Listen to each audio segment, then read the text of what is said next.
hidden between life and death. There's a magical place where it's always spring. The Empyrean Inn of Ametzji. Whoa! No wonder people call this place paradise. Yeah, it's like a dream come true, isn't it? I mean, sure, we get rowdy guests from time to time. But hey, who doesn't like a little action, huh? You see, it's all part of the fun. Just leave everything to the Aconite Paladin and enjoy the show!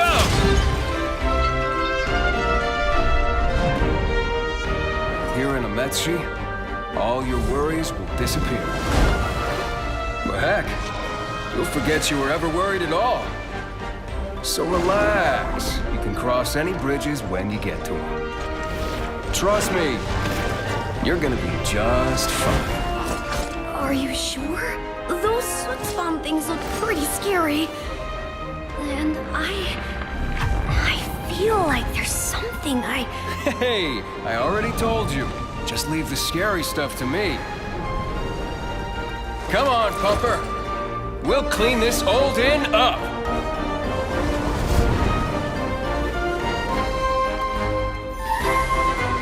Edge of Paradise. Time to have ourselves a hunting party.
Hey guys, what's going on? Some familiar faces, some new faces here. I'm East, joined by Justin. Man, Team Mana Search got the glow up today. What's going on, buddy? Yo, what up? Mana Search Justin here. Feeling great. So ready to cast this. I am clearly replacing Ignatius today. Igni had a bit of an emergency on his side, so he's gonna be he might be taking a bit of time off for at least maybe today, this morning. We'll hopefully get them in the afternoon. But for folks at home, yeah, like you said, I'm super excited to be casting this. I don't know about you, Justin, but the Edge of Paradise has been almost true to its namesake. This meta has been so fantastic, not only for the Japanese scene, but the international scene as well. We've seen like this cyclone of decks every single week, just do well. The decks we thought were gonna continue to do well get beat by something else. It really has been a super fun meta to play in.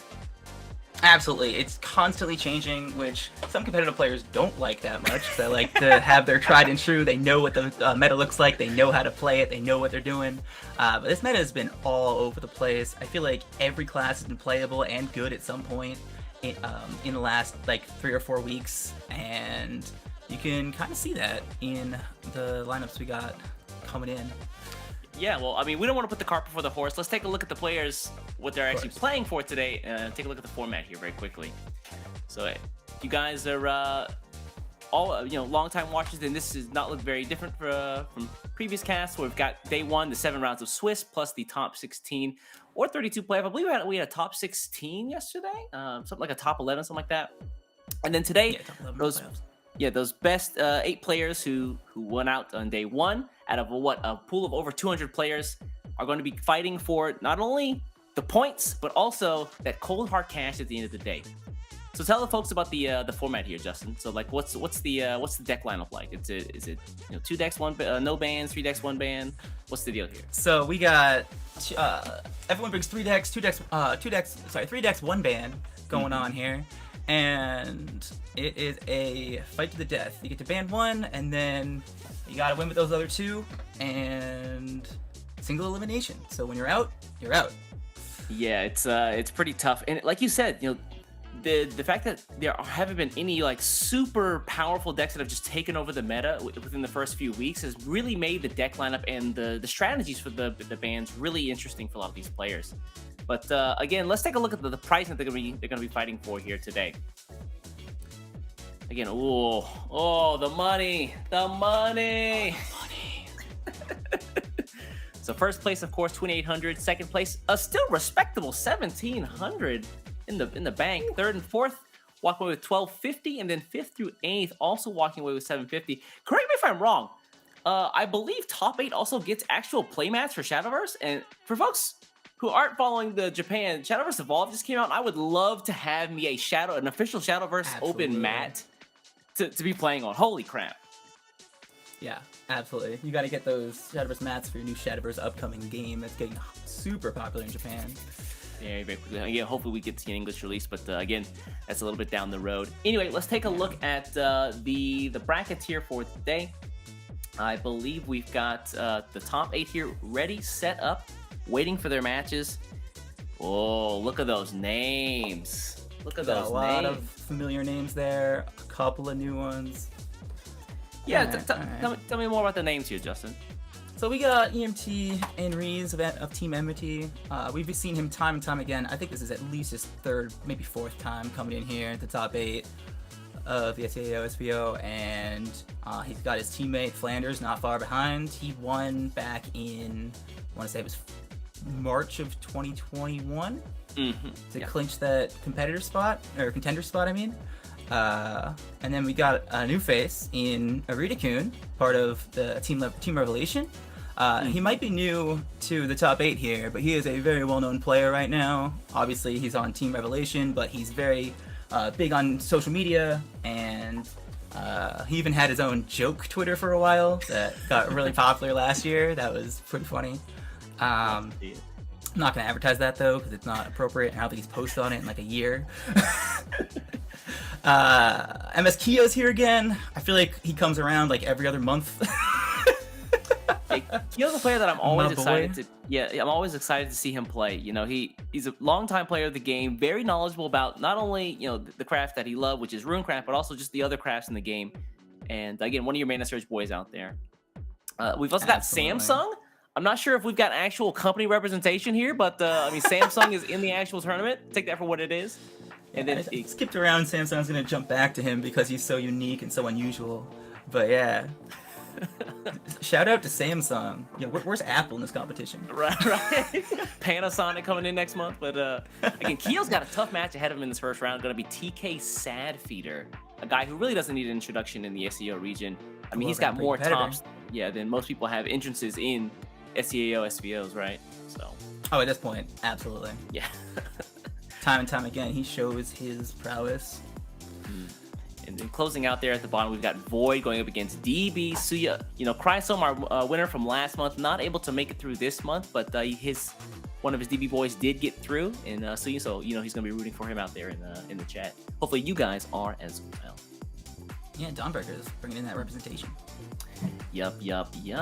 So that means our first match today is going to be EMT's Einrees versus Samsung. Samsung has quite a bit of a road to go here. I mean, after this, he's got to play the winner of Flanders and Arita Kun. But let's before we actually hop into the match, let's take a look at what these guys' decks are going to be looking like. All right, Einrees, what do you got for us? Yeah, Einrees, I think we had said that a lot of the classes weren't or were kind of like there's no clear winner as far as the strongest classes are concerned. But over the past few weeks, maybe a week and a half, really, we have seen, at least in the Japanese meta, Runecraft. But actually, this is a different Runecraft. Hold on. Yeah, what is this? This isn't the spell boost that we're used to seeing. Sorry, if we can put back Einrees up there very quickly, just take a look at his Yukishima Rune. Yes, you normally see spell boost here, or we'd expect to see spell boost. But he's running a Yukishima Rune for some reason, and I think the only one that brought Yukishima today. Correct. Yeah, feeling a little festive there. I see what you did there. But sorry, if we can get Einrees' deck back up there, I'd be much appreciated. I want to just go over some of these cards here. Deck right now. There it is. Yeah. This whole deck is just designed to just draw as much as possible, find your Yukishima as fast as possible, just by drawing into it or using your Stay in Paradise to get out that Yukishima, evolve it as soon as possible, and then if anyone remembers Corruption from Blood back in the day, that's essentially what Yukishima is doing, but instead of dealing damage every time you draw, it'll buff a follower in your hand and deal 1 damage to a random enemy follower. So you play a lot of Storm followers in here, such as Contractor and Orchestral Mage. Play point Festive, Orchestral Mage, absolutely. And Einrees has got a few techs in here for a few different matchups. He has Angel's Grace to pop on one of his giant storms that ends up getting buffed by Tsukushima. Just go straight through all those wards. Like, I don't care about Bellringer. I'm going straight for your face with all of this heal. Yeah, and, when you have like a 15-15 follower that enhanced Angel's Grace also gives you the +3/+3, so you're full 20, and then you just run through the wards and just in the game close out like that. That just sounds like cheating. It kind of is, but that's Runecraft. That's Runecraft. Anyway, let's take a look at Einrees' next deck list here. What does he bring to the table alongside Yukishima Rune? It's going to be Buff Dragon. I'm not gonna lie here. I tried this deck out, did not like it at all. I prefer Storm Dragon because smooth brain like face. But tell me a little bit more about Buff Dragon. So Buff Dragon has a couple of different strategies it can go with. It can go face with a lot of their Storm followers, such as Brutal Dragonute and Windswept Dragonute. I'm sorry, Windswept, the 2-play.31. Yeah. But it can also just make some very formidable boards very early with things like Coral Shark early on. Plus you got Rowan for the extra burn with Whale, and all this damage just adds up so quickly. And Einrees has got a little defensive tool, multiple defensive tools up his sleeve, unlike most Buff Dragon decks. He's got Draconic Healer to snap up those heals against things that might be aggroing him down when he's trying to ramp early game with Oracle. And then he's got that Phylene to protect him against Rune and Spell Boost and whatnot. Yeah, the Phylene tech is nice there. Yeah. All That's very unusual for Buff Dragon. All I'm saying is, Dragon is eaten well when they have only one copy of Dragon Oracle in the deck. That's all I'm gonna say. When you're cutting ramping, you're. Honestly, That's- Buff that's- Dragon, you don't really need it. Like, if you get it early, it's fantastic. But ideally, you're buffing your deck early, getting your followers active in your deck. Because as soon as they get +0, +2, everything has their full effects, including Coral Shark to summon a 3/5 ward, hit the campus. It's insane. That is true. And then this deck has a lot of ways to maintain evolution points. So your Angel's Blessing, even going first, you can get some serious value out of the Angel's Blessings for that 1 play point, draw 2, heal 2. This is agreed. definitely the deck that can take the most advantage out of Angel's Blessing. Agreed. Anyway, let's take a look at the last deck here that Iron Reese is bringing to the table. You know, it really does feel like he has kind of like the off meta decks. I don't want to say off meta, but like the stranger deck lineup than most people. And then he's gonna be running Evo Last Word Shadow here. I think a lot of players today brought Flame and Glass Shadow. We'll see those in some of the following matches. But yeah, Evo Last Word Shadow still a very strong archetype. Yeah, he's going with the tried and true. It's very, very similar to what we saw last format. But he's got a couple of new techs for the format that we didn't see last format, such as Gilnalese, I'm sorry, and Reaper of the Madness, which is a tech that a lot of people are playing these days to get that protection shield so you can survive to get to that turn 7, turn 8, which is the turns that Evo Shadow can just obliterate you with a Raider. Yeah, of course, for folks who don't know, Reaper of Madness, that last word's being able to stop damage up to 3 per strike is really nice. So, you know, Shadow can play him out, get the effect active, and then hit him with something like a Krampus to just destroy him to get the last words, and then, you know, suddenly decks like Rune are pushed to another turn before they can just drop, you know, their Spirit Bomb on from their hand. But anyway, let's take a look on the other side here. We've seen Iron Reese's deck list. What is Samsung going to be bringing? Samsung's got Evo Rally Sword. So Iron Reese did not bring Sword, but here Samsung's going all in with this deck. Look, as a person who's been playing Sword for the past couple of expansions, and it's been, you know, real rough, it's finally nice to see someone bringing a strong Sword deck here. And I think Evo Rally Sword is the way to go. You know, a lot of the festive followers. Agree. Taketsumi, Taketsumi. Such a fantastic card. Evo points back. He gives you the protection from with Hero of the Hunt, as well as spell damage. You know, sometimes you don't want to have to trade in one of your Sword followers to clear the board on your opponent's side, and so, you know, Hero of the Hunt is a fantastic card for that, and him being able to evolve and change it to 0 cost is great. Absolutely, I was about to say, it's super cheap, super reliable. He's also playing Royal Summons, which gets a 2-drop straight out of your deck into your hand. Taketsumi, you can get it as a 1 cost if you got that 10 rally, and then it's super cheap, super efficient. I remember there was a card a little whiles ago. It was a 2 play point gold follower that got an Evo back, very similar, but instead of rally 10, it was rally 15, and it was very difficult to use. And it didn't give you like a free spell, and Taketsumi is just miles ahead of that. Just super power creep, incredible card. I've even seen people use it to evolve the turn before, grab that 0 cost spell, and use it on the following turn to protect their massive board they set up on the following turn. Right, yeah, keep that With things protection like up. Musketeer's Vow and Monochrome Endgame that you can use to set up some Evos for your Kagemitsu. To push some serious damage late game with Erica. And what I like about Samsung's list is it's not all in on the Evo. It's got that rally element, so it's got those penguins in there to put some protection, put some like early game aggression going. So you can get that thing up to a 3/3 very quickly. Yeah, a couple 3/3s with Ward. The Ward is super nice in the late game. It's just fantastic card, very flexible.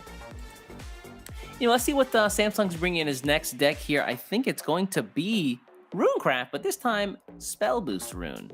This one is the thing, I think, the list that we expected to see, but there's some interesting techs in this deck. You want to talk a little bit more about them? Yeah, so it's got the new cards that you expect all Spell Boost decks to play. It's got Chakram Wizard, absolutely insane new card from Edge of Paradise. It has the ability to reduce its cost on Spell Boost, so can get down to 0 cost very quickly, very easily, and then it does 3 damage on Fanfare, 3 damage on evolve, it is an insane 3-for-1 that spell boosts twice in the same process. It just turbos the deck so fast, protects you so easily. And on top of that, you can maintain your card advantage with the new card Angel's Blessing, as well as Story of a Lifetime, and you're just turboing through your deck, drawing into your win cons such as Kuon and Isabel. But if we're talking about the spicy techs, he's got Ice Storm to get that 0-cost spell that clears like an early sword board potentially, like turn 5, just wipe that away. He's got Goddess of Rebirth, which is a super cool way to just get an extra spell in there to get up to 8 spells played for Isabel. Yep. And then you can even use it to get Dawn Splendor late game to protect you before you hit them with a potential 1-turn kill. Very strong deck here. I like the way this looks. It's very polished, but it still has a couple of techs that he can utilize to his advantage in certain matchups. Yeah, hopefully we'll get to see that today. But anyway, let's take a look at Samsung's last deck list here. Going to be running Shadow also, but this not exactly Evo last words. Flame and Glass Shadow. You know, Flame and Glass came out in this expansion. Cool effect, but unfortunately, I think Shadow can get it out better. So yes, ignore Harness Flame, ignore Harness Glass. Yeah, you'll notice that you're not playing Harness Glass exactly. You're not playing Harness Flame. You're just using this as a big storm idiot that can just come back with Cernanos and just pop him in the face for 7. For 2 play points, the name of this game is just use as much Necromancy as fast as you can. Get to 20 Necromancy as soon as possible for your Cernanos to get back that Flaming Glass, and then get that incidental Evoing coming in with Susie, and then pop them with like a combination of Flaming Glass and Skeleton Raider, and that's gotta be lethal. Yeah, I mean, Sunderers do be sundering, then Flaming Glass is there to help out. So, anyway, those are going to be the deck list. Oh, sorry, go ahead. I was just going to bring up an unsung hero of this Shadow deck. I believe he's playing Gildenleys in all of his lists, and one of Shadow's biggest issues is you have to use your early game to just try to generate shadows, and so you're not really developing too much early game. And so Gildenleys is a fantastic way to recover against more aggressive strategies like Sword or potentially Blood. That's true. Yeah, Gildenley's having that effective drain, and then on Evolve, you can give +2/-2 to any follower on the board. You give it to herself, and then she can just swing in for 6 and then heal up to keep yourself sustained and in the game for a little bit longer until you can get to that 20 Necromancy, or you get your Raiders online from those Evos, right? Exactly. Yeah. Okay, so that's going to be the deck list again. Einrees versus Samsung here. We've got Yukishima Rune, Buff Dragon, Evo, Last Word Shadow up against Samsung's Evo Rally Sword, Spell Boost Rune, and Flaming Glass Shadow. I wonder what the bans look like here. Yeah, I'm thinking the same. Shadow is very strong, so I would consider the Shadow ban. Yeah, it's at the same time though, you probably don't have as much experience against Yukishima Rune. And you don't want to get, blown away by something you're not familiar with, right? That's exactly what Samsung was thinking. He just threw that rune out. He was like, I don't want to even get anywhere near Yukishima. Get that out of here. And then Irene's out here banning Sword, which is interesting to me because personally, I think Dragon and Shadow are relatively strong into Sword, but I guess he felt like he needed to protect his Yukishima because he wasn't sure if that was going to get banned or not. That is true. No, I will say, outside of Takatsumi's effect, right? I actually like the Yukishima Rune's possibilities there against Sword. So once you get Yukishima online, the effect can just like get rid of wars, no problem. Just you and me. You just draw a bunch of cards and you're doing 6-7 damage so easily.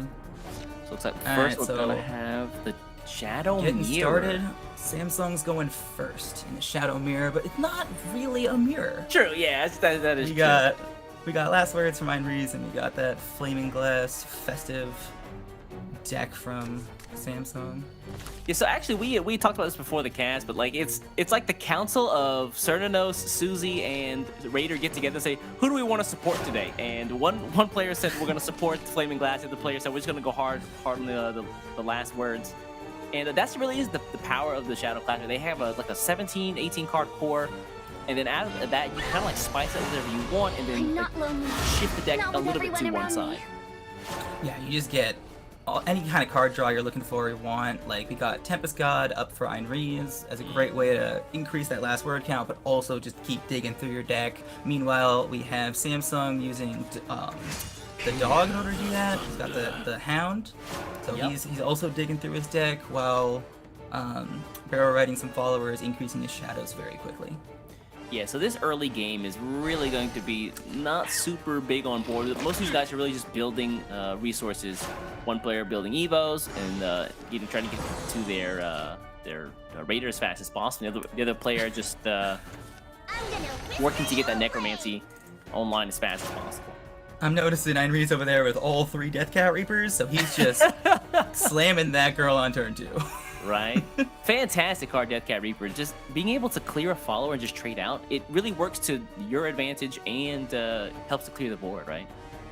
Oh yeah, and she does this little thing that most people get mad about called healing. No! So- Boo! Ew! Yuck! Nasty! And then she's obviously the best target for Rebirth. With the Rebirth coming in, bringing her back to 5-2, and you heal even more. And all that chip damage sometimes adds up too, which I believe is why Samsung is keeping that Gildnelease in his hand, just in Yeah. case he needs it. Yeah, we talked about it before. It's just really great heal to keep yourself in the game for a little bit longer. He does have his Raider drawn. I think he's still looking for the Flaming Glass though. He's got the Cernos in hand, so he can bury the Flaming Glass, but he also needs to get those Necromancies active. Yeah, fortunately he also drew Rulin Eyes, so if Ayn Rees tries to go wide with some Rulin of his Eyes, last word bam. strategies, Rulin Eyes just getting in there, generating shadows, using some necromancy. Ooh, has to play the Link Staff here. You probably want to say that for the actual damage, speaking of Susie on the other side. So he is playing 3 copies of Link Staff, so the tempo Link Staff's not too bad. He gets the card draw when it dies, which is exactly what he's looking for. So he's just trying to develop his hand because it's relatively weak right now. Yeah, again, not 2 Deathcat Reapers. Great card, but not your out as far as winning the game.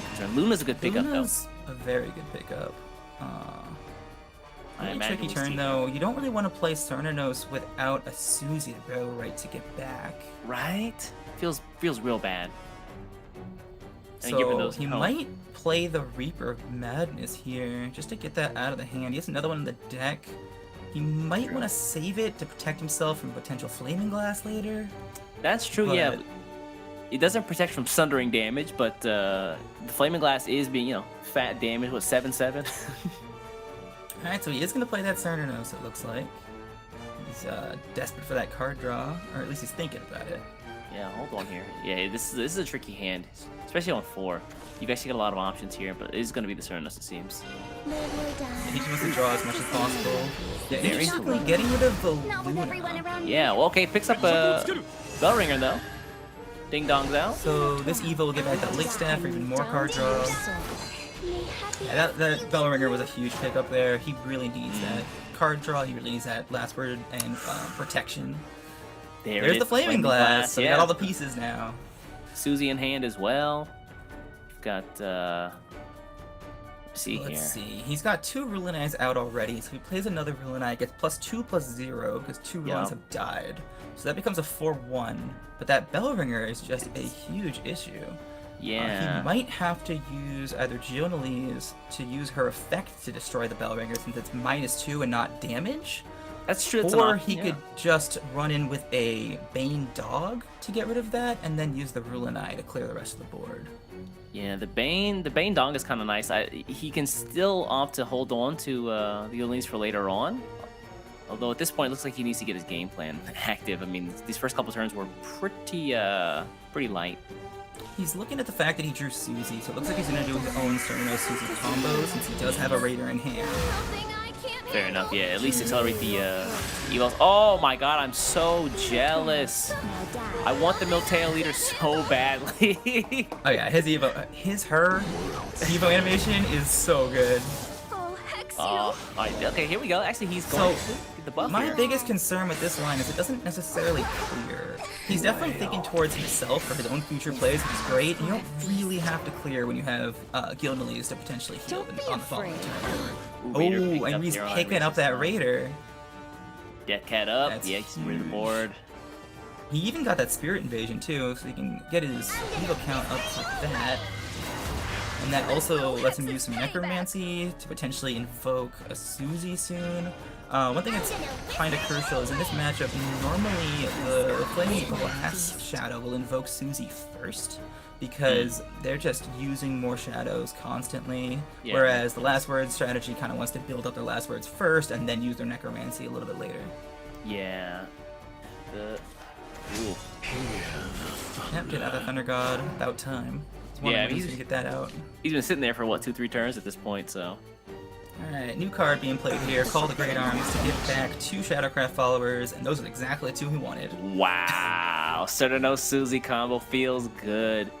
Yeah, it's To be even fair, two colors, he right? that could have have been played. gotten Rule and I instead of Susie, but having a Susie to barrel right's not too bad. Honestly speaking, not. I mean, with it from the pool of cards that had been destroyed, I mean, there was almost no wrong answer, right? Oh, absolutely. I can't handle. All right, Dog here buries the Susie. He's Worst not case a good scenario boy. is obviously Dog plus Susie, but Yeah. he didn't get that. That never happens here. not the shadow players. Alright, looks like okay, gonna go wide with the rule and I here. Take a little bit Using of 3 pressure. more shadows there. So I Ooh. believe he's used 6 shadows now. Mm-hmm. Yeah, how do you feel about just dropping the bell ringer here? Yeah. Oh, definitely drop one of those bell ringers. May happiness be with you. I mean, you technically don't want the rule and eyes to live, but you know if they do, it's a little bit extra damage. This early, it's relatively safe. You know that your opponent hasn't evolved too much, so you know that your opponent has a 6-cost Reaper at like the very most. best, So like if they yeah. just play the Raider here, then it's pretty strong, pushes a lot of damage. In fact, Actually, hold on. yeah, 4, that's not lethal, is it? 4. I mean, He's got the 3 it's from the Spirit hypothetical, but Invasion. Yeah, he's got the 3 from the Spirit Invasion. The Raider destroys the whole board, dealing 4 damage 7. on Fanfare. Plus One, Evo is 2, 3, 6. 4. It's one It's off. one off. Yeah. Yeah, he's ooh. got. Wow. Samsung has to disrespect so- the play. Yeah. I can't quite make it out. Is that Raider 5 cost or 6 cost? Right now, I believe it's actually still at 8. I'm not lonely. Oh, is it? I thought he had it when he evolved the Cernanos with Susie. My bad. Just picked up afterwards. And looks like this is going to be reducing it though to 7. Try again. And then, I mean, he can get it down to 6 if he really wants to spin it, but he's probably going to Get rid save of that. that bell ringer. Yeah. It's a pretty typical play. It's really hard to break that shield sometimes. Yeah. Ooh, okay. We can Another reverse Raider this. pick though. It continues to resound. So I wonder here if he decides to play the Spirit Invasion so he can invoke Susie next turn, but he decides against it. Yeah, Spirit Invasion would have been nice there to just get the Susie out on the board. It's a free evolve, right? 2 free evolves, technically, and you've got both Raiders in hand, so you're trying to shore up the game so that you can just close out in the next 2 turns here. Our second Raider drawn on Samsung side as well. But if feels like he's considerably farther behind though. He's got tons of shadows, just not a lot of great ways to use them. It feels like. Yeah, it's kind of an awkward turn for Samsung. Envy's playing very well, not developing a board to play around Samsung's potential Raider, especially after that Cernos Susie combo that he did early on. He's also kept And himself then, pretty healthy. yeah, exactly. So he's keeping his health up, especially with that Luna's Doll to heal up a little more. And on top of that, he's also playing around Gillenelise, in that not putting a follower in play means that Gillenelise cannot trade and heal 6. Yup. All right. picked Oh, up he another drew the Susie second here. Susie. Oh no. Well then. Gotta hold on to the Cerner now. So it looks like the angel comes down here. Yeah. May happiness Yeah. be with you. Unfortunately, everything's got 1 defense. That is Yup. prime prey for Skeleton Raider. And you know he do be sundered sometimes. Sometimes. I don't think you actually play the Skeleton Raider out just yet. I don't think you have enough to get the double Raider out quite yet. So he might have to push this until next turn. But I mean, he does have the free evolve in hand. Yeah, he's 1 play point short of that lethal combination of Spirit Invasion plus Raider plus Krampus. because the Raider's doing 9 plus the 3 from the Spirit Oh, Invasion, yeah. 12, and then Krampus that last damage. But Oh, you're right. Yeah. but yeah, he can't quite pull that off. He Wants to probably has a keep himself defensive play alive. here with the Reaper. Yeah, like this. Because the Reaper's Evo effect can do 5 damage to the Rulinai, and then the Bane can kill the Bellringer. Yeah. Wait, what? Huh? Excuse me? 0 damage on Evo. And then Bane into the Bellringer anyways? I hope that was a misclick. Oh, he just. Oh, I see. He wants to spin the Wicked Rebirth to get the potential protection here. And then the I double see, death and he pad wants is to healing. double trade so he can push the damage, heal back up to full, and still not leave a board for the opponent. Very nice and good there. That was Chef Kiss. Well done. Yeah. And he plays out here. Yeah. Krampus up, leave nothing to chance. Yeah, and now he definitely has Link Staff active for Storm, so he's got more than enough coming for next turn. Yeah, Samsung here, back against the wall, 7 defense left, can't deal more than 3 at a time. Writing's on the wall. I don't know what here, he's fellas. looking for at this point. Oh no. He hasn't used nearly enough Necromancy, but he has 2 Cernanos now with that Flaming Glass in the pool, but even with that Reaper effect, it's going to be really hard for him to push enough damage. Oh my god, 2 Gildenleys now and he just can't do anything with them. Yeah, Ouch. Heinrich definitely played this well, leaving nothing on board every turn so that Samsung doesn't have an out to put himself in the game for a little bit longer. Clearly knows the matchups very well. It comes to consume Calling me. great arm Keeps here. getting Susie back. Oh, I hate to see it. Evo last word shadow players love her. Flaming glass. Alright, Susie pops here. I think this might be all she wrote. Overkill if I've ever seen it. Link Staff's by herself, finish it out. Let's see if he decides to play a Raider in there too. For that psychological damage. He does not. Oh. Keeping it clean. Alright. Oh, Samsung just leaves. What? And Samsung is gone. Oh, yeah, my bad. Oh, okay. His company sponsors actually called him over to talk to him for a moment. The pressure has never been higher. Oh no. So that's EMT's Iron Reed's going to be taking the first game with his Evo last word, Shadow, over Samsung's Flaming Glass, which means he still has to win with that Buff Dragon. Honestly, giving Buff Dragon 2 chances, I like its chances here.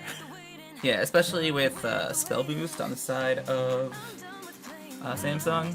Spell Boost, as far as I can tell, struggles a little bit into some big booty monsters on the other side of the board. Yeah, they've got a lot of clear, but followers with like 10 defense pose kind of a problem. Oh yeah. Usually those followers have weak attack, so it's not too big of an issue, but Aries over there has 2 Rowans, so he can really capitalize on even smaller attack followers, only 2 or 3 attack, and then get that Rowan Amulet out as soon as possible. That plus damage out, yeah. If you drop They'll 2, turbo out then that damage. get 2 So in the I'm mostly curious to see if Samsung decides to switch decks here or stick with the Shadow. Yeah. I would Honestly, switch decks just for the fact that I like to do it for the fans. Make sure that all the decks are seen for everyone, just in case he loses. he does it for you but- folks out there in chat. You send your that's what man I this wanna love. see. Yeah. Also, at the same time, you're gonna have to win with both decks anyway. Just run the harder matchup. Just run Yeah, it. exactly. Just Right. you gotta get in there and then save the best for last. That and like You feel more comfortable with it, so yeah, if you need the morale boost, right? If you win with the harder deck, then yeah, you feel good, less likely to make poor plays going into a deck that's actually better matched against what your opponent's going to be bringing. Well, looks like we're getting the players set up here. I'm not sure if Samsung sponsors finished talking to him yet, but so Alright, we're going to they're get to the back. game very shortly.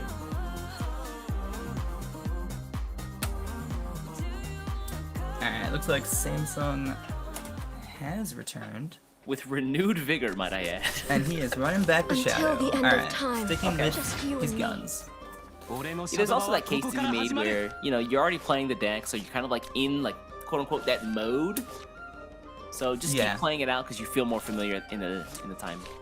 Yeah, maybe he just had to get the jitters out in that first game, and now he's ready to go. Okay, ooh, early Rowan and oh, early wow. Drock. fantastic. Drachan 1. If he just top decks any 2-drop, Einri's is popping off here. Brutal Dragon. Imagine if he top decks his 1 Oracle right here. Don't say it. Don't say it. Okay, fair. Alright, just Phylene. Justin's out here stacking the deck for Einri's. But Bless up, but actually you're cursing. so he's got the decision here whether he wants to buff his deck right now, or if he wants to play the Phylene. And honestly, there's just no reason to play Phylene. It's actually quite strong in Shadow. Make those Spirit Invasions cost 2 when he's trying to go for like a lethal combination. Could definitely cause some trouble. Everything. So yeah, he's just buffing his deck fully and then making sure that he can get that Mermaid out safely next turn. At this point, the deck is already at +2, right? So he's all good to Yeah, go. correct. He was just mostly making sure that his draw on turn 3, if it was something that required the buffs, would have that stability. Yeah, the Dragon Awakening, such a fantastic card here. It looks like Samsung's hand looking fantastic here. He's got the Rulonizer early, he's got the Susie, found the Luna, Absolutely. some draw, has a Raider in Luna is hand. super important. He's going second with Angel's Blessing. Ooh, ooh. He's got a little bit of everything, including Susie. Like there's the Flying Conflagration. Oh, there. he's going in with that Wow. Windswept early. Alright. Holy crap, 5 damage already. Samsung, where's that Gildan at? Hold on. Yeah, we're Guildmates go, but alright, Angel's Blessing, looking good, get that heal, but he might have to use a Luna to clear here? Hmm. Oh, Yeah. actually he can't, because if he Evos it, he can't play the doll to reduce hand size. Oh, hold on. So, how is he gonna do that? Oh, okay. This Hovers works. here, He can yeah. Evo the Bane Dog and then play the Ruinite spell for the 2/1 to kill the 2/2. Fair enough. This works yeah. out. I mean, two, not a ton of damage, but at this point, It looks like he's you need deciding whether he wants to play the call or the retracing. I would play the retracing. Yeah, I think that retracing is way more needed here, but he's gonna go for the. What? Okay, actually, I like this because he wants to guarantee that he gets Luna and Rulinai before he like barrel Susie or destroys the dog. I actually really like that. Okay, that is fair. That is fair. Dog here to get rid of that Winslow Dragon Newt. He's got to go for sure. One subtle thing he could have done was he could have played the Rulinai spell and traded that before he played the call to potentially be able to get a 1 play point Rulinai instead of the 3 play point Rulinai, but it was very unlikely for that to work out. Yeah, you're kind of rolling the dice at that point, so. Exactly. Another Windswept. I think he's just going in. Oh yeah, I mean, why not? Yeah, just and this one is even bigger, right? Look at this. 15 defense on turn 5. Who needs ramp? Just buff your deck and play these big flowers. Dragon players do be dragon players. That's for sure. Alright, so On how much is Samsung's Rulinai side, doing though. at this point? 2 Rulinais are destroyed. He can play 1 for 4 attack, and Yeah. then trade He gets that the off. 3? Then he has 3 Rulinais destroyed, so he gets 3 bodies from the next one. So You have that's to evolve only one, right? 10 damage. Even if he evolves, it's only 12. Let's see, 4 and 3 is for 1, and then yeah, you're right. Eey. These thick followers posing a problem. I mean, we said it right before the game started, right? Yeah.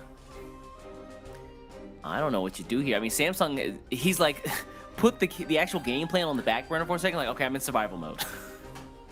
Oh, absolutely. I guarantee you he's begging for one of those skill releases that he had last game. Right. Whale. Okay. So it looks Fourth like here. he's just gonna destroy the Windswept here and ignore the 4/8 for now and pray that he survives. Yeah. And then obviously retracing here, gotta heal up. I mean, Brutal Dragon could be an issue. Excuse me, Brutal. Yeah. Yep, Brutal Dragon, that's correct. Yeah, a lot of Storm can come up. Fortunately, Einri's hasn't ramped at all, so he only has 6 play points going into the next turn. So if he does get that Brutal, he can't do the Brutal Rowan combo quite yet. That's true, yeah, so he might hold off on it.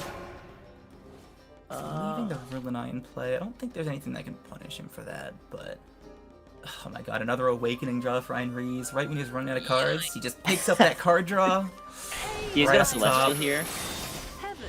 Yeah, the Celestial just clears the board, gets rid of Rulinai, and now he can just push 4 more damage face. A 4/8 plus a ward in front of it. Continues to He already sees that Samsung is having trouble like clearing the board, so you know what? Keep the pressure on. Did you see what Henry's just drew? Uh-oh. He got Uh-oh. that brutal dragon. Oh, here comes Susie. All right, we're getting somewhere. He's gonna need some more heal though. If he Yeah, wants to he's- survive that brutal Rowan combo. The brutal Rowan is exactly 9 damage. Are we retracing the pass here? No, not quite. Still not playing the retrace. Okay, he's gonna retrace in the little one. Yeah, that makes sense. For sure. Definitely have to heal here. Yeah, he needs the good rolls too. So let me see the. Oh, okay. Oh yeah, I guess he has to do that for Susie, right? Yeah, he's Yeah, gotta trade anyways. That makes sense. yeah. He still hasn't found a single Cerberus yet. So although he has a Flaming Glass barrel right it, definitely Oof. still looking for that Cerberus, but he's still in survival mode, that's for sure. Yeah, low roll on the damage. You only got the 1. Would hope for the 2. Honestly, I think this is all he really needed. He got the average roll, so he got the 3 heal. Mm. So he'll definitely survive this turn. Barring another Brutal Dragon top deck. Evolve on the ruling eye here. He's Just got yeah. the Raider in hand. No reason not to evolve.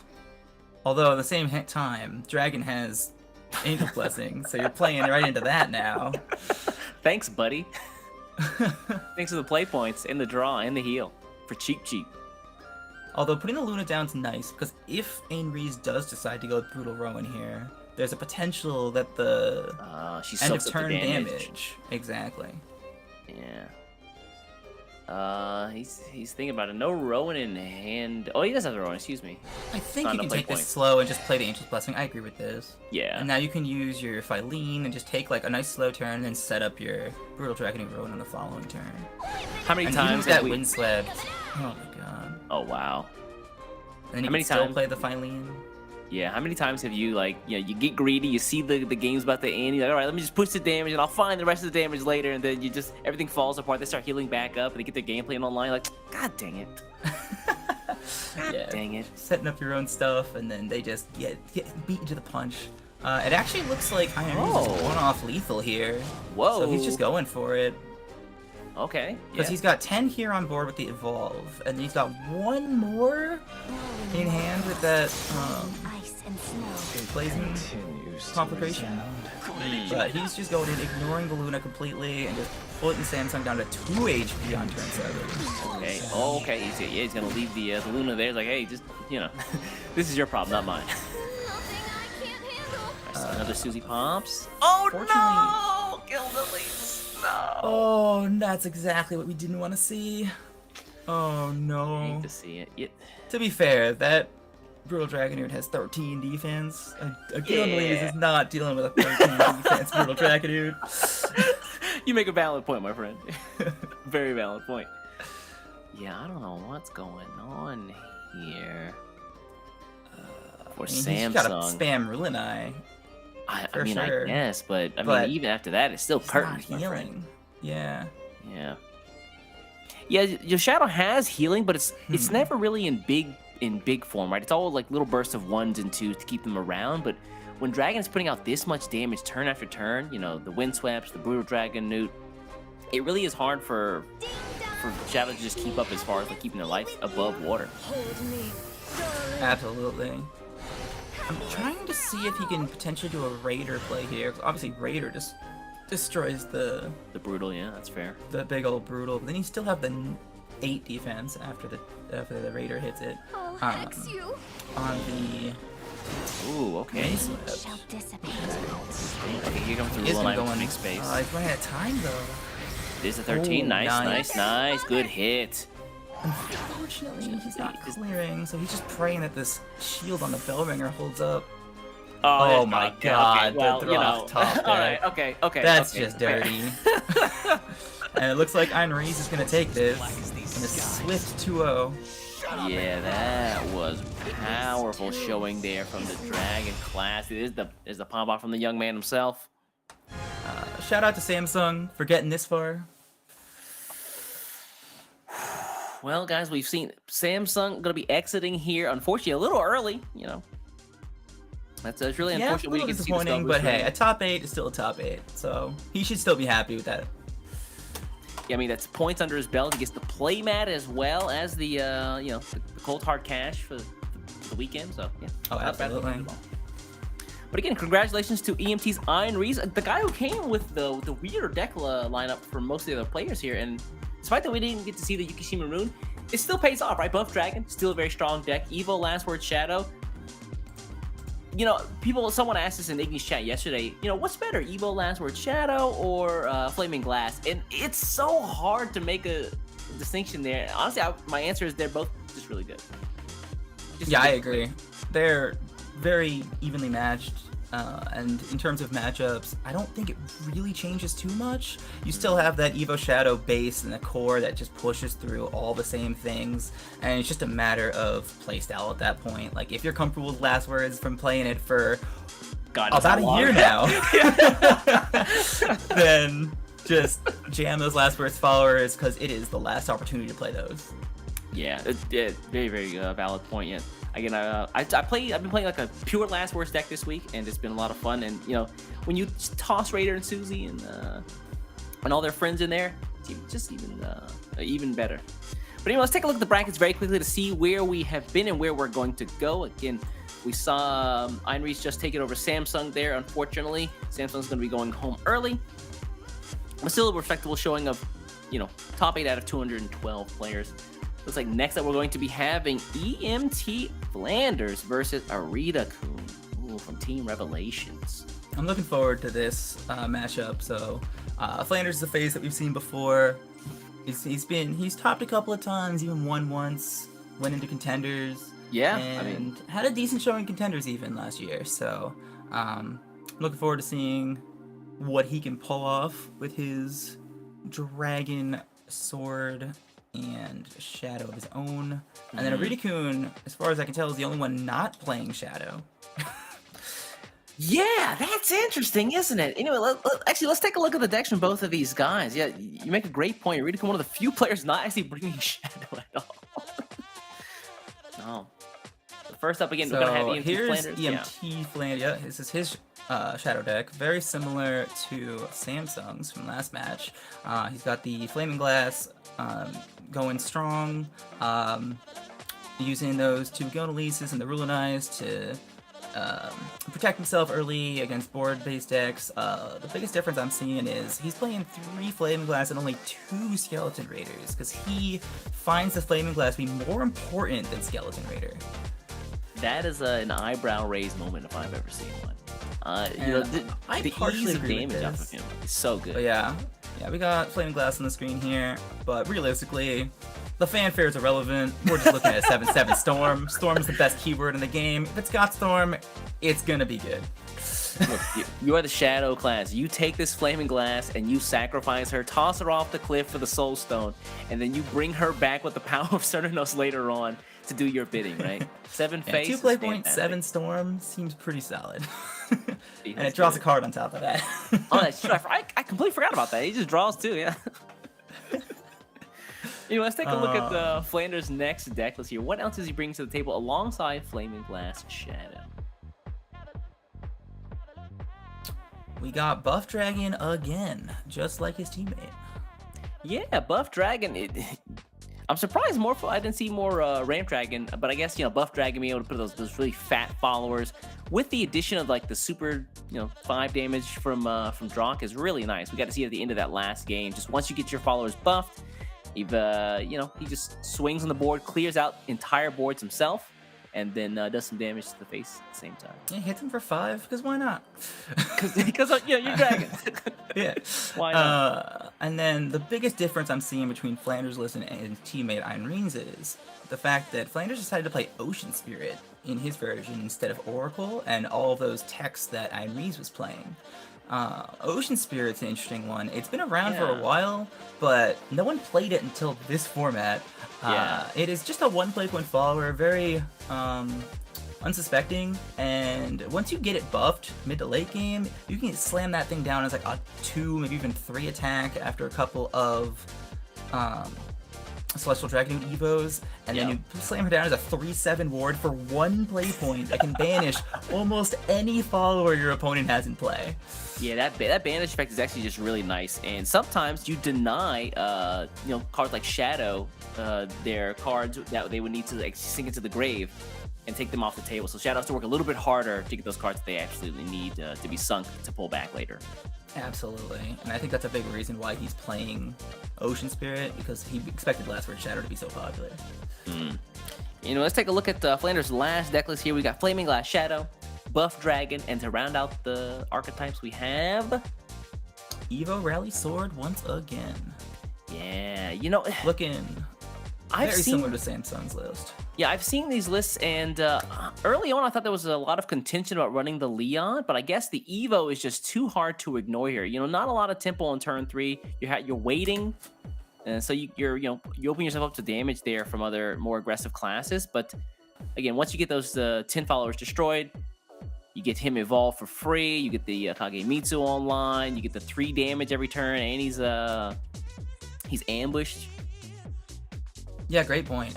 Leon kind of fits this deck perfectly. It's exactly what you want on both fronts. He's aggressive early in that you can just play him on 3, potentially like clear out your opponent's sword board, a mirror potentially. You can get him down on turn 4 even, just evolve him if you go second, clear your opponent's board, pressure. And then once you get that 10 rally mid to late game, that's you can get him down, get that free Evo, he's protected with his ambush, and then that supports your Kagemitsu plan because you're not just rally. Right, absolutely. You gotta get those Evos online for that nice 4+ damage face on every swing from Kage. Absolutely. Anyway, on the other side, we've got Team Rev's Rita-kun. What is he gonna be bringing to the table here? I think we're gonna see some familiar decks, though. Rita-kun also has the Evo Rally Sword, and the biggest difference I'm seeing between this and Flanders' list is that one of Albert. He wants to close out those games fast. I don't know the idea here. Is he just worried that, you know, in the late game he has nothing to deal damage? And he's like, okay, well, if I just slam Albert on 9, wipe everything off the board and attack twice, I'll just win the game. Is that? Yeah. Okay. There's two sides to that coin. So one is the fact that against decks that get on board heavily or they generate a lot of wards mid to late game, you can just slam that Albert and get going, especially with like the amulet that you get off Penguin Guardian. You could use that on turn 8, guarantee a follower on board for your Albert. That's one of my personal favorite plays when I was playing Albert in this deck at the beginning of the format. And this deck can be way more aggressive than people might expect, and then you can just kind of get him with an Albert on turn 5, just out of nowhere. Oh, that's a great point, yeah. They always gotta respect it. Yeah, again, you know, when you have an open deck list format and you see those one-of techs, you have to respect them, or in a lot of cases we've seen on stream, you know, you disrespect the one tech and that's it for you. It's curtains. Yup, you get hit by it. You get got, yeah. You get got, quite literally. You know, let's take a look at Rita-kun's next deck list here. We've got the Evo Rally Sword plus Going back on Buff Dragon. All right. The Spirit of Igni lives on today. Man, the Buff Dragon's out here in full force. This one actually quite similar to the ones I think we've seen before. Actually, I don't think there is much of a difference from the ones that we saw. It's almost a combination of Einrises and Flanders. Oh, he does have both, yeah. He's got the one Oracle, but he still has that Ocean Spirit. And the 2 Rowans. I don't remember how many Rowans Flanders had off the top of my head, but I remember Einries had 2, so that's very similar as well. So he has the same like general core as Einries, but he decided to go in on that Ocean Spirit to get a little more board presence mid-game, as well as banishing in the early game if he needs it. Fair enough. You know what I mean? Yeah, we've seen this deck a lot today. I think we're going to see a lot more. So let's take a look at Rita-kun's last deck list here, rounding out his SBO lineup. And here we have Spell Boost Rune from a Rita-kun, very similar to what Samsung was playing. He still has that one of Goddess, but he's got a couple of new guys in here, like Grimoire Sorcerer. That's something that Samsung was not playing. Just to really ramp up those spell boosts for your Kuon, you can do a sneaky little play where you can get a 0-cost Grimoire Sorcerer to set up a 15 Kuon just that much faster and just out of nowhere. Kuon, the bane of my existence. You spell boost the crap out of him, and then he drops down the Noble Shikigami, who is really, really annoying to clear. 10/10, can't be destroyed, can't be banished. Kind of a problem. Oh boy. Plus Alongside... protected by a 4/5 ward. Yeah. You just can't get through that most of the time. And worst case scenario on Grimor Sorcerer, you can just fuse it with Isabel, and it's not a problem. That is true. That is true. Yeah, Isabel fodder, always necessary. You got to get those elements of creation up as soon as you can to get those spirit bombs dropped on your opponent. Yeah, you know, Quadra Magic is Isabel nice. here. Yeah, The- Crimson Sorcery is good. Insight is good. There's nothing bad about this card, to be honest. Remember when this card was nerfed and people were like, "Oh, it's so bad now," and now it comes back as its own deck. She's basically just the center point of the whole deck. You cannot Even tell after me. the nerf. Yeah, you can't tell me that a card that deals 10 and heals 10 at the same time is bad. There's no way. You can't convince me. Like, Absolutely not. Especially when you got potentially zero cost followers like Chakram and Grimoire Sorcerer on the same turn as your deal 10, heal 10. right. Deal with the Chakram Wizard. board and then just devastate them. Chakram Wizard also the bane of my existence. Like, they always have Chakram Wizard when you don't want them to. They always do. I swear. I feel exactly the same way about Counter Magic. Another card that's in this deck. This deck is so dirty. Anyway, those are going to be the deck lists from both these guys. EMT Flanders running the Flame and Glass Shadow, Buff Dragon, and Evo Rally Sword. And Arita Kun from Team Revelations running the Evo Rally Sword, Buff Dragon, and Spell Boost Rune. So And the difference bans here really are is the in. Shadow Rune, right? Absolutely. So Ridicule saying Shadow's scary, getting rid of that. Don't want to see no Shadow's flaming glass. And Flanders banning the sword. Ooh, really? That is quite interesting. Yeah, the sword I ban? think sword objectively is Iridicune's strongest deck, which is probably why Flanders is banning it. Fair. And then So then we're going to have the Buff Dragon Toss. mirror you have to navigate through, and then it's also possible he didn't want a sword mirror for some reason. he took the Buff Dragon. I think the Buff Dragon mirror might be harder, but I mean, that's just me. Depends on player preference and what he's practiced. Fair enough, yeah. But then we've got Sword into Rune is one I don't have a ton of experience with, so I'll be interested to see how this plays out. Again, we've got the Takatsumi, who can help a little bit, but I don't think that... Maybe that's more effective against Yukishima than it is Spell Boost. The sword's just gotta go in as fast as possible against any kind of run Right. right now, and just be as aggressive as possible. Try to get their 10 rally with their Mesquite's Vow on turn 5, and just make a board too big for something like Quadra Magic to destroy on turn 5.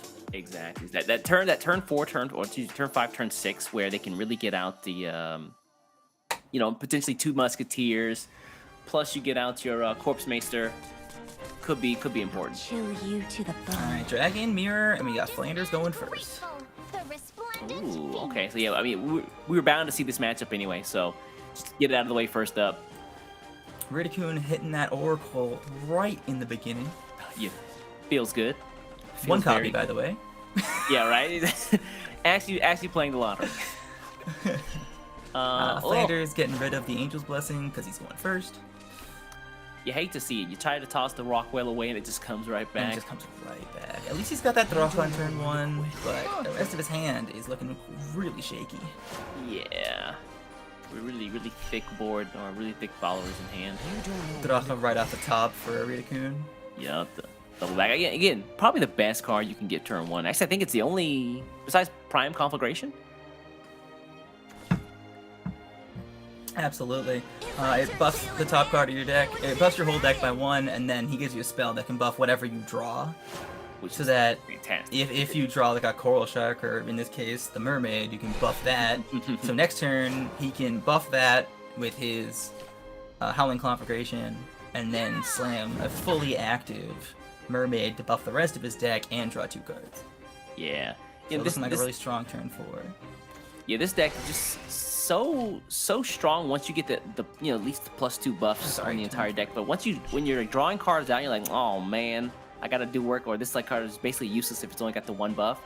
Yeah, and there it is. Rock really does help. That's exactly what happened. He top decked a Windswept Dragonute, and it's only got 2 defense. So he's got a decision to make here whether he wants to buff the Dragonute or buff the Mermaid. He wants that card draw, so he will buff the Mermaid. I agree with this.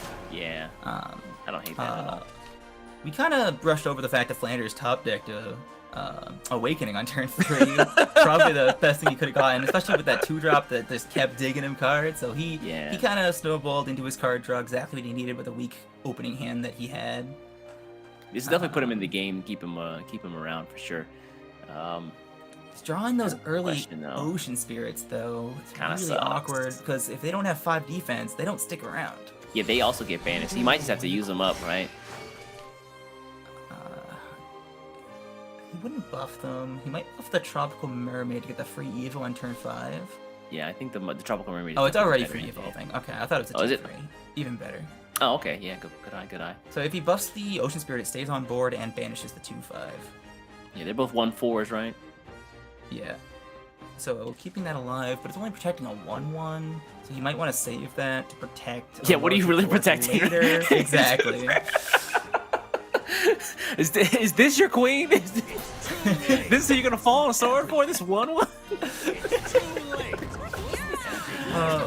Meanwhile, Riku's got that Angel's Blessing ready to go on turn 4 with that extra play point from that Oracle. So, Thank you. So, yep, he's gonna buff his deck here, clear the 1/1. Yeah, not a problem. Angel's Blessing, see what he gets. If I had to guess. Yeah. Heals back up to 20. Yep. Keep yourself Angel's up. Blessing, one of the best cards of this new set. It is incredible. Yeah, we talk about go first verse a lot, but yeah, Angel's Blessing definitely does help the player going second there. I think it actually makes this matchup second favored to an extent, especially with that Oracle Really? on 2. So I, guess, think yeah, Riku's getting- actually looking pretty solid here. That's a fair point. You know, being able to get the extra card draw and then heal up back from whatever deficit the first player got from their advantage is Exactly. pretty strong. And on top of that, any Angel's Blessing that your opponent draws is significantly weaker because you're almost always going to get ahead on Evo points. Yeah. Okay. Alright, so he picked up another. So this is a little bit awkward for him because he has to use one of the Ocean Spirits if he wants to clear the 2/5. Honestly, I would ignore the 2/5 and just draw here. We need to find something to do next turn better than just Brutal Dragoneer, which you realistically want to save for Overflow. Yeah, you need that for at least turn 7 or at least 7 play points. So yeah, I agree here. Drawing is definitely your out rather than just like worrying about a 2/5 that you probably just Alright. get rid of later on. Okay, wow. He decided to go for board instead. This is good because the Ocean Spirit does survive, so it is protecting a much more formidable board. Got a couple of princesses there. Yeah, the problem is Dronk exists, so And then right up top, yeah. What are There you he really is. protecting? well, this Dracha actually doesn't clear the 2/8. It's not big enough. Oh, good point. Yeah. And that 2/8 does have the ability to evolve for free. Oh, yeah, and the Not ward the- actually makes it awkward. I guess you could evolve it. White Frost, Okay, Yeah, fair, alright. fair. Yeah. Spin the evolution point here. I don't know. I guess it's all right. I figured I'd want to use the evolution point for damage, but I guess this is also okay. Just make sure Yeah, that you definitely have to clear that Tropical Mermaid. You don't want to give him the opportunity to evolve for free, draw another card, plus buff Right. his deck. And on top of that, you are going second, so you do have that extra Evo. So this is a relatively safe play, and it's not super easy to clear a 7/9. Now, he did top deck his own Dracha, so if he wants to, he can kill the Dracha with his own Dracha.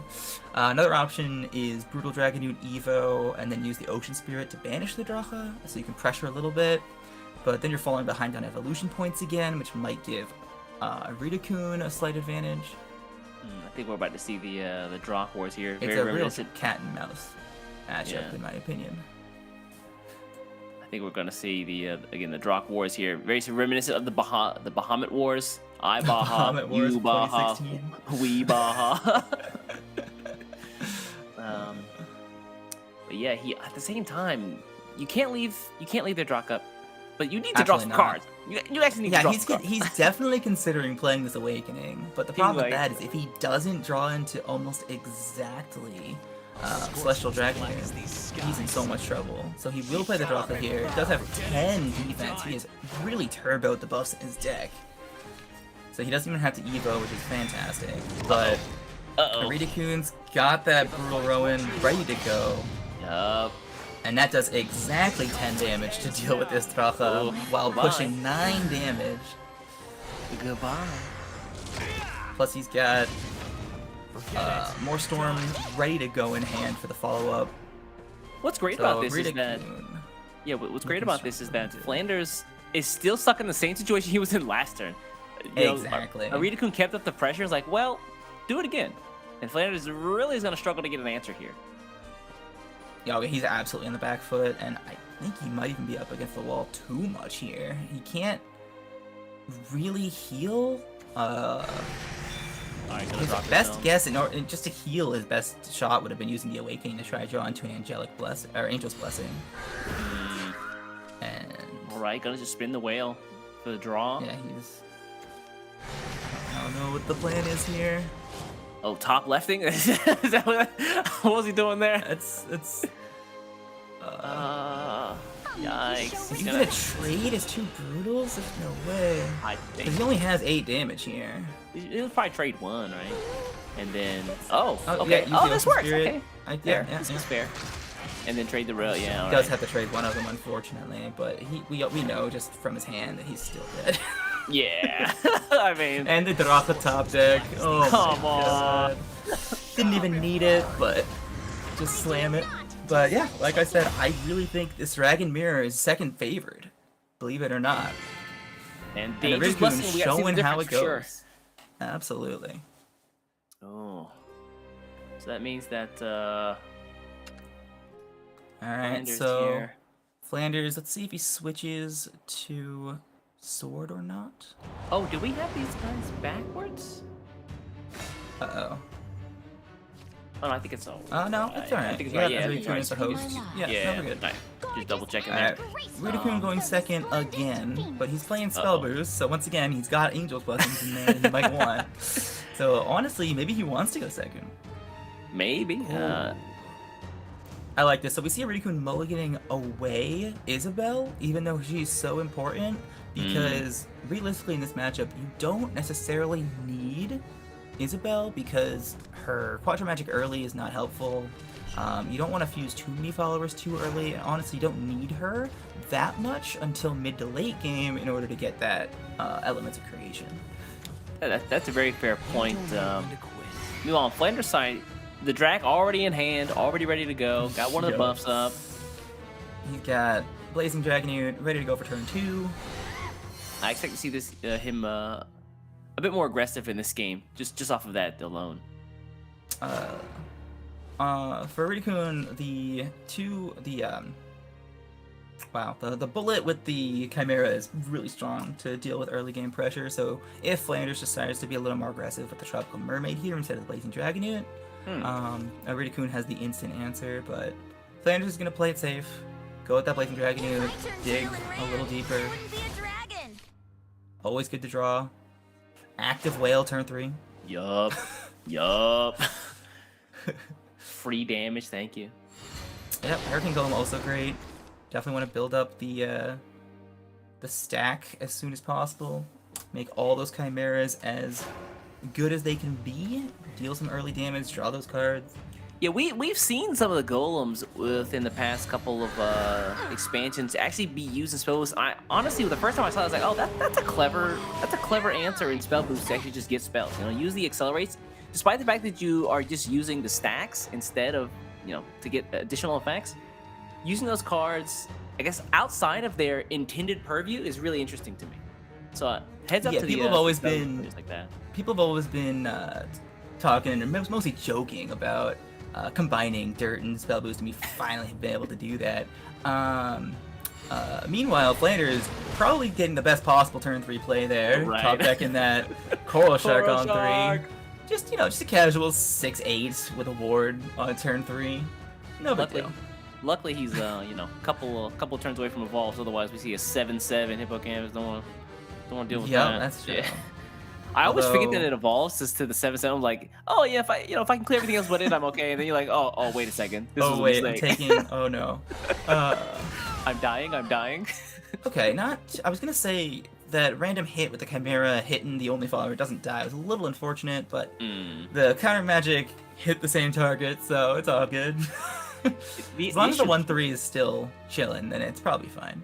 Yeah, I mean, Um, the problem is the 1/3 going to trade off the shield there on the leader, and then he's going to Oh. get the 3 damage face from the Coral Shark, plus push the advantage here. So Flanders, again, I expect him to be very aggressive this game, and this is a good way to do it. absolutely. One of the best ways to deal with Spell Boost is to just hit him as fast as possible, and Coral Shark is really good at doing that. Yeah, I don't know about you, but like once Elements of Creation drops from Spell Boost, it's tough to win. It's very difficult. Oh, to come absolutely. back. Especially with like no board for a potential Dracha, Mm-hmm. or like if they have another shield. It is really hard to push those last points of damage, so you gotta pressure them so hard before that element comes down. And meanwhile, Yeah. Flanders is drawing another Coral Shark. I wonder what he should do. And now the evolve point, evolve turn is next turn. So you drop another Coral Shark, and if Yeah, it that can't 3/5 is stick, a that's major game. threat. Absolutely. I think he mostly has a decision of which other 2-drop he wants to play with his Coral Shark. He can either play the Ward to protect his 2 Coral Sharks, or he can play the Tropical Mermaid just to have more stats in play. I think I would personally play the Celestial. Really? Not the. I like the Mermaid just for the stats. I mean, what are they really gonna? How are they really gonna clear that? Yeah, you're not wrong. Like, they have a lot of 2 damage spells. He knows he has the Quadra, so playing just a 2/2 here Fair, doesn't yeah. really do anything. However, everything else on the board will have more than 3 defense, so Quadra's not really doing anything already. So just getting more stats in play might be the better way to go. Flanders might also be considering the fact that his turn 5 is going to look really weak.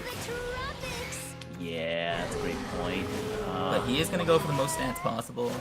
Stat it up. Another counter magic. Alright. Okay. It's just... Without I don't know. the Chakra, You know what? Riku's not looking great without that Chakra Wizard. Wait, what? Not having Choco Wizard? What? Yeah, I didn't know that was possible either, but we're seeing it here. I don't know. The one No- time no they Choco don't have Wizard. it, I'm not the opponent. Is that what you're telling me? He can't even get this, as Grimoire Sorcerer cheap enough to play this turn. Yeah. He can fuse Isabel to get an insight to see if he can draw into something, but he definitely has to play and evolve the Isabel to at Yeah. least clear the 3/5. Even You'll make a good test so, subject. I mean, Yeah. Quite targeted. And obviously no Without a Angel's brain. Blessing is hurting him a lot, especially already taking 7 damage early. you get rid of this for sure. Counter magic Rocket hit a good Palm. target, very nice. But that Tropical Mermaid's still there. So you can evo that. Pressure, Card draw. pressure Oh, the damage, Awakening draw is a so card. good. Awakening for more card draw. Oh my god, Flanders. I And don't then know you how can just Dragon players Celestial. always do this, but as soon as they're low on cards, they just instantly draw card draw. I'm telling you, man. Igni's been in the source code out there, just programming that them, give them the draws they need at all times. This is the Dragon way. Yeah, so he's deciding here whether he wants to hold his evolution point to play around a potential Angel's Blessing. I think I would still just start with the Awakening, just because all your Yeah. real decisions are on board already. So you have your Awakening, you have your... Celestial. I was actually thinking the Conflagration, because that just Oh, just pops the push shield damage? and destroys the Isabel, and just pressure as hard as possible. Oh, you're going he- maximum he- damage. Okay. He might even go Brutal here. 5, 6, 7, 8, 9, 10, 11 damage if he goes with the Brutal here. You're on. I actually don't hate He- that. Could put him to 2. Like, what's a Rikun gonna do if he's sitting at 2 HP? Wow, ignoring the. I guess if he brutals in, this is not a problem anyway. So, oh, time's just ticking though. So what is his prime conflagration though? Get Yeah, the looks like clear. he's just gonna Prime Conflagration. Yep, Evo the Mermaid, get that draw. Get the buff. Yep. Nice Oh, growing pickup. growing. Ooh. Oh, And then yeah, that's strong. Oh. Rock whale. Are you kidding, dude? Put him at 2 HP anyways. Wow, didn't need that, but there it was. All right, Flanders, This you're is looking battling like back. a wrap. Yeah. I'm not seeing what he can do. Even getting like, even he could get. His only out here is to draw and heal, hope for heal. I mean, and even then. Yeah, realistically, he's got to get it. Angel's Blessing, and then even then, yeah, he wouldn't be able to play the Seraphic Blade off the Goddess anymore. So it's not going to be easy to clear up some followers. He can get the Grimoire down to 0 cost, which is nice. Sacred Once Bird of again- Wisdom would be a nice pickup at the same time. All of Flanders' followers have more than 2 defense. Yeah, second Ooh. thought, he is going to go for that Seraphic Blade, clear the 4/4. But then what's the follow-up? Like, you don't have Chakram. Yeah, That's only doing That's 2 damage, unfortunate. doesn't even clear anything. But at least this allows him to play the Fate's Hand? I guess, yeah. I don't know what he's looking for. Okay, that's what he's looking for. Perfect. Fair. So he can either clear or heal, but either way, we know he's... Yeah. Perfect knowledge is perfect knowledge, so I'll you be back pop for round this, two. yeah. And then Grimoire This is how you cast. trade in, yeah. Alright. Good fight there for Ridikun, but... Well- Double Coral Shark. Hard to come back from. Heck, 1 Coral Shark is hard to come back from. Getting 2 is, Solved your like, as we saw motivation. here, backbreaking. Devastating. Absolutely. So that means that All right, Flanders so- is going to win the second game here. Tying it up 1-1, so we get a 3rd game for the first time of the night. Right? Yep. So Buff Dragons are taking their dubs for the day. And looks like So now we're we going got to Spell Boost versus Rally. Alright. This is a really interesting Ooh. matchup, actually, because you would think Rally has the advantage because they can be very aggressive, just like we just saw. Spell Boost can Yeah. usually fold to that early aggression. But Spell Boost has a couple of tricks up their sleeve. They could board lock to prevent that Rally generation, and then just Deep kind to of my sneakily heal. I won't suffer even That's a great whisper point. of that talk. If there's a way to like play the spells out without actually destroying followers, then Flanders gets locked at like pitiful 1-2s and 2-1s, and yeah, trying to just build up a board, and that pushes his Ridikun rally going second farther away. again. So he is aggressively looking for Angel's Blessing. Meanwhile, Flanders has perfect curve. 1, 2, 3, just like Sword wants. Ah, the sword main's way. Bumpkins out. I don't need to count. I don't even know how to count. I play That's card one of my games. What's wrong favorite with things you? about Corpse Master, actually. Although he's an invocation card, he is quite strong on turn 3. Yeah, yeah. Get those 2 followers out on the board. And yeah, that's such a flexible card. Having the invocation in some matchups, you can save it for the raw 6 to wipe the board out, well, if need be. And then Yeah. s- Big the- threatening dragon board? Nope. Goodbye. Clawed up. Alright, so again, yeah. Let me see the So Lieutenant here. definitely Frost Golem here, get that 2 draw. Nice little combo there. Getting that sigil down instantly for the extra draw. Uh-oh. Speaking You don't of, see yeah. 2 Corpse. You don't see 2 Speaking Corpse of. Masters. Well, my 1 was okay. 2 was kind of a problem. I just realized he drew the exact same 3 cards each turn Yeah. that he already had in his opening hand. I guess you bumpkin here, just more card draw. Yeah? No, he wants the, he wants the bodies. fair rally. He wants more excuse me. stats. He hasn't won a board lock quite yet. Yeah, that's true. And yeah, Arita-kun is playing this pretty well, like we said before. Like, don't really engage with the board. Try to lock them out. Yeah, absolutely. He has all the pieces he needs at this point. He has Isabel. He has his Kuon early. He has his Angel's Blessing for turn 4 ready to go. You might just play the counter magic here. Frost Golem's also reasonable, but I would actually fuse away the Frost Golem here. But he decides not to fuse. Interesting. Well, this is kind of a tricky spot here. Alright, so if you're Flanders here, you currently have 5 rally. Yeah. So And he would get the 2 damage in with his Cat Admiral right now if he wants.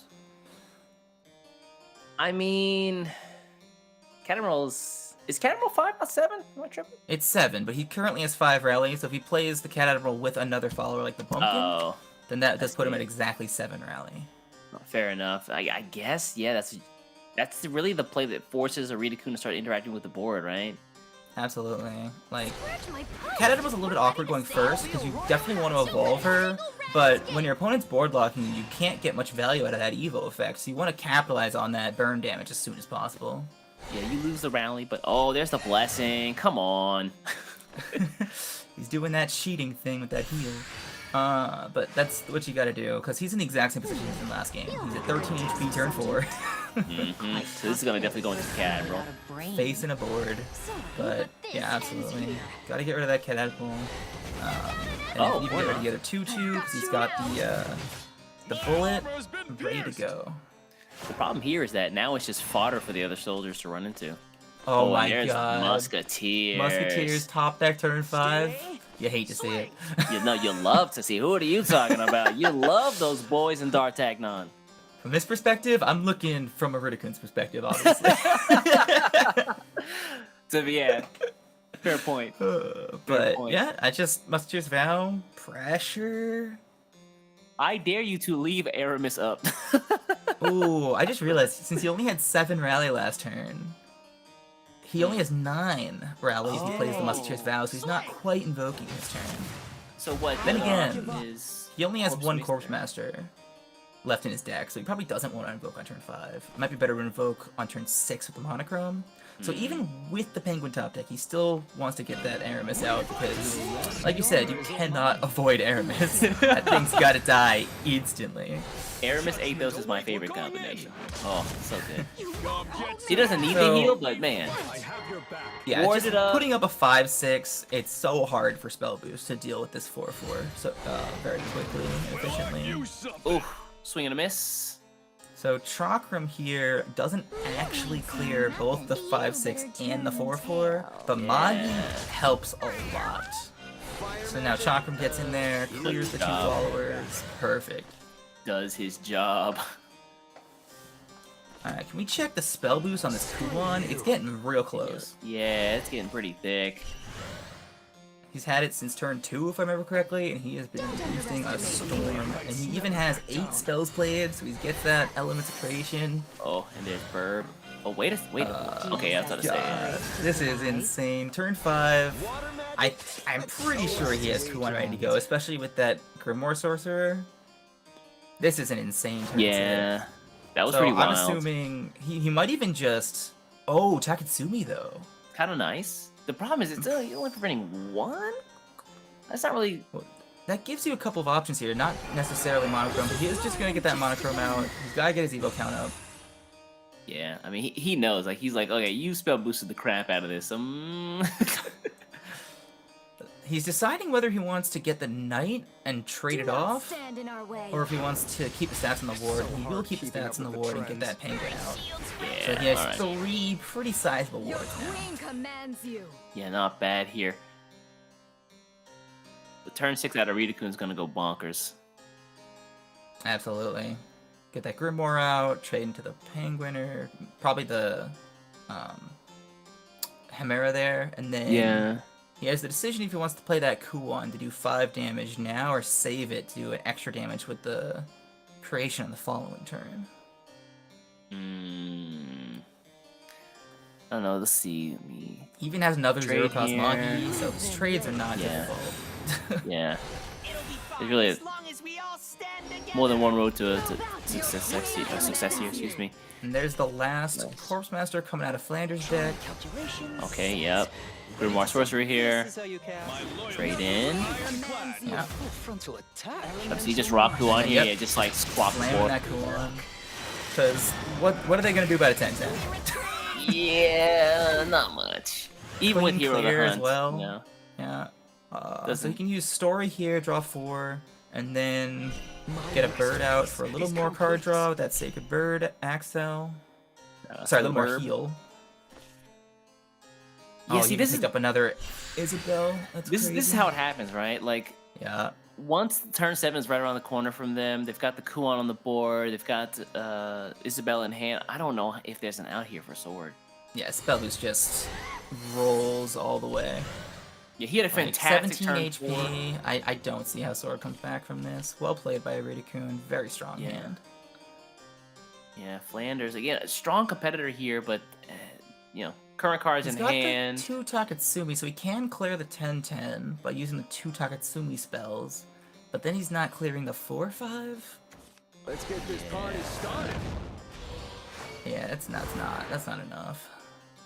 Yeah, it doesn't have enough Evo points to get the free Evo Oh, there. this Run You in. can get the extra Evo back to get the free Evo on the. Oh, Blade you double down. Rights. My bad. That's Yeah, right. yeah, Okay. Yeah. So you can actually get the free And attack then he in has here. to Evo. Run Okay, so in. he can clear everything but the Kuban, and he gets a shield. Unfortunately, It's turn he's 7 still around. dead to known information. Yeah, because he's not clearing that Kuban, so yeah, he's just out. He knows it's over. Uh-oh, yeah, he sees it. Yeah, Uh-oh. here comes the Oh, emotes, no. and he's out. Flanders Alright. sees the writing So on the wall. Ridicune takes it 2-1. Yeah, well done. Let's see, Arita Kun there. You can. It's just so hard to stop Stubbs once they have that powerful turn 5. They get their Kuon down on 6. He was like, well, okay. Really saw the power of the new cards, Angel's Blessing and Chakra and Wizard, both coming down turn 4, going second. Really flips that tempo so quickly. Yeah. And despite the fact that we did see Flanders even draw out the second Corpse Master, I think he ended up using it so that he couldn't later on swat it down and get rid of most of the Kuon board, right? It was still left the because that 10/10 doesn't die to it anyways. So even Hey. though he had the effect to destroy 3 followers, it's not doing much against a 10/10 that can't be destroyed by effects. Oof. Oof, oof, oof. And now So, we're yeah. coming into the match of the hour, but Yeah, I don't want to before jump we in hop, too soon. before we hop into these next couple matches coming up, again, we just saw EMT Iron Reese take on that first game today over Samsung. Flanders lost out 2-1, unfortunately, to Arita Kun. Good showing by Flanders as always, though. So that means that that's going to be our semifinal match. But before that, we're going to have, after this very, very short break, Team Mana Surge's Keo versus TK Sad Feeder. Yeah, no bias in the commentary. No table bias at all. here. I actually have great respect for Sad Feeder. I think he's an incredible player. He went insane on ladder last month. Number Yeah. 2. Number 2. That's wild in the world. Number 2. Absolutely wacky. And yeah, no, he's a force to be reckoned with right now. So honestly, Sad Feeder's looking strong right now. I might not be able to be as biased as I'd like to be. Oh, I meant me, dude. I'm a Keo fanboy out here. Who's not? All right, Keo. Fair, fair. And then after that game, we're going to have Void going up against DB's Suya in an awesome second round of the top 8 here. Guys, don't go anywhere. We'll be back after this very short break. And yeah, stay tuned.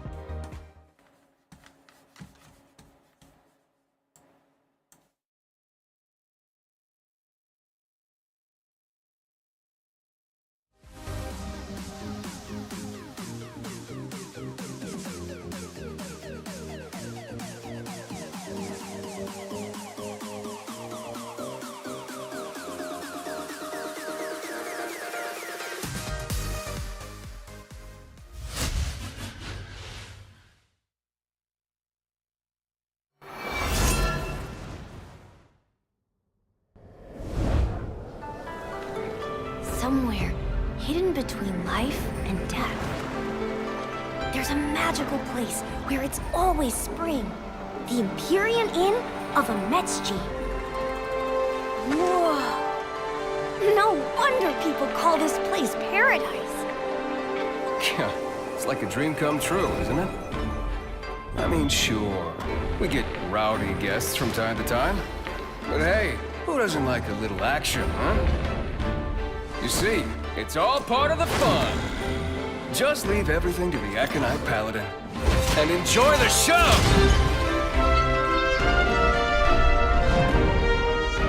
Here in Ametsji, all your worries will disappear. But heck, you'll forget you were ever worried at all. So relax. You can cross any bridges when you get to them. Trust me, you're gonna be just fine. Are you sure? Those Suitspan things look pretty scary. And I feel like there's something Hey, I already told you. Just leave the scary stuff to me. Come on, Pumper. We'll clean this old inn up.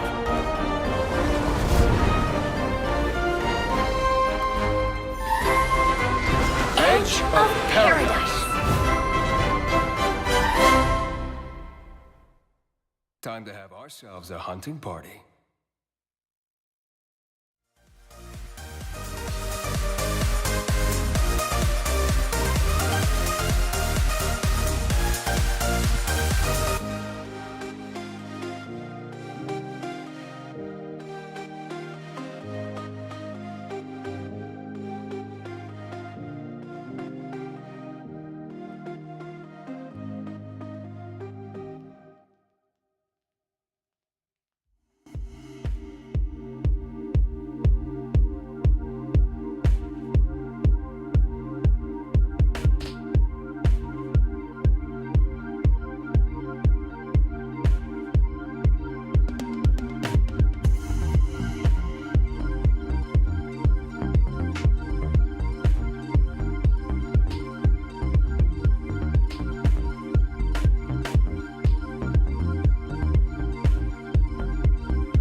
Paradise Cup for SEAO. I'm here, East. I've arrived. You trying to stop a man, put him in an impenetrable prison so he never gets out of this. I've happens. escaped. I swear, one of these days. Like Gandalf, and behind me are the Riders of Rohan. I'm here, finally. And I joined in at I think, the most exciting time. No shade to any of the other players, but I've been looking forward to this matchup of Kyo from Team Mana Surge versus Sad Peter from Team Twilight Knights since yesterday. So I've been shaken, waiting for this game to happen. I'm so excited for this. So Sad Peter almost didn't even make it to the top 8, you know. Like, I was watching the day one stream. Well, I was doing the day one stream. Well, I guess technically I was watching it. And he almost lost to Pabs in the top 16, but then he just was able to squeeze by. Meanwhile, Kyo, I think, had a 7-0 record, so pretty insane. Yeah, one of the two today, but yeah, like I saw Sad Peter play on your stream yesterday, and when he pulled out the Sekka Force, was like, people still play this? Oh, and yeah. He cleaned up so quickly with it. I was like, oh, yeah, this makes sense, yeah. He makes it look good, right? Yeah, it's amazing. But let's take a look at the bracket in case you're just tuning in to see where we're going and where we've been so far. So we've gone through 2 of the quarterfinals already. And in the first game, I believe Ain Reese took it over Samsung. Yep. You know, press F for that entire smartphone company, I guess. And then in the second quarterfinal, we just saw Arita couldn't take it over Flanders in a close 2-1 set there. Now we got Kyo from Team Mana Surge versus Sad Feeder from Team Twilight Knights, as we alluded to, and then Void versus Suya from Team Dawnbreakers. So it's a lot of amazing Shadowverse left to go in the day. Absolutely, a lot of good games I'm super excited for. Like, you know, Kyo, a guy who is noted as being, you know, the Spell Boost master here in SEAO, finally having a Spell Boost rune deck on top of the ladder, which is the rankings. I'm excited to see how far he goes with this. And you know, a guy like Sad Feeder needs no introduction. I mean, if you Yeah, watched. absolutely. How many top 8s does this man need, right? Like, we see his face every single time, every tournament he's there, pretty much. I think that I was talking to Justin beforehand. I was like, I think Sad Feeder has more top 8s than some people have entrances into SPL. Yeah, probably. Consider that. Probably. Sad Feeder probably has more top 8s than I have ladder wins. I'll just say that right now. Speaking of ladder wins, he was the second rated ladder player in the world. Yeah, that's unreal. That's unreal. Like, as if we needed any more proof that he's one of the best players out there, right? But let's take a look at the deck list and see what these players are coming in with. We alluded to it a little bit as well. Let's see what Kyo's playing. So Kyo from Team Mana Surge. Like you said, he's a Spell Boost connoisseur.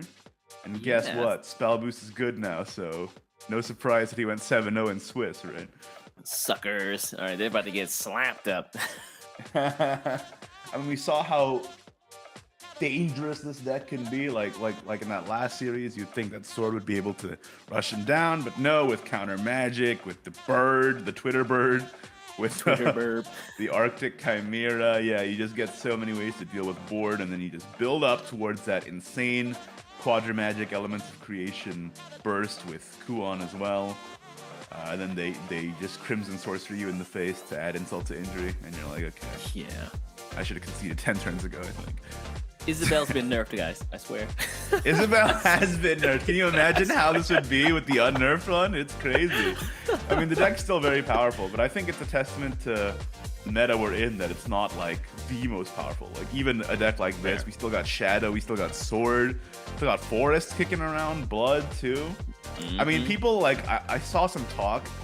This is a bit off topic, well, but just real quick, I saw some talk that like the meta has been settling down. And I don't know, man. I was watching the day one stream and I saw Jerry Dragon, saw Mono Blood. I don't know what's going on out here. Anyway, what else is Kyo bringing in terms of his decks? Let's take a look. Let's take a look here, yeah. And even Glass Shadow. You know, we've seen the Evo Last Word Shadow before. Flaming Glass, though, I think has maybe it may be a stronger deck, but it has a much higher skill ceiling, I feel. It's really hard to manage getting those necromancies down and keeping yourself alive against a lot of the decks in the meta right now. Yeah, I mean, Gildan Lease definitely helps with that, right? Like just getting that mid-game heal. I feel like you run Gildan Lease not even for the invoke, you just want it for the 6 drain most of the time. And then you just, yeah, that's really interesting. Why does this list run Anasage? That's not something I've seen very often in Flame and Glass Shadow. Anasage, get the Undying Resolve? Interesting. Maybe Kyo's just feeling festive, man. I don't know. It's a little bit of, maybe it's a bit more storm damage. I think it uses Necromancy as well to just get that count up for your inevitable Carnanos activation to res Flaming Glass. But yeah, very interesting to see Anasage in the list. To be fair, the Undying Resolve is Necromancy 6, so you can evolve her. You can ignore Ward, which I guess isn't super impactful for this deck, but I mean, it's useful against Haven. And yeah, the Undying Resolve being able to give you free Necromancy 6 is pretty good.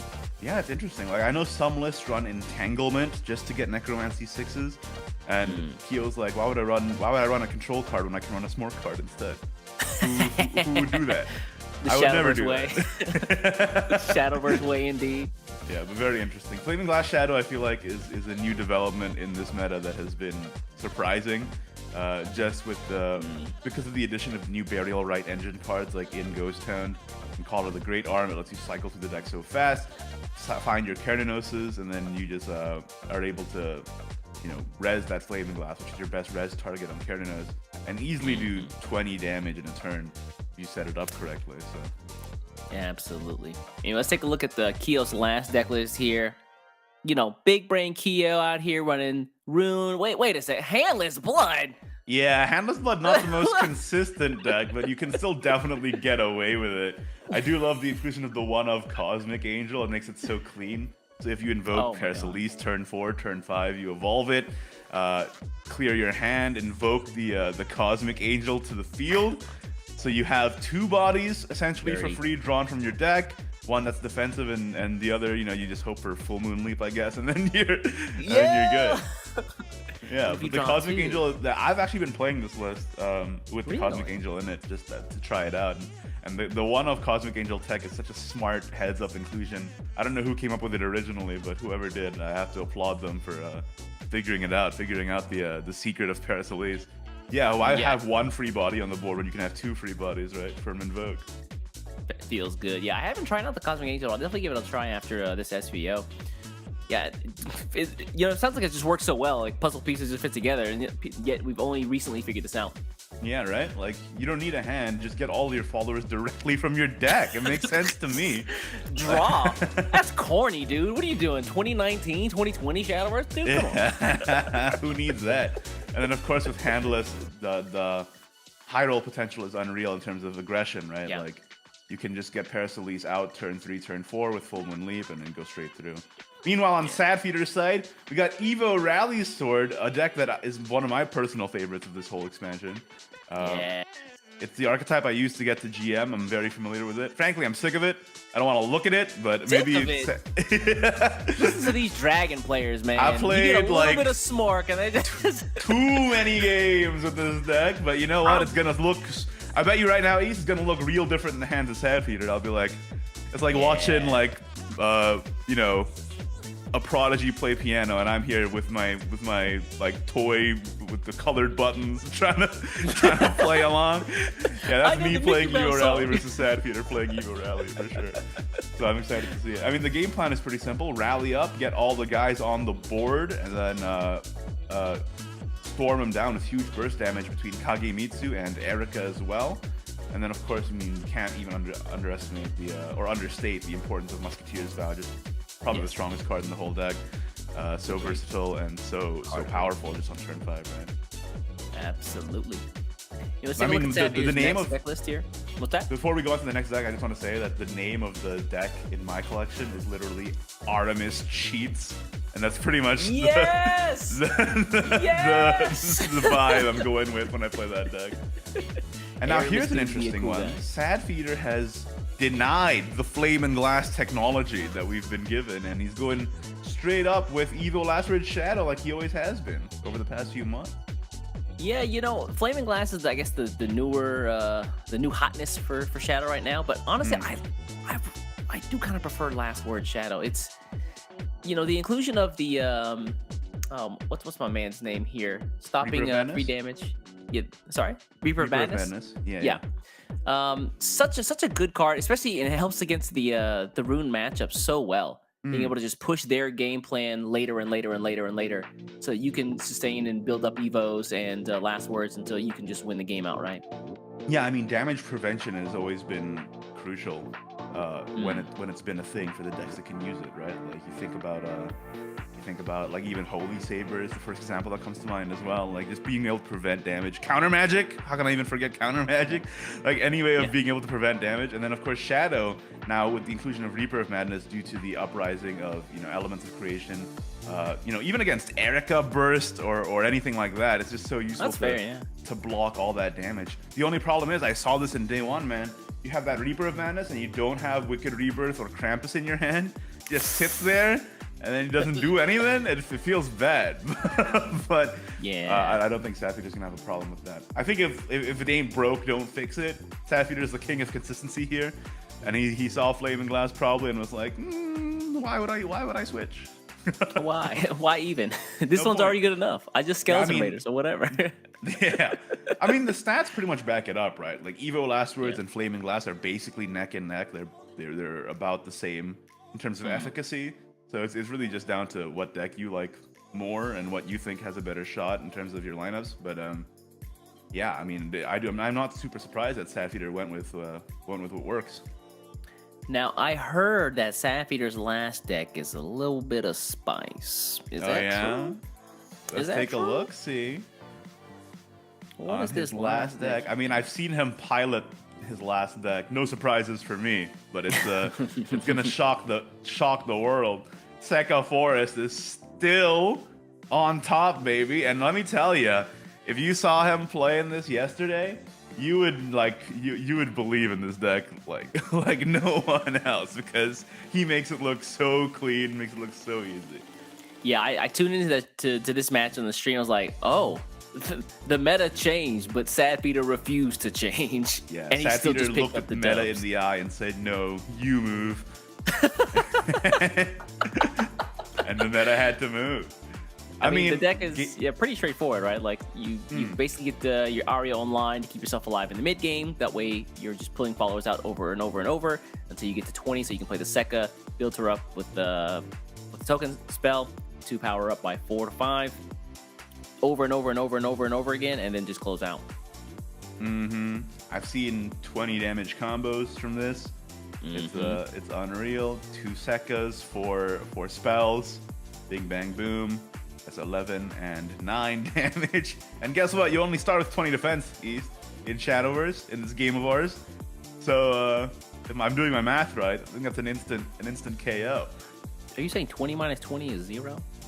That is. Give what this I'm man a saying. PhD to Stanford. Thank you, finally. Honorary degree. But yeah, Sekka Forest still very, very powerful. And I love the inclusion of, we got Fairy Slugger, Fairy Healer, because of how aggressive the decks are nowadays too. So you just The Noxious Fairy?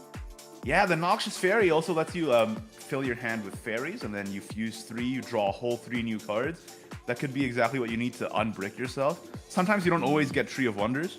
So if you just generate fairies with with Blossom and Blast Fairy, and you're like, man, my hand is stinky, you get the Noxious Elf, you just toss it all away, and you can get a whole new hand. Maybe the hand is good, maybe the hand's better.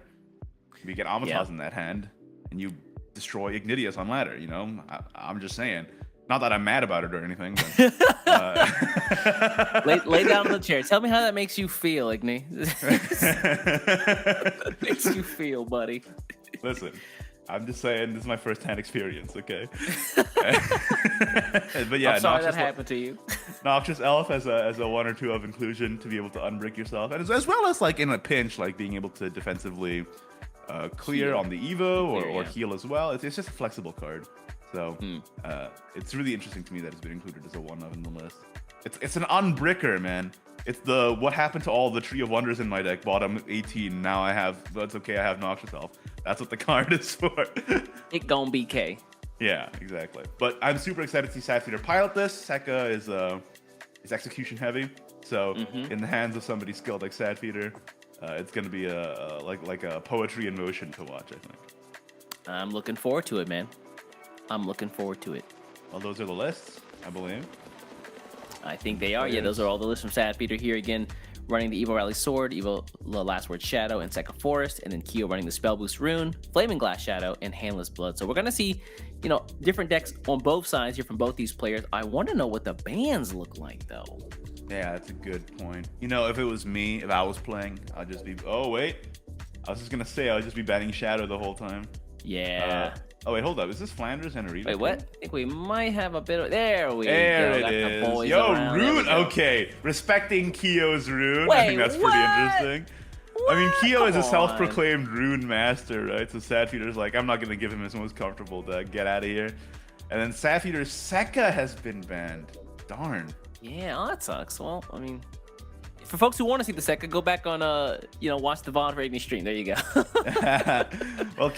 Well, it's gonna be interesting to see the matchup of Flame and Glass, especially with Keo's weird version that runs Anisage versus the Evo Last Words. And Yeah. I want to see if Keo can keep this Handless Blood streak he's got going, or if the deck is gonna fizzle out, because I feel like that deck is prone to feast or famine situations, right? Like sometimes you get the Paracelise out super early, sometimes you're just stuck with a bunch of room service in your hand and nothing to hit, right? So Feels Can be very awkward. bad, yeah. And we're gonna get into the first game here again. TK Sad Peter going up against MS Keo. Who's gonna come out on top? Head to the semifinals for today. Looks like we're gonna have Blood going up Time to against get started. Sword. Okay. Blood versus Sword. And Keo does have the Goblin in hand. Love to see it. He's Yeah, got a feeling pretty good hungry. The question Briar is, Red, I've always found, has been such an interesting card to play around in Handless Blood.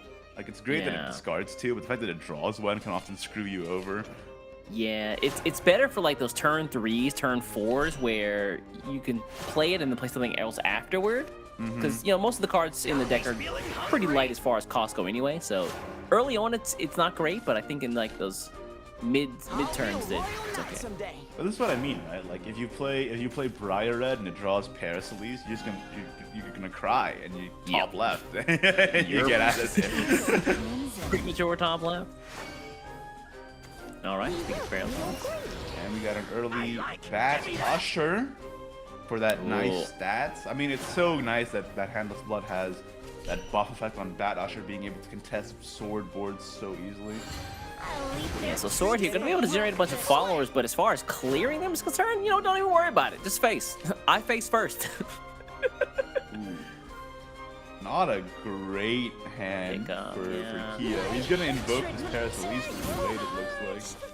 Yeah, and be able to draw cards here. It's gonna. Oh, my glass. Wow, okay. Can I actually spin the Razor Reclaw on a follower on board and just push everything face? Okay. That makes sense to me. Keep the followers healthy. So you Yeah, can still sounds like a contest. plan. Meanwhile, taking care of the biggest threat on the opposite side. I won't give up. Come get some. Means that they can't trade into Bat Usher too, which is pretty nice. Oh, that's true, yeah. That 2-3 stat line is so annoying, those turn 2s, turn 3s. Oh yeah, one play point 2-3, and you can get that active. And here's we see a defensive Erica, which is always satisfying for the opposite side. You see a defensive Erica, and you're like, oh nice, I win. Is that not storm damage going face? Why, thank You you. just lost your whole burst condition. That's pretty cool. I like that. Okay, so now we're gonna see Paracelise active. He's got 4 in the deck, correct me if I'm wrong. I think we saw 1 get discarded, so we got 2 more back in. We got 4 in the deck, not spending an Evo to aggressively go face here, which is smart because you don't want to get got by Musketeer's Vow. So if you Evo aggressively there, you actually do more damage to yourself because of Athos coming out and being able to heal even more. Athos is cool as dude. For your patience. That's a wingman if I ever saw one. He's not afraid of anything. Alright, Paracelise comes down here. Not full moon leap. Not full moon leap. Not full moon leap. But Wait, no, Razor you Claw's can still okay. get it. You can still get it. Yeah, hold on. Wait. No. Well, not full moon leap. Well, you can discard that Paracelise. Of course. Yeah, get rid of her. That's another 2 turns. And you see, this is where Briar Red is annoying because it draws you the card, and then what if you can't play it? Oh, thank God. Oh, actually works out. Fair enough. And he gets some extra card draw for next turn to find FML. Wow. Wow, wow, wow. Wow. Wow. You right there, buddy? You saw the brain explosion in real time, folks. It's Kyo playing it super smart, never evolving anything, so he doesn't run onto Ethos. Still gonna So play we're the gonna skate this, so yeah. I mean, heal is heal. The honor is all mine. Ethos is Ethos. Whoa. He's a cool Whoa, Dark Judgment Agnon, awaits buddy. the lawless. We're going Ops and in. not go for the A pleasure this doing one. business. Yeah, it's just Ethos and Aaron. Ethos, yeah. They're playing it Still, defensively. will you? Okay, the ward here is a problem. Parasleeves. A deal with the devil. This is where you 5-6 actually start stat line spinning is those a real evos. problem, yeah, because if because Parasleeves' ping effect on evolve doesn't clear it, right? Yep. And Delicious trickle of coins. yeah, looking for Sad him. Peter is slowly pulling himself. Oh! Wow. The hold on, 5, 7. He's still It's a not bit even off. good though, because like Yeah. Ethos, unless. Nope. Oof. Oof. I think Kyo has hit a brick wall here. Sadfeeder is like, I know you're playing around Ethos, but what about I do it anyway? Yeah. Like, you know what? You gotta have it, buddy. Gotta make sure you have it. All right, pop. Aramis there, Good run news is into he has Athos. Yeah. Lead the Corpse Maester up. Try again for next turn. The most important things. But Here's an offer you can't resist. he's out of gas. He's Parasleeces are doing nothing. You always see a player who has the full moon leap and then run in their Parasleeves. There's that moment of pause before they attack with Parasleeves. That's the pain that they're feeling inside. It's the pain and regret. It's heartburn. Oh, and he draws Cosmic Angel. Wow. And we got Victorious Blader. So this Silver Bolt needs to hit Victorious Blader right Otherwise, now. 50-50. Let's see it. Let's see it. Nails locked and loaded. Silver Nail Blaster going into the hit. Let's go! Oh! Wing and a hit, baby. This actually worked out swimmingly. A deal with the devil. It did. That is extremely fortuitous. Parasleeves, yeah, you play a raw and you just still get the damage done, which is nice. Retreat! Yeah, and then clear this up. Now, well, Kyo has a board. Like, you have to contend with this. That's the problem. I mean, he's gonna play Victorious Blader again. Everglow. And necklace it. Make it even harder to kill.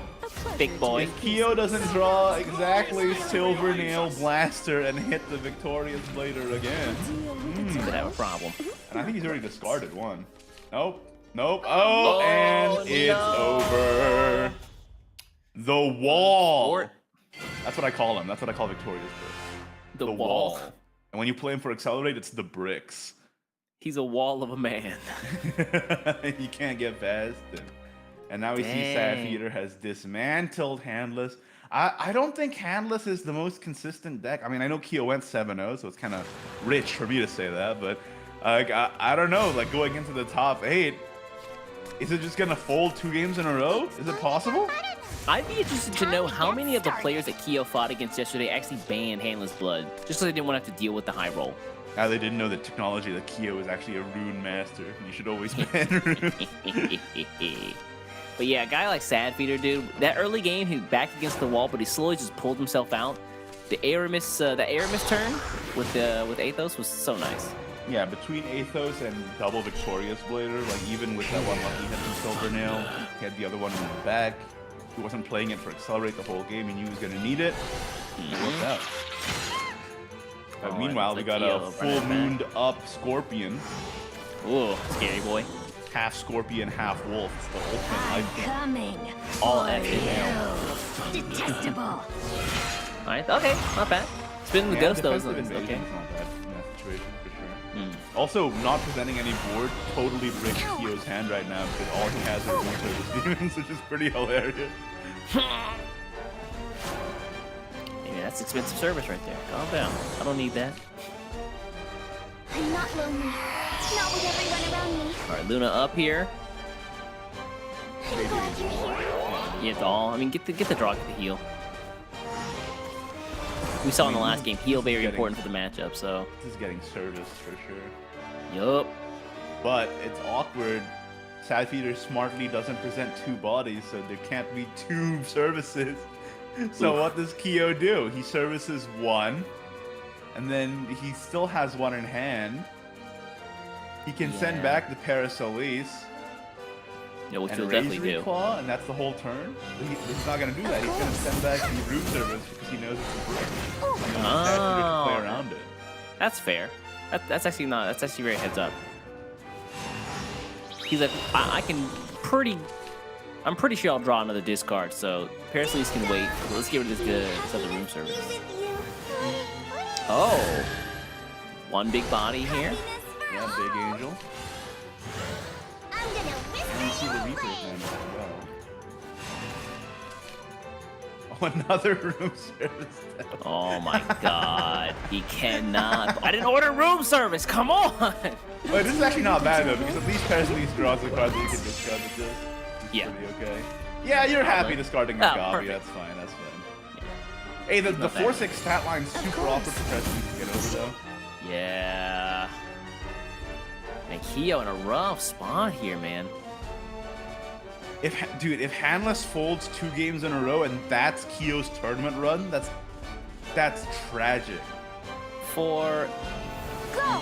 Be Wheel for a second, for SEAO, that's kind of par for the course. Apes together strong. But I mean, Oh, listen, man. Sad Feeder is on low life. Like we can't. I guess we can't Yeah. really discount that. Like all Kyo needs is one good top deck, right? Yeah, one of the good things about fighting against Shadow is that they don't have any like big heal outside of Gilneas. So, you know, they heal like 1 or 2 here and there, but you know, they're spending those play points on heals and not their actual game plan. Speaking of heals, If this brings out another Shellringer, wow, which it does. Oh, And I this is a like heal? it more. Afterlife services. and that's a heal. 2 Yeah. wards and 2 One. heals. Not a bad turn at all. All right, another Paracelsus here. I don't know how you get past both of these things. Is there anything in Halo's Blood that doubles? That's one. Oh, swing and a miss. It's still okay, but Is it? I mean, he evolves it now, right? yeah, you evolve it to clear both guys. But now you're out of gas. Are you wild? Here's an offer you can't resist. Nice. Ooh, milling a Raider.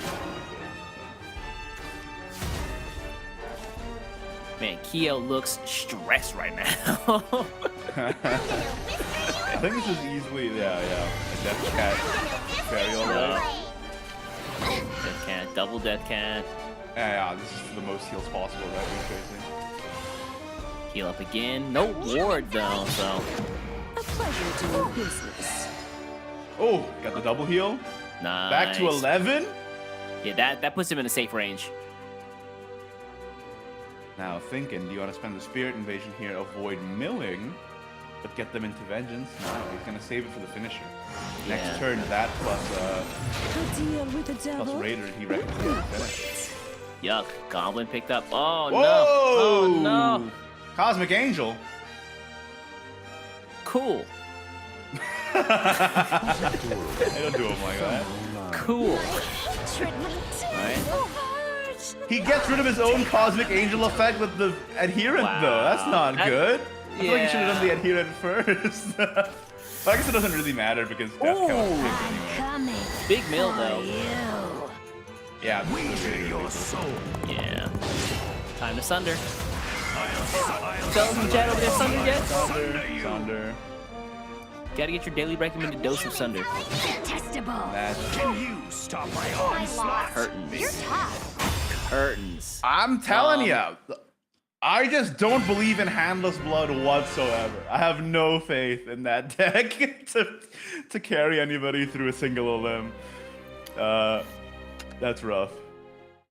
Yeah, I mean, can we get time on those matches? How fast was that? Dude, Saphir's speedrunning this, dude. He got top 8 so many times, and now he's just trying to beat his PB, dude. Like that's what's going on.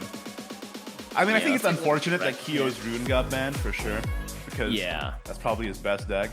And then he had to play Handless. He had to win with Handless no matter what, right? So I get why he queued it up twice in a row. Because you need to win with both your decks. But it's just super unfortunate to see it just like completely fold to Sapphire. And it felt like it was just completely comfortable for Sapphire as well, unfortunately. Yeah, Sapphire definitely looked prepared for both those matchups. He knew what he needed to do as far as, heal back up using these rounds. He knew, again, leaving up only one follower on board or no followers on board so that the room service demons were, basically useless in hand. He definitely looked well prepared for that matchup, and it showed in his play. Yeah, absolutely.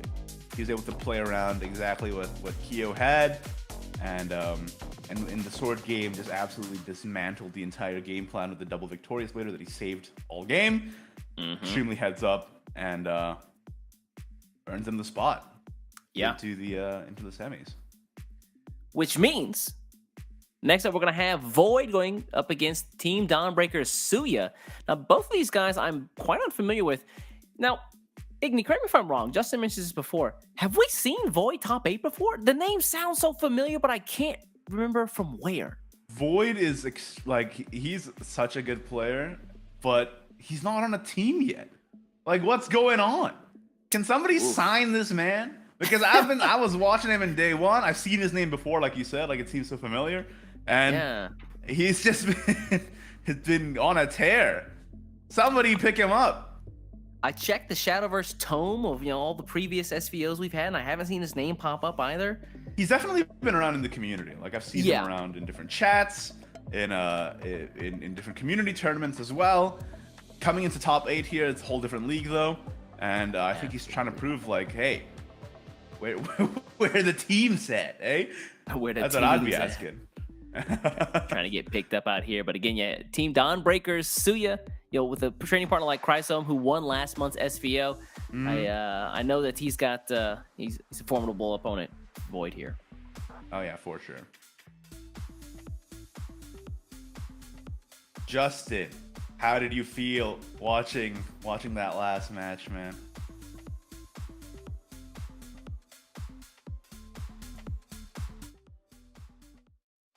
Super lucky with it. He just rolled everyone, had no problems. Man. He basically just jinxed himself going to this final. Oh, absolutely, he jinxed himself. That is unreal. Yeah, I mean, maybe he used up all his luck in Swiss, and it fell apart here, unfortunately. But props to Sadfeeder, he indeed played that extremely well. I don't know how he knew that Kyo had 2 room service demons. Playing around that was unreal. I mean, what was he, number 2 on ladder? He's probably faced his fair share of Handless Blood. At this point, Absolutely. He just can see through the matrix. He knows exactly what's going on. Yep. He's played so much of that matchup that his brain has ascended to the next level or something. But going into this next match, it's Void versus Suya from Team Dawnbreakers. Let's take a look at their decks and see what they're coming in with. So Void is opting for the aggro version of the sword deck instead of the Evo version. What's your take on this? What do you prefer? I prefer Kage just because it gives you that late game inevitability, I believe. But instead of that, he's opting to go with Leod instead, which is also absolutely incredible in that mid to late game spot where Kage would hold. So you can potentially get that Evo after your 7th rally, and then that just sets up a pretty easy, smooth sailing into the turn after that, because it's almost impossible to kill Leod with that ambush and 6 defense. And yeah, we're highlighting Golden Warrior. I was about to bring this up. That is the biggest difference between Void and the other sword decks we've seen so far. Golden Warrior is mostly used because this list does not play monochrome endgame like the other ones. So Golden Warrior Fanfare will always draw Musketeer's Vow, as it is the only spell in the deck. I'm sorry, there is 1 copy of Royal Summons. I missed that. Yes. In this list. So it either gets card draw. It mostly draws Musketeer's Vow, yeah. And also, you can Evo it for the Arthurian Light, which is less of a factor, but it still can open up some pretty cute plays, like getting the 3/3 Evo Knight off of Blade Right Lieutenant to go face. Yeah, and he's got the Penguin Guardian, which is another 1 play point, 3/3 that can gain Storm off the Arthurian Light. Right. Absolutely. Very interesting there. And then we also have of course, we can't talk about Sword without talking about Musketeers. I'll put some respect on these boys.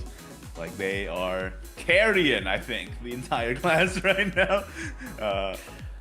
Yep. Aramis cheats, man. What can I say? Oh yeah, if you don't clear an Aramis, that gets out of hand so Yeah. quickly. If you don't clear an Aramis, you will be cleared from the game. You will be That's how it is. I agree with you. I do prefer the Evo version with Kage just because it has like more legs. But if Void can get an early aggression like roll going with aggro rally, I think it can easily get out of hand. Yeah, he clearly analyzed the meta for the Swiss round at least, in that he just needed to be just that much more aggressive, push as early as possible with those quick platers that he's got in there. He just wants to kill them by turn 6 every game. Yeah, absolutely. But we'll see if that same strategy works in top 8 single limb. Like, I mean, we just said, like, in terms of aggression, Kyo is doing super hot with his Handless Blood and then folded. So we'll see if the same thing happens to Void or if he pushes through. His next deck, though, is Flaming Glass Shadow. Super on the rise. I feel like probably the most popular deck in terms of tournament usage. In general, would you say that's correct? Like, in terms of both Japanese tournaments as well as SVO, I feel like Flaming Glass has been seeing a huge uptick. Oh, absolutely. This is the new hotness. Everyone's trying to get their hands on this deck. It's not super expensive. It's got a good amount of legendaries if it's brand new, but a lot of these cards are remnants of Evo Shadow from last formats. If you already had that, it's not difficult to get your hands on this. Like, you should already have had Luna, you should already have had Kerninos, you should already have had Raider. Yeah, exactly.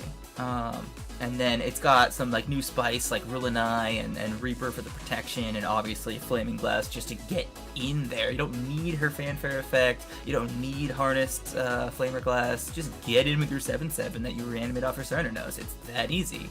Void has opted to play the Nomadic Conductor instead of the dog that we've been seeing from the other Flaming Glass Shadow lists. Yeah, so I like he this cut quite a the lot. dog and he cut the Stay in Paradise as well, right? Yes, indeed he did.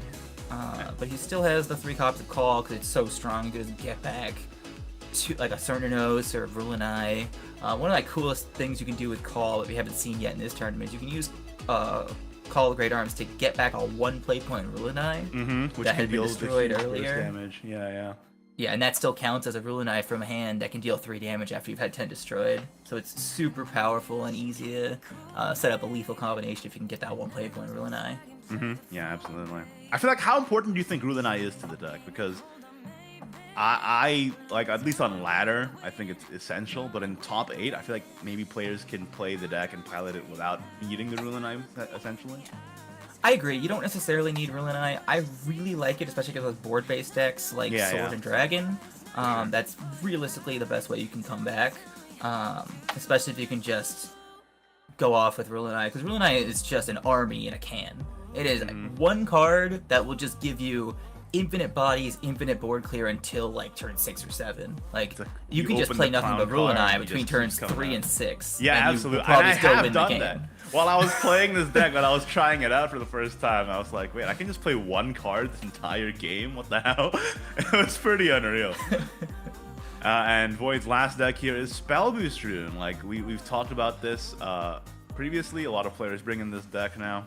The rise of this deck with the addition of Kuon, and I think, crucially, Chakram Wizard, who has come in and just provided such an amazing way to not only deal with boards in this board-heavy meta between Sword and Dragon, but also spell boosting your hand for essentially 0 cost, 2 spell boosts, which is insane. It's huge. And it makes going second that much stronger. Like we saw what Ryukun was able to do going second against Flanders in that third game. He just turboed out, got his Angel's Blessing going second with his Chakram, and he just popped off. I mean, going second is so much better for Spell Boost Rune, like especially with Angel's Blessing, like you said, it's unreal. And then it just snowballs, right? Because the Chakram Wizard spell boost, the Grimoire Sorcerer spell boost, the Kuon spell boost, and then it just doesn't stop. Oh, absolutely. And it's wild seeing all these spell booster in lists because they always want to play multiple different spells for the sake of Isabelle to get up to that 8 count you need after the nerf. And so he's got that 1 magic missile. He's only playing 2 of the Kuon spell because he just really needs to just max out on more spells. So he's got only 2 counter magic. He's got only 2 stone bullets. So it doesn't look super clean, but for the sake of Isabelle, it's almost necessary. Yeah, I think that like the Isabelle nerf makes the deck building process so much more interesting because you're forced to make these decisions for the list. And then what spells do you need 3 ofs, and what spells can you get away with 2 ofs of because you need the spell variety, right? But of course, Hurricane Golem and Frost Golem help with that just because their accelerates count as a spell. So, yeah, you can still make it work. Yeah, and their followers they confuse for Isabelle Yes, to exactly. set up that OTK with the Crimson Sorcery. Arctic Chimera as well, falling into the same boat there. But yeah, the rise of Spell Boost Rune does not surprise me here for sure. I just feel for what's his name, Gios. He's not invited to the party anymore. Gios you'll never see that in rotation ever again. Poor guy. I think people were like trying it earlier on. Yeah, they were. Scene, When Spell it Boost was just first on the didn't. come up. Yeah, for sure. And you guys were talking about if Void has topped ever before. He's never topped SVO before, but I believe he did have a top 8 showing in one of the Tempo Storm tournaments. Yes, last year. I think that's where I recognize his name from. And I mean, just like I said, in the community, he's been around for a long time too. So I'm super excited to see if he can bring it into the top 8 SEO SVO here, because this is, so to say, the big leagues. So let's take a look. All right, well, what's on the other side though? DB Suya, what decks is he bringing? Dawnbreaker Suya, what do you have over there? Also more- running Aggro Rally. Wow. Okay. Almost an identical list. No to Royal what Summons Void's in this playing. list though, so that the Yep, so Golden more Warrior always consistency. pulls Musketeer. Yeah. So it looks like instead of the Royal Summons, he's playing the 3rd Leod. That is the only difference between their 2 lists. I mean, it's a pretty soft list, right? I feel like. for Yeah, Aggro Rally. exactly. Like with Evo Rally, people are be like, do I want to put Penguin Guardian in there or not? Do I want to do this or not? But with Aggro Rally, it's like, okay, these are the cards. Let's go for Yeah, it. you're right. It's essentially just a 37 card core. Yeah, exactly. And hey, it works out super well. Taketsumi, I always call him Takemitsu, because I keep thinking of Kagemitsu. Kagemitsu. Yeah, but Taketsumi. But yeah, Taketsumi. Yeah, Absolutely unbelievable card of its current meta, especially with Angel's Blessing. You want to like keep up those evos as much as possible and just keep pushing. You can even get back your evos for 2 evos for Musketeer's Vow on turn 8 if it goes that long. I've seen that several times before. Takasumi is just such a nice niche in this deck. And the protection effect is a nice bonus too in Exactly. certain scenarios. Like if you're anticipating a raider, for example, you can sort of stifle a lot of their burn that way because of the 1 damage pings. And yeah, it's just an absolutely unbelievable card. Leod, the rise of Leod coming back just because it's so aggressive. Like I saw turn 6 double Leod sit and then the next turn win the game. just 6 AoE, 12 damage out of nowhere. Yeah, on ambush followers that you can't deal with. Yeah, absolutely. Exactly. So no surprise to me here. But yeah, very clean list.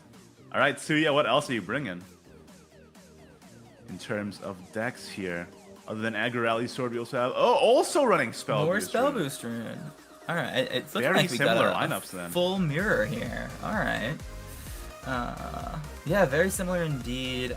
He opted for, it looks like, a 3rd Counter Magic 3rd Story of a Lifetime. And no Magic He Missile. trimmed down on the Magic Missile and the Magi. Otherwise, it is card for card the same list. Yeah, So once again, another refined list that they're both working off of. So it does make sense to me though to include more Story of a Lifetime, right? Because if you want to get your spell variety up, you can get through your deck so quickly with Story of a Lifetime. Try to draw into your like Arctic Chimeras or whatever. For your sometimes spell I find it to be a little uncomfortable in the early game. Yeah. Because you might not have a card that you're willing to discard. I'm also noticing he's only playing 2 copies of Angel's Blessing, but we saw that earlier with players like Ain Race and Flanders that also only played 2 copies of Angel's Blessing in their Spell Boost Rune deck. I can kind of get it. Like if you're going first, then you're just kind of sad with with some of the 8. Like it's not too bad. Don't get me wrong, but like it's definitely not Right. what you want. They're thinking if I go first, I don't want to draw multiple copies of Angel's Blessing, so I understand that. Yeah, that makes sense to me. All right, Suya, Meanwhile, what's I the go last second list? more often, so I'd rather play 3. What's your And personal then- luck stat, I guess? Show me that Shadow deck. I know it's there. Oh, is Suya running Shadow as well? Let's take a look. The last deck list from DB Suya here. What does he bring in? There's the Oh, mirror. but it's not Flaming Glass. It's Evo Ah, Last so it's Word. not a perfect mirror. We got that last word's difference. That last word's difference indeed. I mean, why fix what's not broken, right? Like, you got the Yeah. insane amount of burst damage between Raider, Spirit Invasion, and Link Staff. And then the inclusion of Reaper of Madness just on the rise, just to counter the amount of huge burst that's in the meta right now. Yeah, definitely. And you could say that the Reaper could give you an advantage against Flaming Glass because you can use that Reaper to get that free Evo, set up your Raider for the following turn, set up your OTKO, preventing your Flaming Glass opponent from pushing that much damage. Yeah, that's super heads up. Yeah. And I think it lines up well against a lot of the decks in the meta right now. Like we talked about it earlier, like Elements of Creation getting blocked by Reaper of Madness as well. So Yep. maybe Evil Last Words is the deck that's going to come out on top here. I guess we'll find out going into the set here. It's going to be DB Suya versus Void for the So in this last type of quarterfinal of the day. mirror, what are we thinking in terms of bans? I mean, What would you be afraid of? I would consider Shadow, but I was just going to say that I would ban Shadow almost every time. That's just me. yeah. Yeah, just the ceiling of Shadow is so high, especially if Yeah. you're expecting players of this caliber. Looks like we do get a Alright. Shadow ban on Suya's side, but Interesting. Void's Rune has been banned. Doesn't want to play against Spell Boost. Maybe each one to avoid the Spell Boost mirror. That makes sense to me. Yeah, right. that tracks. So it's going to be aggro rally on both sides, and then Void's running the Flaming Glass Shadow versus Suya's Spell Boost Rune. What do you think you queue up with Definitely first? interesting. I kind of like scouting with Sword. Oh yeah, no, definitely run Sword out first, especially if you're Void, because if Suya brings out Rune, I feel like you're in an advantageous position. So I almost expect a Sword mirror here. Yeah, and so that it I was is. gonna say. ラブはどこの姉様だ Same Void way. gets that go first advantage. It's true. Can he leverage it with a Pingy or a Bumpkin, perhaps?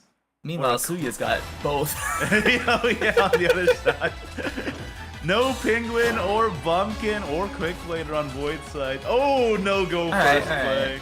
Okay. At least Void has a Vow, so he can recover pretty quickly on turn 5 if he falls too far behind from Suya's True. tempo.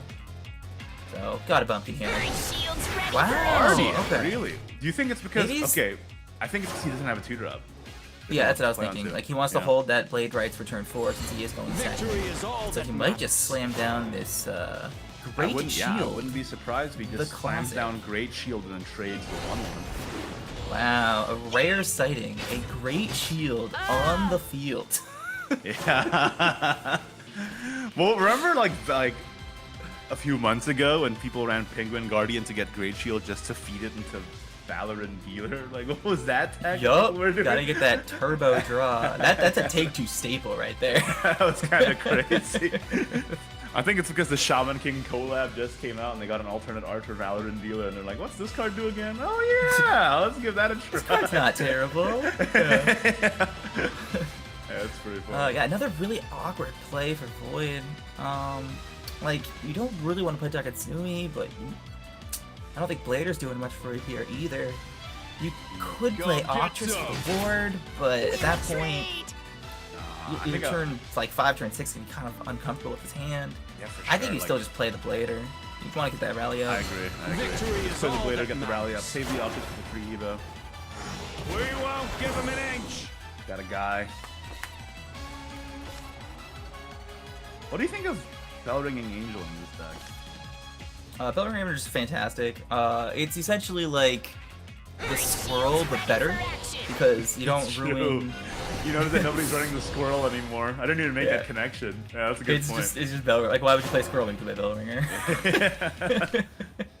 But yeah, he decided to go with the Penguin plus the Great Shield again, which I find very interesting because he's getting relatively close to Rally 5, so he could have gotten some good value out of that, but he just wants to play it slow, ward up, protect himself as he's going second, and then try for an explosive turn 4, most likely with Blade Rights plus Bell Ringer. Yeah, probably, right? Bell Ringer Evo plus Blade Rights would swing the board his way. Meanwhile, Void getting a Liad is not helpful right now. So another very awkward turn for him. He can't generate a ton of rally. He probably doesn't want to play Taketsumi going first. We're not seeing the aggro from Void. Yeah. What happened to the aggro part of aggro rally, man? It's all gone. I mean, situations like this, I know this is confirmation, Ryan, but situations like this is why I prefer the Evo version, just because I feel like you have way more options if this kind of thing happens to you. Like you don't, you have at least you have longer legs to go further. I agree with this though. Get the Liad down so that if Suyo goes wide with a bunch of X1s, the Liad just clears that. We won't give him an inch. Bellringer Blade Rights. You also pseudo board block this way, so if he was going to do some kind of Blade Rights plus Cat Admiral play, he can no longer do that. That's true. Right. The Liad counter answers that. But he can still play Bellringer and the Blade Rights. He's gonna actually go for. Is this pre-Evo Liad? I like this because he has a couple of wards protecting it. This Liad is most likely safe because even Octra's spell doesn't clear the Liad here. And he gets the draw off the Bumpkin. Come get some. Both players draw Golden Warrior. Yeah, he's Draw gonna go their for Musketeers. Porthos here, likely for the Bane to kill the Liad. Yep. That card is just so versatile. It's like kind of unreal. It answers pretty much any board state depending on which Come you get pick. some. Oh yeah. It's incredible, the versatility of that card. We need more modal versatile cards like that in this game. Well, I guess I should say which one. We'll return right to At your service. I've had to before. I've had to go for the Bane and the Ward at one point because I needed to heal, but I also need to clear multiple things. It's you do sometimes, but it's tragic when you have to. It's so bad. Aramis is too good not to pick up. Oh wow, so he can't even... Can't What a clear. awkward play here for Orthos. Suya. Yeah, He's that also is leaving super Liad on board, so he doesn't have a board. So I think he's trying to pseudo board block here. Just leave Void off of his options, try to keep his rally count down.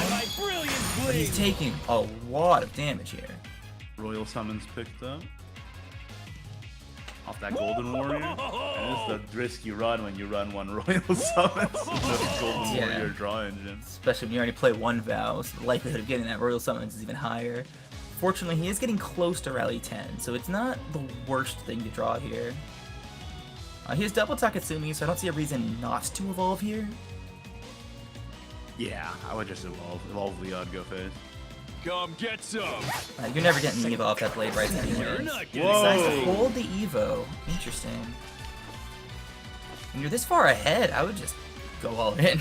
Yeah, I agree. Like, you would do so much more damage that way. We're ready to sail? Especially with gonna like, be the free difficult Evo you have with Octris, plus the free Evos you get back with Taketsumi. And it's gonna be super difficult for... Yep. Good play here by Suya. Getting that easy, Annihilate them. relative clear and setting up a bunch of wards, but can Void use Taketsumi here to potentially? Oh, okay. He only has to do 4 Takatsumi's not damage. active, actually. Unless, wait, if you Octris first, is that get you to Rally 10? I haven't been paying attention. Suya board blocked him. So I don't think he's at 9 rally. This newfound satisfaction begets desire. Yeah, not quite. I seen goldfish with more bite. Heightened fear shall make you So that's crave. 9 rally currently. So he can play the Cat Admiral then Taketsumi, but now he can't either the Taketsumi. So he's definitely not looking at Taketsumi this turn. Suya was able to recover quite well here against that really Yeah, intimidating this is board from quite Void. strong. Void likely has to use the Remnant here just to clear the Cat Admiral. Otherwise he can't get through to it. But then I don't see how he's dealing with the Bellringer here. Because obviously you trade the Octris into the 4-4. Oh yeah, really awkward spot here for Void now. So yeah, really flipping the switch. At your service. To get spell to get a Admiral. It should have been so Right, I sad. was originally thinking that, yeah. Power only Okay. Especially when you're not getting the Evo back yet. It's so sad to do that. If This that works was out okay though. He considering. takes out most of the most pertinent threats. Blader off the top. I don't think that's the way to go here. Yeah, I don't think so either. There's a lot of swings and roundabouts this game though, for sure. Probably Oculus again, because you get the free clear on the 2-3 and the 5-1 if you use the Remnant, plus you get the draw. come get some. The Octress on Octress. Or Yes, Octress on definitely. Octress action. So you basically steal your own Bellringer effect. Build a bell. There's only 2 wards in play. I Come don't get think some. he's at 15 rally for Erica, because the early game is a little bit slow in terms of rally. He is just going with Blader. Yeah. There can Alright. only be one. I mean, what deals with Blader here other than There can only be Core one Master? Max Vow. victory awaits us. The 2 wards protecting it though, even Vow doesn't quite get through. The fact that Golden Warrior Taketsumi- pulled Royal Summons and not Vow is so tragic. Yeah, that hurts. Like, we but at see least that he as can use it here to grab a couple of very cheap followers. Now he has a 1 playable Taketsumi. that's just a Try- deck building choice that was made, right? Like Void knows that that was a possibility. Absolutely.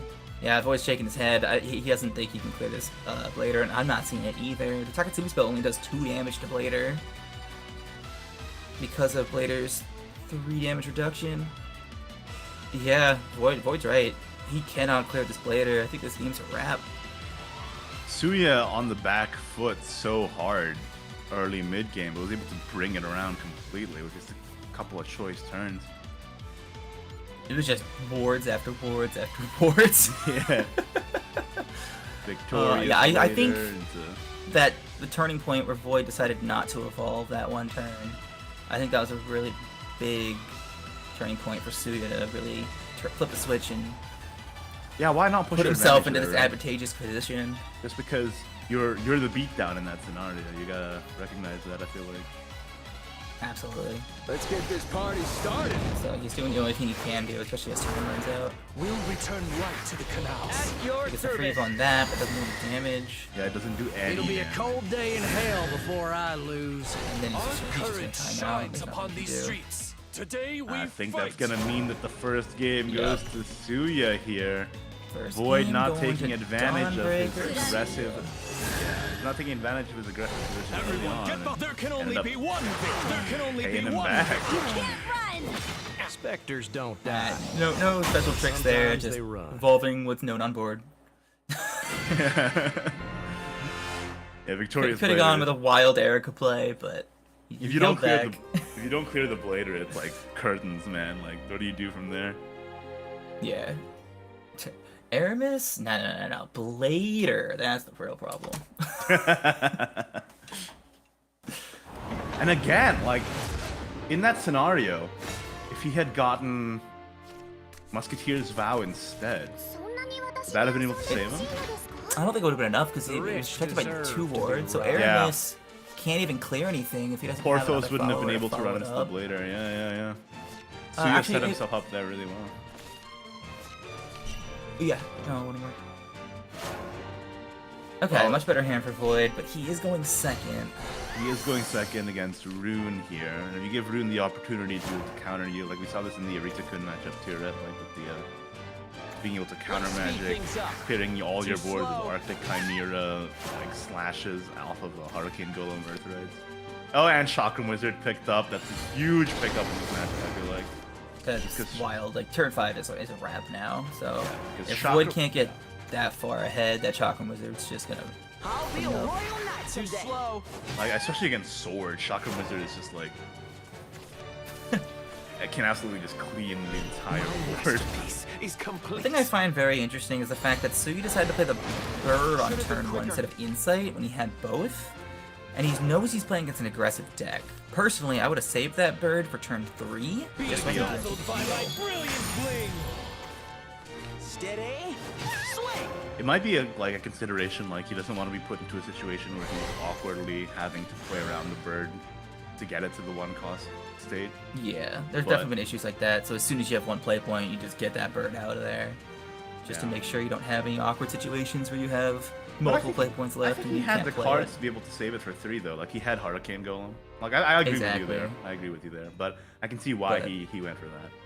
It won't be too big of a deal. So he's got his pieces, but he just needs some more cheap cards to kind of push him there. He's got double Kuma. This is the 50-50 there, but it doesn't matter too much. Yeah, you just sit. The your Quick Blader turn can break 5 the is a shield rat. though, so he might go Quick Blader, maybe even evolve the Let's speed Golden things up. Warrior. Too slow. Give his Bumpkin. Bumpkin Storm, and then I think the Penguin Guardian. Okay, no, he's gonna go the safe route. Eva the Yeah, Leon. Evo. Yeah. We were like, I what about was this getting ahead of cute player myself. we can do? Yeah, what if we get that rally 5? Get 3-3 Storm? I mean, it was definitely a consideration, but yeah, Leon's definitely the safer play here, especially coming up against the Chakram Wizard. Is complete. He had a game yesterday, I think in round 7, where he decided to evolve his Golden Warrior against Rune, and it didn't pay out, so I think he's learning from his lesson. Yeah, that makes sense. You'll make a good test subject. He'll go out early, not trying to get that Crimson Sword. This is a little bit awkward though, just because he has to trade to the 2-3. Oh wait, no, he is the Chakram Wizard. He's got Magi. Okay, yeah. And he probably holds the Chakram Wizard for next turn, if I had to guess. Oh yeah. Quicker. Yeah. And this sets up his Kuon. Got 2 Kuons, 1 Quadra. I think he's doing okay. The Chakram Wizard's gonna spell boost that Fate's Hand too. Man, what a Yeah, card so he Chakram gets- Wizard is. He's gonna have 3 boosts for 0 play points for this Kuon. This Kuon might even be active turn 6. Yeah. It's getting really close. 3 boosts, 0 play points, clear enemy board. Sounds like a good deal to me. Yeah, and draw 2 to boot. Why not?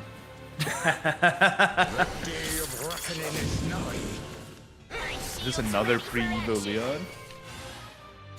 I'll be a royal Is knight. that Yeah, the sauce? Bumpkin has the rush to kill the Isabel. Yeah, I like this a lot. It's really hard to clear these Leons, especially with that Bluetooth protecting them.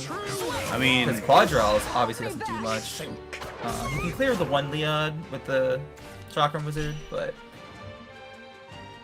yeah, how do you without clear a second Leon? Fire magic. without a second counter magic, I don't think he can. Alright. One's at 7 and 5. I thought they were a lot further along than that. You need to evolve the Chakram Wizard to get it to 10 this turn. But even then, you can't be able. You're not going to be able to play it because Fate's Hand's still going to cost at least 1. Yeah. Okay, another Stone Bullet's not super helpful yet. Don't underestimate me. Quadra Quadra does here. apply. Okay, gets the creation for next turn, so you can just heal up as much as possible. Yep, he does get down to 1 play point for the bird. Nicely played. Unfortunately, that's still 6 damage coming out of Mr. Leon over there. Yep, so Musketeers looking like lethal to me. 6 damage plus Musketeers. That's 6 plus 5. 6 plus 5 is the last attack is 11, I think. Hang on, let me write that down. Hang on. Can we double check 6 that? plus... Can we double check that? Can we get the mathematicians on this one? And Void is able to pull out a game 2 victory with Sword against Rune here. Hang on, make sure he's not misclicking. There you go. Yeah, Super yeah, there Canadian. we go, there we go, we're good. There we go, nicely done. Trade for good measure. It'll be cold Just rub it in. hell before I lose. Alright, moving on to a game 3 for the second time today.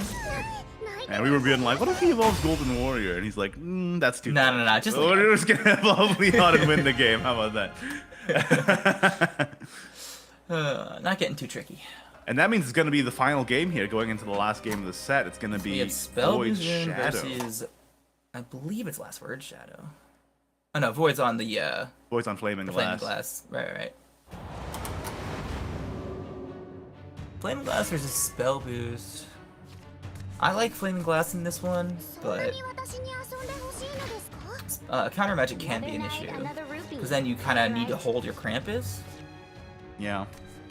He's got Reap of time. Madness is huge, though. I don't think you ever keep it in the mulligan, but He's considering it though. Like, he knows that the elements of creation is an inevitability. So Yeah, maybe but- you. yeah, you never keep Reaper. You need that. You need your early game stuff. You need your shadow generators. Uh-oh, he's not happy with that. You never want to barrel right Krampus, so he can't even play Certanos unless he top decks something. Yeah. Barrel right. You barely like Krampus, you're the saddest person. Oh, nice top deck. Save. Doll. He's got Absolutely. Krampus here. Oh, I actually don't like this. No? Just because counter magic exists. It's. I've lost so many games just because I didn't hold my Krampus to break through that shield. That's a fair point. And then if you can't break through that shield, you know that Flaming Glass is doing 0 damage. And you get a draw off the doll regardless, but yeah, because up here, like all you can do is play doll. Which, granted, if you play Krampus, you wouldn't have to play here at all. But it doesn't really make a huge difference. Meanwhile, Suya has everything he needs other than card draw. Yeah. So he's gonna have to probably, depending on his top deck, fuse his second Kuon here to get an insight. Oh, there's Never card. mind. Just draw what you need, I guess. You had to say it. And he's gonna fuse the Frost Golem for an insight, and he's fine. And there we go. Third Kuon. Kuon. Probably don't need that one. Yeah, we can get a Crimson Sorcerer with that one. Alright, finally got a follower. So that's good. He can dig a little deeper with his Pneumatic, probably, if I had to guess. What do you say? What do you think with the Nomadic here? Oh, no, he's just gonna draw. Alright, I'm okay with that. Because otherwise, I probably should have discarded the Blessing with the Nomadic. But this is a little bit safer. But yeah, really slow hand here for Void. He definitely needs to generate as many shadows as possible so that he can try to push an OTK with the double Spirit Invasion with that Krampus. I'm sorry, with the Skeleton Raider. Still hasn't found a Flaming Glass either. This is an easy Isabel vault to get You'll for. make a good test subject. Absolutely. And then reduces the Chakram to 0 cost for turn 5. But this Oh yeah. ends You here. probably just play Hurricane Golem here. Set up for your Arctic Chimera too. Clean play. Oh, and gets the second Isabel. Okay. God, that's Suya Yeah, is he just is. getting everything he needs, man. so set up for turn 5. That's a wild turn 5. He might even be able to set up for creation on 6. It's possible. Like, it's absolutely possible. Like this is a goated hand from Suya. Meanwhile, Void's kind of struggling to put together the pieces here. Gets called the Great Alright, Arm. Okay, that's an important phase. Big bell ringer here. As big as you can get her. The biggest bell ringer in all the land. Kind of awkward here. He does have the Reaper. That's gonna be good for turn 6, I would say. And that'll probably bridge the gap to get to turn 7 to potentially set up his OTK. But he still hasn't found Flaming Glass. Sinks retracing. Just 'cause it's not doing a whole lot for him right now. What Shadowcraft followers has he used? Has he barrel rated any Shadowcraft followers yet? Luna's dead, and Right. I think that's it. So if he That's uses it. Call here, he gets a Luna and whatever he tosses off of it. he can toss Karen and get it back. Yeah. Or Rulanai, because that does increase his count. Because that does Well, count as a if he Rulanai does it, being he's gonna mill destroyed. next turn, though, right? Problem. He's gonna mill regardless. You maintain hand size if you play Call of the Great Arms. Unless you play Spirit Invasion. He is gonna Spirit Invasion. Okay. Detestable. I don't like this too much because I'd rather hold that to set up the OTK. He has a second you're- one though, so it's you're- not the worst thing. Yeah. Fire magic? Yeah, I don't know. He definitely doesn't want to overdraw the Flaming Glass, so I understand that. Chakram Wizard going in, Let's so ride the wave. getting rid of that big bell. Hey, there's Flame There Blast. it is. Okay, so he wouldn't have overdrawn it anyways.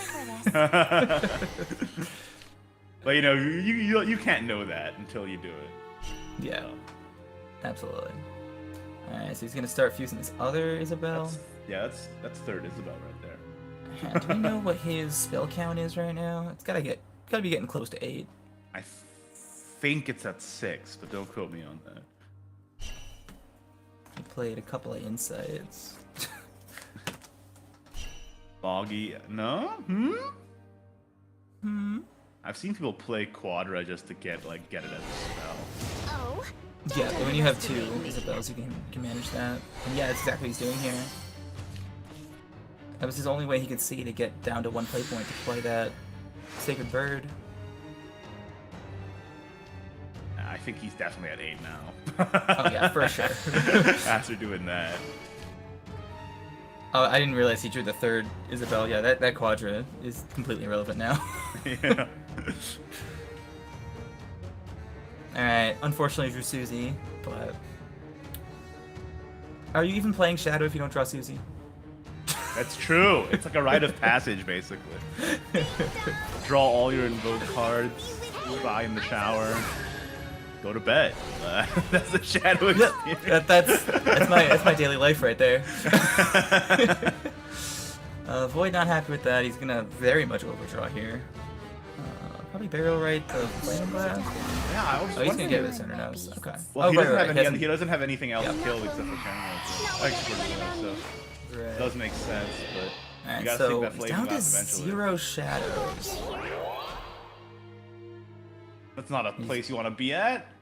Very much overdrawing, but I think he has everything he needs at this point.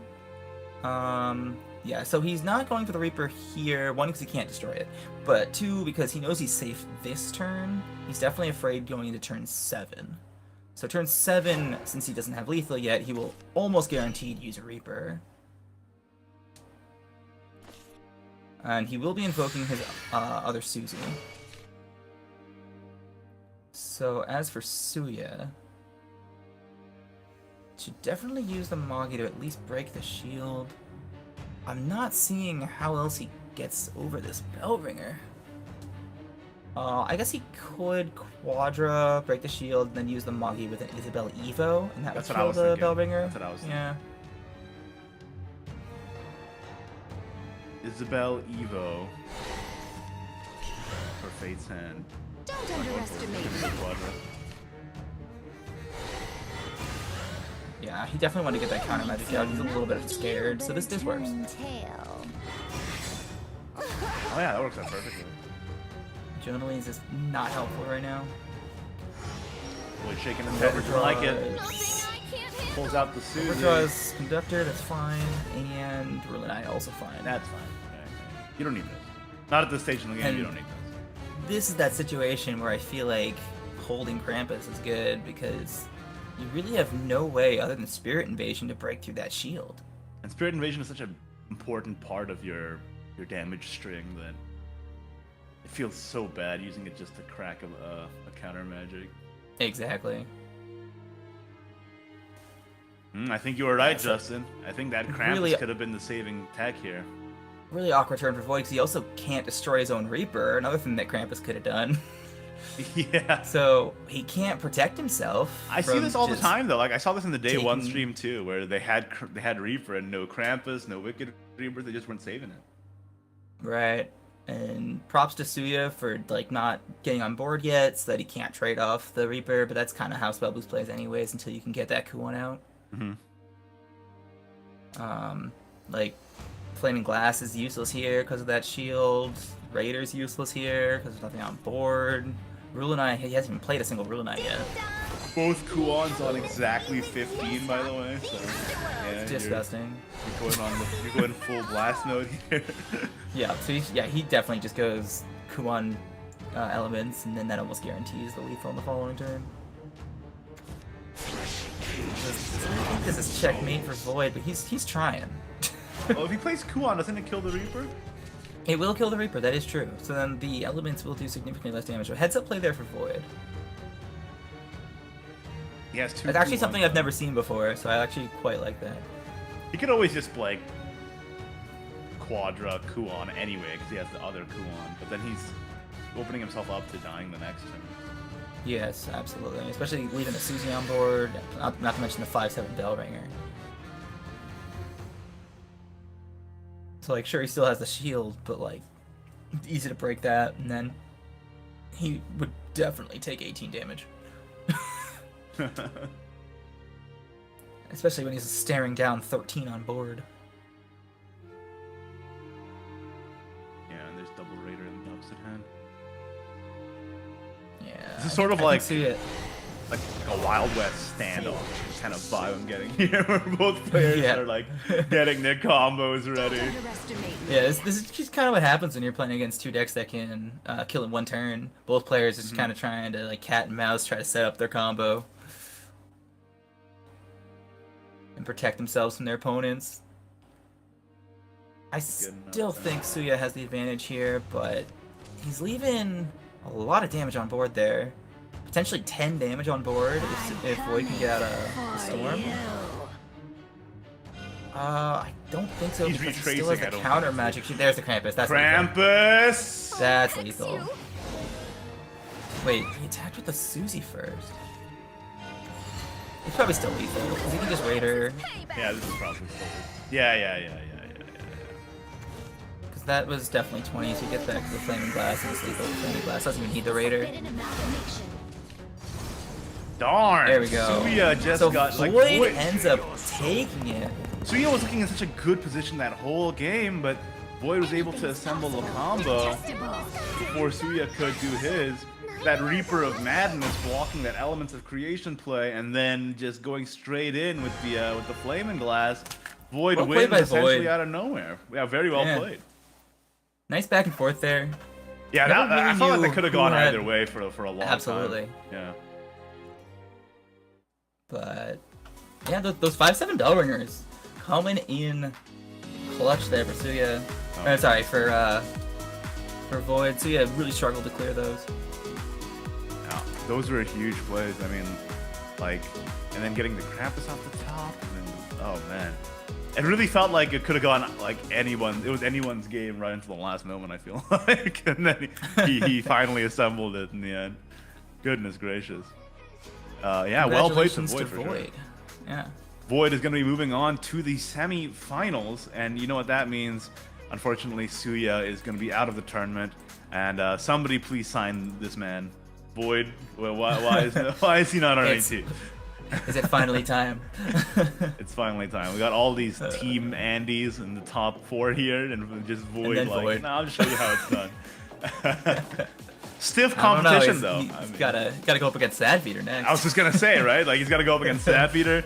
Definitely like one of the biggest walls in the entire SCAO scene. And on the other side, no slouches either. Aiden Reeves from Team ENT and Arita Kun from Team Rev. Like this top 4 is gonna be real intense. It's gonna heat up real fast. And we'll be Yeah, I right like how we- back. Oh no, go ahead. Sorry. Alright. I was You gonna know, say, yeah, I like keep how going. we have 2 veterans here with Ayn Rees and Sadfeeder Yeah, who yeah. top several times as we've seen in the past, and then we got a Rudikun and Void, both basically newcomers to at least top 8ing SVO.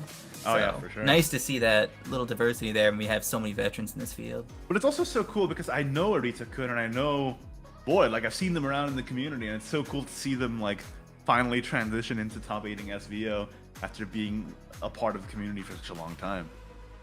Absolutely. And now they finally get We to have, show there's a lot of stuff. players like that, myself included. So it's nice to Hey. see players like that bring themselves up.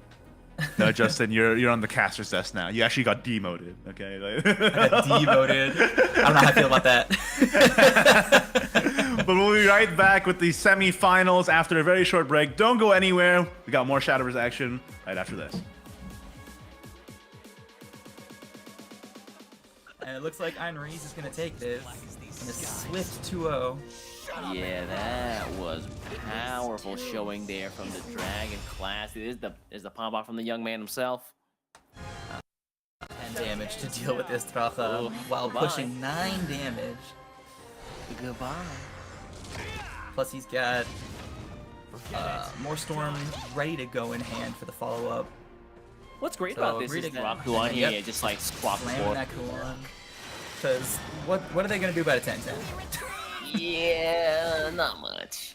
Even with Clean Hero of the clear Hunt. as well. No. Formation. Yeah. Because he's not clearing that Kuan, so yeah, he's just out. He knows it's over. Uh-oh, yeah, he sees it. Yeah. Uh-oh. Here comes the Oh, emotes, no. and he's out. Flanders Alright. sees the So writing. read it. Let's see it. Let's see it. Nails locked and loaded. Silver Nail Blaster going into the hit. First Void game not going taking to advantage of his Dawnbreakers. aggressive. Not taking advantage of his aggressive position early Everyone, on. get but there can only Ended up be one. There can only paying be him one. back. You can't run. Specters don't die. No special tricks there, Sometimes just they run. evolving with Node on board. Void Void. ends up taking it. Suya was looking in such a good position that whole game, but Void was able to assemble a combo before Suya could do his. That Reaper of Madness blocking that Elements of Creation play, and then just going straight in with the Flaming Glass. Void Well played wins by essentially Void. out of nowhere. Yeah, very well Yeah. played.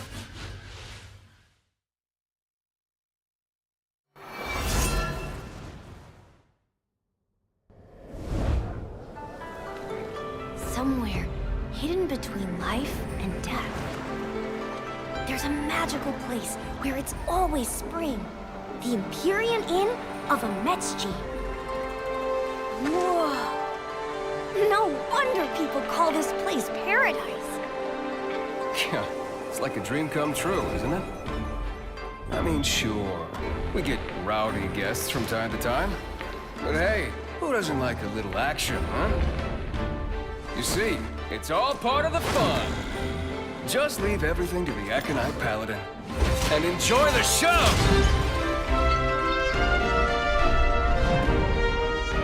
Here in Ametchi, all your worries will disappear. But heck, you'll forget you were ever worried at all. So relax. You can cross any bridges when you get to them. Trust me, you're gonna be just fine. Are you sure? Those Suitsbomb things look pretty scary. And I feel like there's something I... Hey, I already told you. Just leave the scary stuff to me.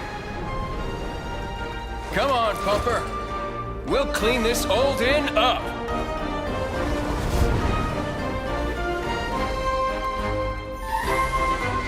Edge of Paradise.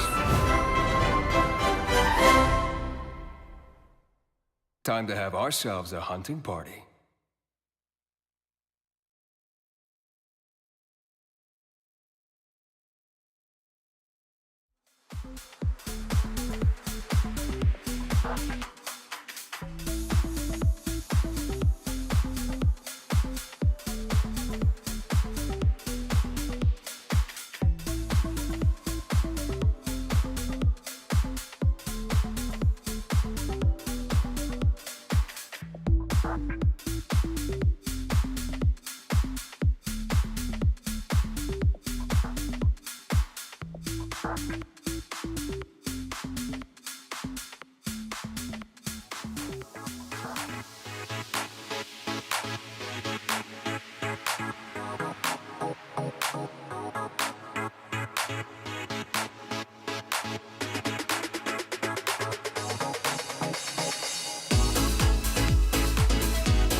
Hello and welcome back to the Shadowverse Open SEAO Edge of Paradise Cup. Justin, we've just been through all of our quarterfinals and now we're heading into semis. How you feeling so far? Balance of players right now with, I mean, mostly Sword and Rune, but we got some diversity up in here. Yeah, absolutely. Let's take a look at the bracket real quick in case people are just tuning in and want to see where we're at the current moment. We got Ain Reese from Team EMT fighting up against Arita-kun from Team Revelation, and Sadfeeder from Team Twilight Knights up against Void for the semifinals here. And we're going to be going into Ain Reese versus Arita-kun first. Now, EMT versus Rev, Ain Reese, tournament veteran, Arita-kun pretty much first time in top 8? Yeah, surprisingly, it is. He's had some really good runs in Tempo Storm tournaments, but He's actually still very young, so he wasn't able to play in SVO I think 2 years ago, and so he never really had an opportunity until last year. He's like the new Glow. Exactly. All right, it's gonna be good to see some new talent coming into SVO. Let's see who comes out on top here between the two. So just as a quick refresher here, Aiden Reese is running Yukishima Rune, Buff Dragon, and Evo Last Word Shadow. And Arita Kun is running Evo Rally Sword, Buff Dragon, and Spell Boost Rune. Yeah, the only one not playing Shadow. I feel like Spell Boost... Oh yeah, that's so true. No Shadow in his lineup. That's very interesting. I like that a lot. I feel like Buff Dragon has kind of fizzled out in recent weeks compared to where it was like not too long ago. I wasn't super impressed with it day one, but hopefully I get proven, or you know, they prove me wrong here, because it looks like we are going to see a double Buff Dragon game here. Aiden Reese bringing Buff Dragon, Evo Last Words versus Arita Kun, Evo Rally versus Buff Dragon as well. Unfortunately, we don't get to see Yukishima, which I was kind of looking forward to. Oh, he already banned it? Yeah. Oh, yeah, that's too bad. Yeah, both the runes getting banned out. I'm a little bit surprised by that ban for Ain Reese banning Spell Boost. Spell Boost is scary, man. I don't know. I kind of get it.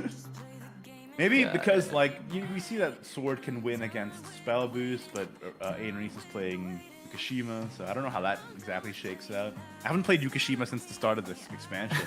Like, with the orchestral mage builds and all that. Depends how fast you can get Kuon out. Normally, even with the pings, it's very, very difficult to deal with that Noble Shikigami. So if you can get out a turn 6 Kuon, that's normally enough to pull out a win against Yukishima. But if you're still on your Kuon, it's a struggle. Both runes banned out, though. Do you think we're gonna see a Buff Dragon mirror going into this? I saw one earlier, so Arita-kun definitely showed that he knows his stuff in that matchup. Pulling out a nice swift victory, going second against Flanders earlier. So we'll see if he can pull off the same type of thing if the mirror comes up against Flanders' teammate. I'm excited to see it. First Dragon match I'm able to get my peepers on, so let's go. I'll bless them. And I'm excited to see the Evo Rally as well. Lots of aggro rally that we've seen so far. Evo Rally, though, is my preferred build, as I said.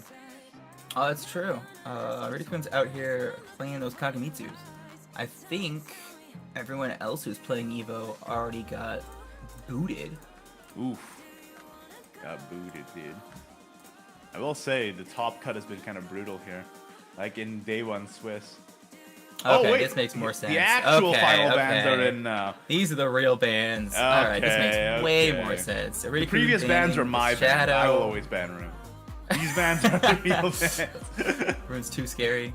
But yeah, okay, this makes way more sense. So, Evo Iru's protecting his Yukishima by banning the sword, and Arita-kun banning the shadow because it's the scariest deck in the format. You're right. Makes sense to me. Oh, I'm super interested to see the Yukishima matchup. Yeah, let's see how Yukishima goes. We haven't seen that in action yet. Only Spell Boost. So I gotta see it. Yukishima I haven't seen in play for a long time. And we get to see it right now. Here we go. Yukishima with Dragon. Arita-kun going second. That's actually very important in this matchup because staying ahead on Evos is massive. Because Stay in Paradise gets advantage going second, Angel's Blessing gets advantage going second, and Yukishima if you go second. You talk about those cards and he full keeps those that entire hand full of those cards. I mean, to be fair, all you want is card draw, and Stay in Paradise gets you that Yukishima. So why not keep both? Pretty much, right? Stay in Paradise, get Yukishima out. Hey, there's the boy. And he gets another story. He's gonna start turboing, which is exactly what that deck does. You just draw your whole deck. If I turn tail and ran, Meanwhile, there would be a Arita-kun, dragon. bit of a slow start here. Didn't have a turn 1, so his deck is not fully active yet. Oh, this is an interesting inclusion that we hadn't talked about. He's playing Magical Reserves. I actually think this is a tech for this matchup specifically, so he can make his. Yeah, and he makes his stone bullets do 5 damage. Yeah, that's actually pretty huge. So you can magical reserves into another magical reserves to do a full 6 clear. Got stone bullets active as well from that. Yup. Very interesting inclusion on the Yukishima. And hey, it draws cards, so Exactly. It still draws a card.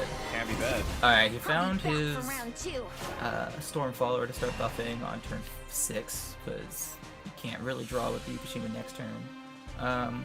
This is Very a likely to little go awkward for Yukishima stone bullet Arita-kun. next turn, right? Like on turn 5. Just clear the board. He's the double Coral Shark, but he doesn't. He might have to use the Draco here to buff the Coral Shark. But if he does that, he's not quite going wide enough. He definitely wants to play the Celestial Dragoon. The taste of the Tropical Mermaid Dragoon. Yeah. Yeah, Heaven I demands definitely it. want to start going wide.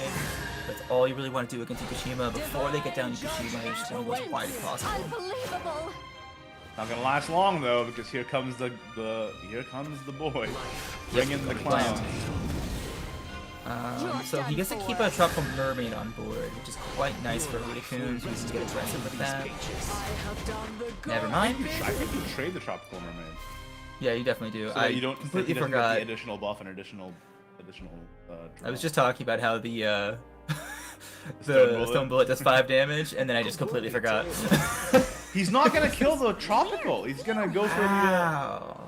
I don't really understand that. Like, why not I just go guess for the he's- one that has more benefits?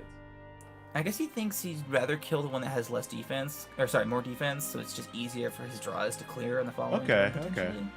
I can see that. But Maybe thinking this that is just- Arita-kun's gonna evolve something else this turn anyway. Which he is. Like ice. Yeah, makes sense. Yeah. It's actually kind of awkward. Is he really gonna trade his forces?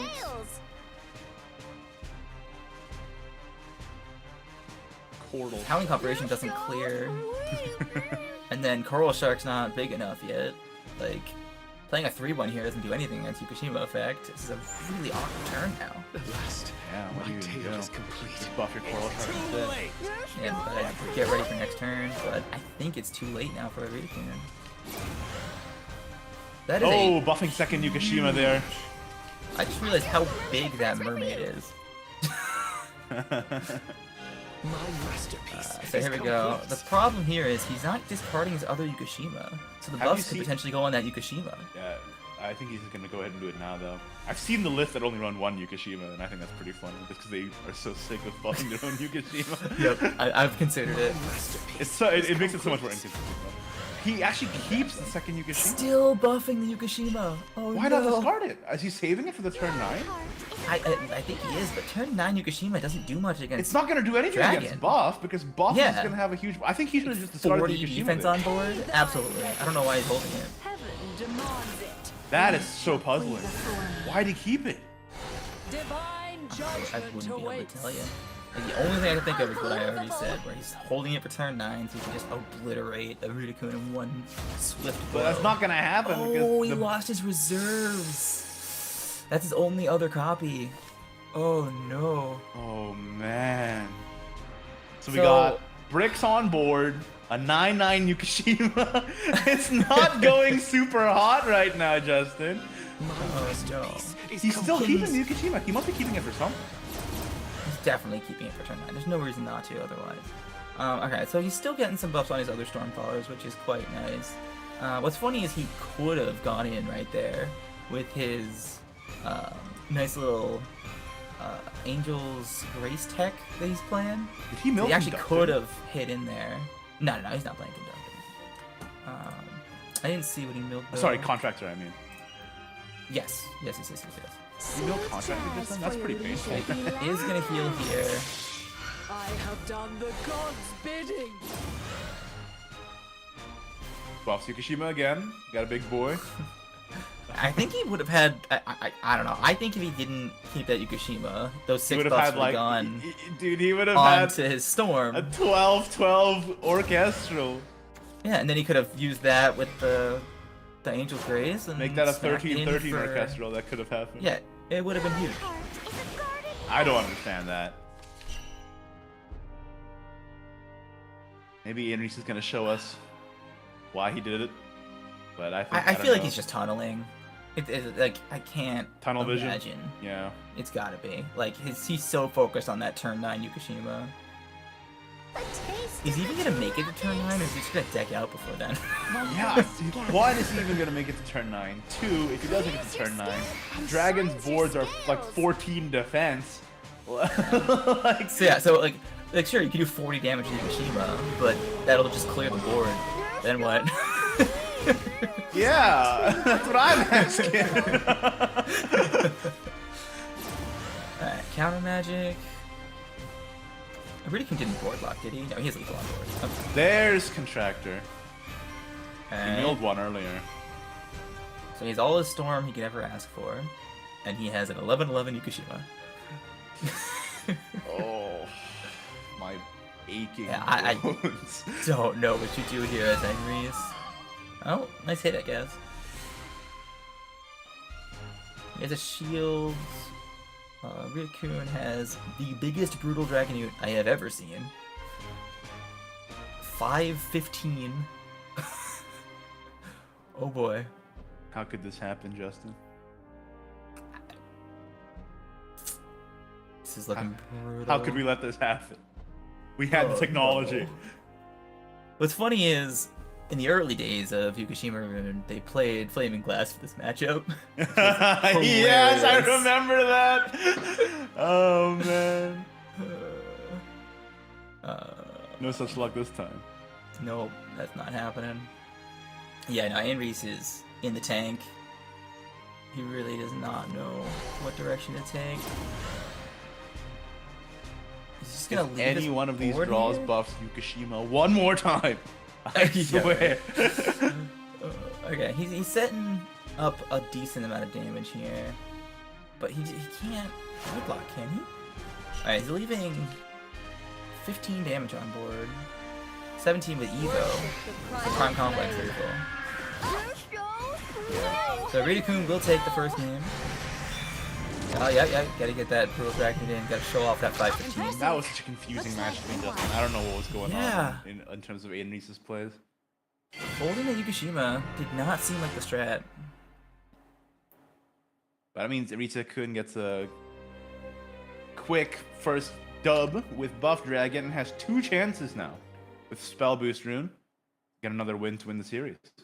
Spell Boost Rune with 2 chances. You can mulligan a whole damn game. And so I'm That's a exactly little what he worried. did.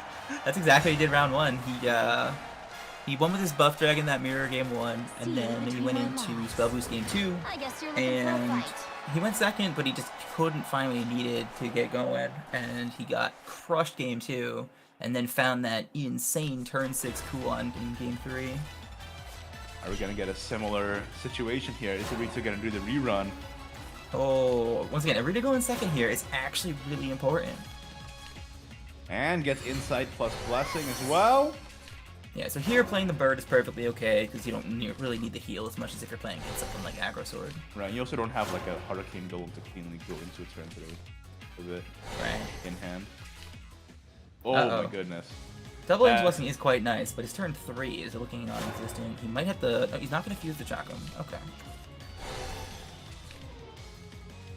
Yeah, Magic he's gonna Missile keep Phase. both chakrams, I guess.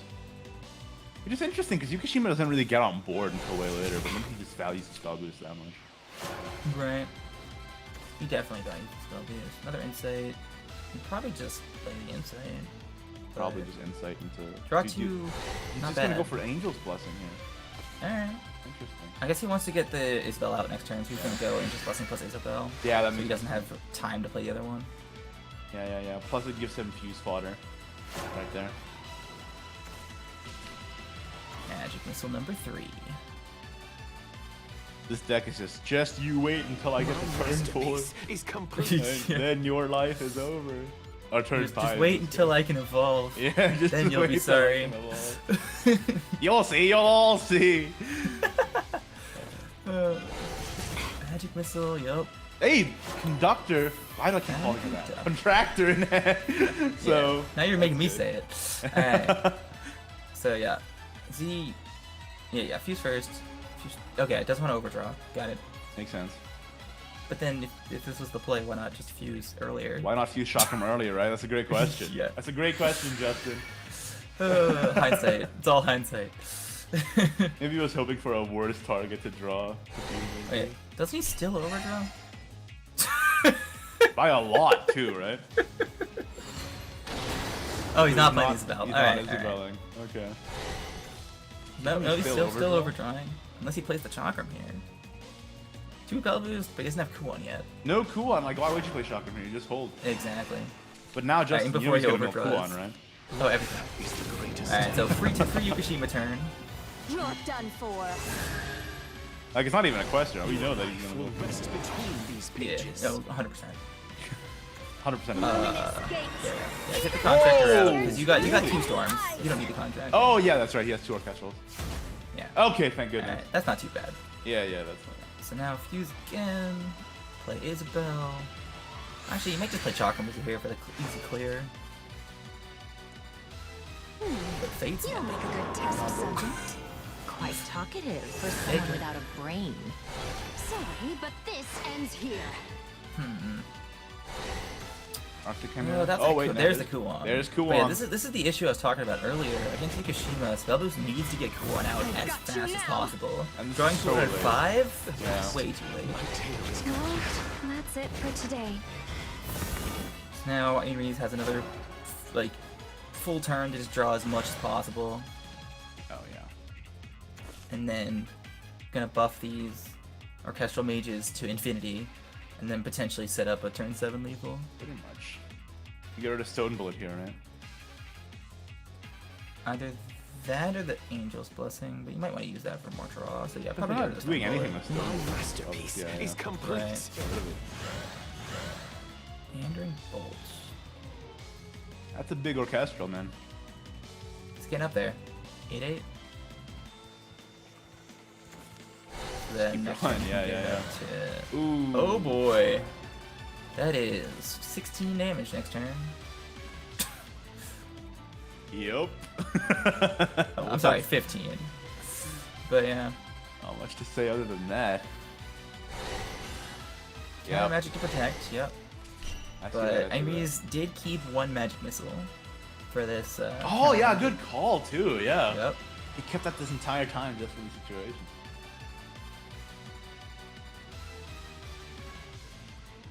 Yeah, Rudikin's trying to figure out how he can set up for his best possible turn 7, and it's just not coming together. Because he doesn't want to play the Crimson Sorcery because he wants to use that to push damage later since he knows Ames is going to heal at some point. So he's trying to set up an OTK, but he drew his Kuon so late. Turn 5, draw Kuon. You're not gonna get that thing active by like Turn 8 probably at the earliest, yeah. Don't underestimate me. Alright, at least he has the Quadra. Yeah, it's pretty typical play here, but Possess still, the courage to survive. is struggling in vain here to try and get this Kuon active. Can he do it? We last can find week. out. I guess the real question is, can he survive turn 8? Yeah, right. Whistle break the shield. You can even get your own shield. So hard keeping Yup. up with the trends. Absolutely. More dirt. Is that 12 and 6? Is that 20 damage? Counter magic, make another shield. Yeah, you gotta get the So other now shield we got up. another magic missile. You need the back other and shield forth. now. Yep. Oh! Whoa! Dawn Splendor. I don't know how good Dawn Splendor is against a 12-12 storm though. Well, makes it a 10-10 storm. Seems good. -2 damage, still die. Check out this Yeah, so it- counterplay. Amory is definitely looking at a lot of damage here. He definitely has to put that counter magic. Otherwise, Amory does have 20 damage. Alright, drawing first. I like it. Is he going for Dawns here? Definitely. But the question is he gonna play Dawns? Is he gonna play counter magic? Okay, Yeah, he did yeah. it the safe way. That's what I meant. Like, definitely. I was like, you can't not play counter magic. You need to play that. Oh, he burned the contract, which would have been lethal. That Oh, contractor burn damn. was so painful. Oh my god, he's gonna use all 3 magic missiles, so he has to use his orchestral mage to go phase. And That and is not heal or anything. So unfortunate. Oof. Alright, I But guess we just unfortunately, have to buff up this one guy. yeah, he just has to draw here, buff this guy up to 14, you win. Now he needs it to be 15. Yep, he's afraid of the OTK. Smart. Everyone's just counter magic. Yeah, just counter magic, protect, protect, protect. This is exactly the same as the a Shadow match earlier that we watched where Shadow versus Spellboost, it seemed like both players had a chance. They're both trying to set up their OTK combo. Yeah. And they're both just trying to protect each other from said combo. Reaper. Counter magic. Reaper. Fire magic. Has to break the break the shield with the one play one spell, so might be tough for him to obtain now. Alright, he has a second one, so I guess this one's okay. Was I too loud? Perish before true magic. Not here. Why do no Not 2K? now. Trying calculations. But yeah, definitely pushing a lot, setting up a ton of board, but Enriz is... If Enriz can draw, I'm trying to see if he can set up some sort of Orchestral Mage OTK with the Angel's Grace. I think he's one off lethal. Oh no, he can Insight first. Yeah, he's got it. Yeah, that's it, right? 15. Exactly lethal. I think he needed to draw exactly. Wait, his it last buffed the Insight Yukishima! Jazz. He's one off. He has to do it because he has to heal, but he's still dead because he drew exactly Yukishima. He drew And he lost exactly 50-50. Yukishima and it buffed Yukishima. No. Oh my god, Justin! How could this happen? Doing it again. Yukishima giveth and Yukishima taketh away. That's why you only run one. Yukishima. Maybe run 2, but don't run 3. Oh my god. It's What a over, genius. man. Like, how do you get... And Rita-kun takes it 2-0. Okay, actually, it's not... No, he's definitely legal. Okay. Yeah, this is... Well, actually, he has to get through the 1919 ward. It's not... Well, if he plays super Kuon trivial. now, it recovers 6 play points, right? So it goes... Covers 7? Is it 7. even at 15? It's that other Kuon at 15, that's a great point. Because he drew it, I think, on turn 7, maybe even turn 8. So I don't think this Kuon's active. He'd have to trade his 4/4 to make board space for the Noble Shikigami and boost as much as possible. It's still a game, boys? My He masterpiece actually is, complete. surprisingly.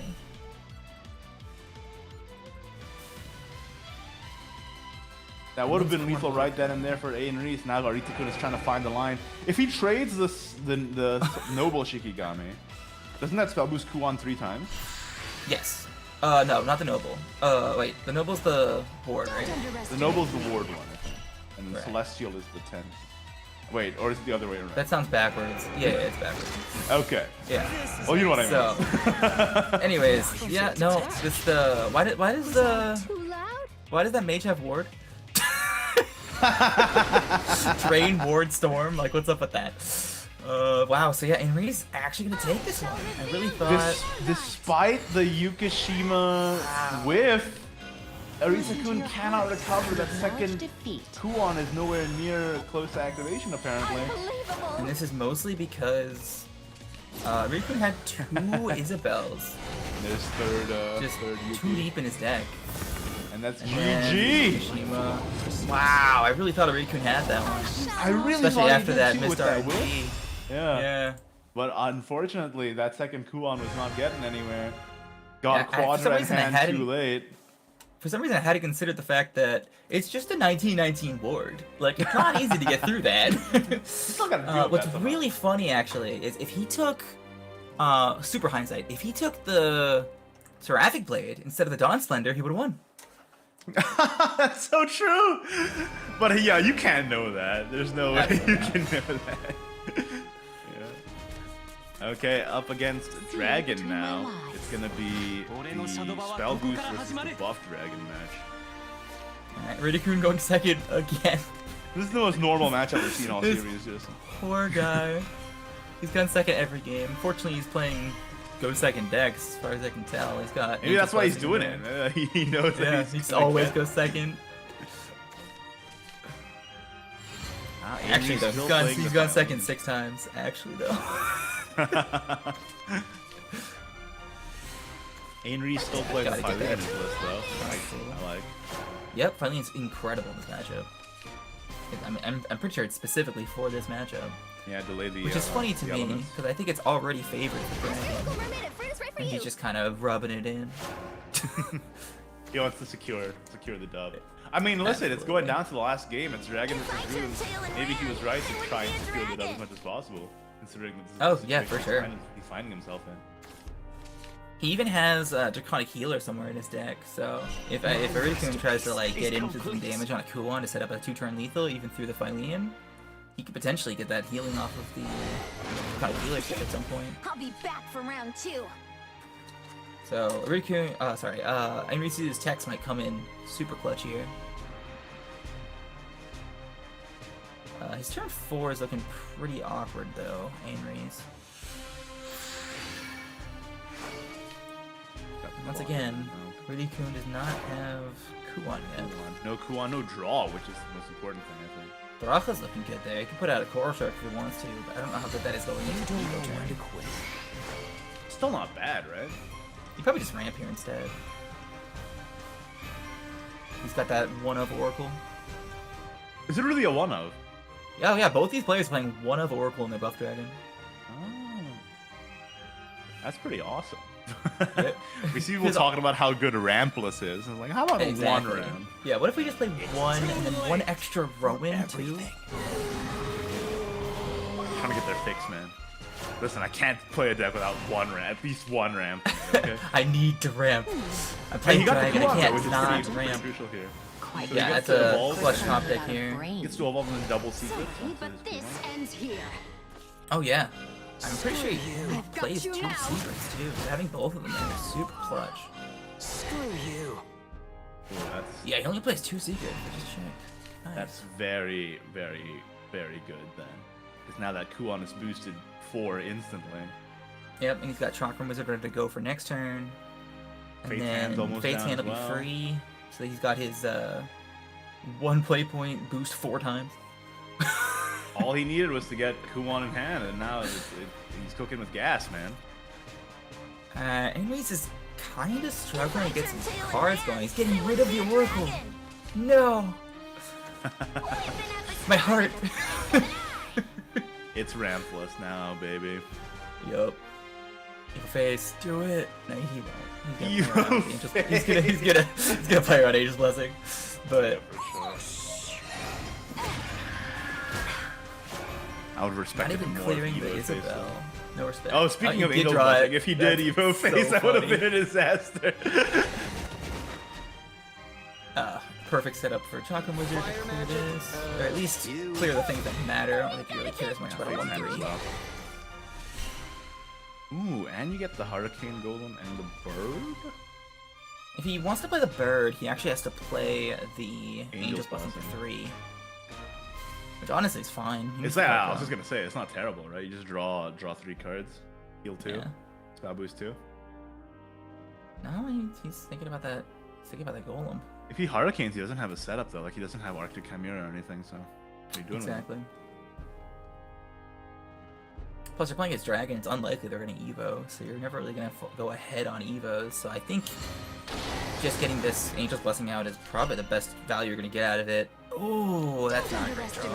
He did it just so that he could Quadra, which I understand, I guess. That does make sense. I didn't realize that was exactly his 8th. Okay. Does he evolve Then- Chakram here? Get that Chakram to clear. Definitely Actually, evolve it's Chakram. technically not clearing, but It's good enough. yeah. Do you possess the courage to survive? Yeah, we don't really care about Water 1-1. magic? That's so Isabel always Got you now. drops him down to 15. Yeah. Mm-hmm. Always go face. 1-1. Alright, so Might as well not the even fact that exist. Ayn Rees didn't ramp makes this Philean potentially turn too slow, but Chakram made a great draw. Yeah, like seeing the Oracle that Eileen can't go off now, you're so right. Yeah, into more card draw, so a bit of a slow turn 6 here for Ayn Rees, but at least he's potentially setting up a strong turn 7. He's gonna awakening and then draw into conflagration, right? That's the dream. Yeah, always. Really, Can we really see thinking it? about it though. Really pondering his options with his 3 card. Which card? Yeah, Do I I think waste I my think Arita-kun's Firelin kind of got here? Arita-kun's in a way better position here. I feel like there's like he's got the Kumon, he's got the elements, he's got all the draw he needs. Reese is kind of Yep. running out. Is running low on resources here. He's only had the Kuon for 2 turns though, so it's not boosted that much. So he doesn't have the turn 6. It's boosted a fair amount. 7, Chakram, 2 Chakram, 3, 4, 5, Fate's 6, Hand, 7, Quadra, 8. Hurricane It's close to Golem. 10. That Insight that, great draw I think it's here. at 9. Wait, there's 2 off lethal, but do you just play creation here anyways? No, okay. That's actually I actually didn't hate it. But Just heal back up to full, put your one to 2. Local mermaid at Furnace right I guess you don't it. have the. oh, and you have counter magic now too. No, nice. But I guess he doesn't have the extra damage after that, so putting him at 2 is irrelevant. Leave the 1/1 Yep, up heal still and up. just go face. Oh, for sure. This 1/1's not doing anything. I like it. That Kuon's definitely boosted now though. Ride the wave. Oh yeah, for sure. Especially because he double secrets the turn he got him, remember? So that's 4. Okay, so he's Trading. trading here because he knows Q1 plus elements is lethal anyways. But I don't know if I like that, because Windswept could get him out of that lethal range. Yeah. potentially. Plus, he's behind on Evos, so Reese could potentially get his own Angel's Blessing.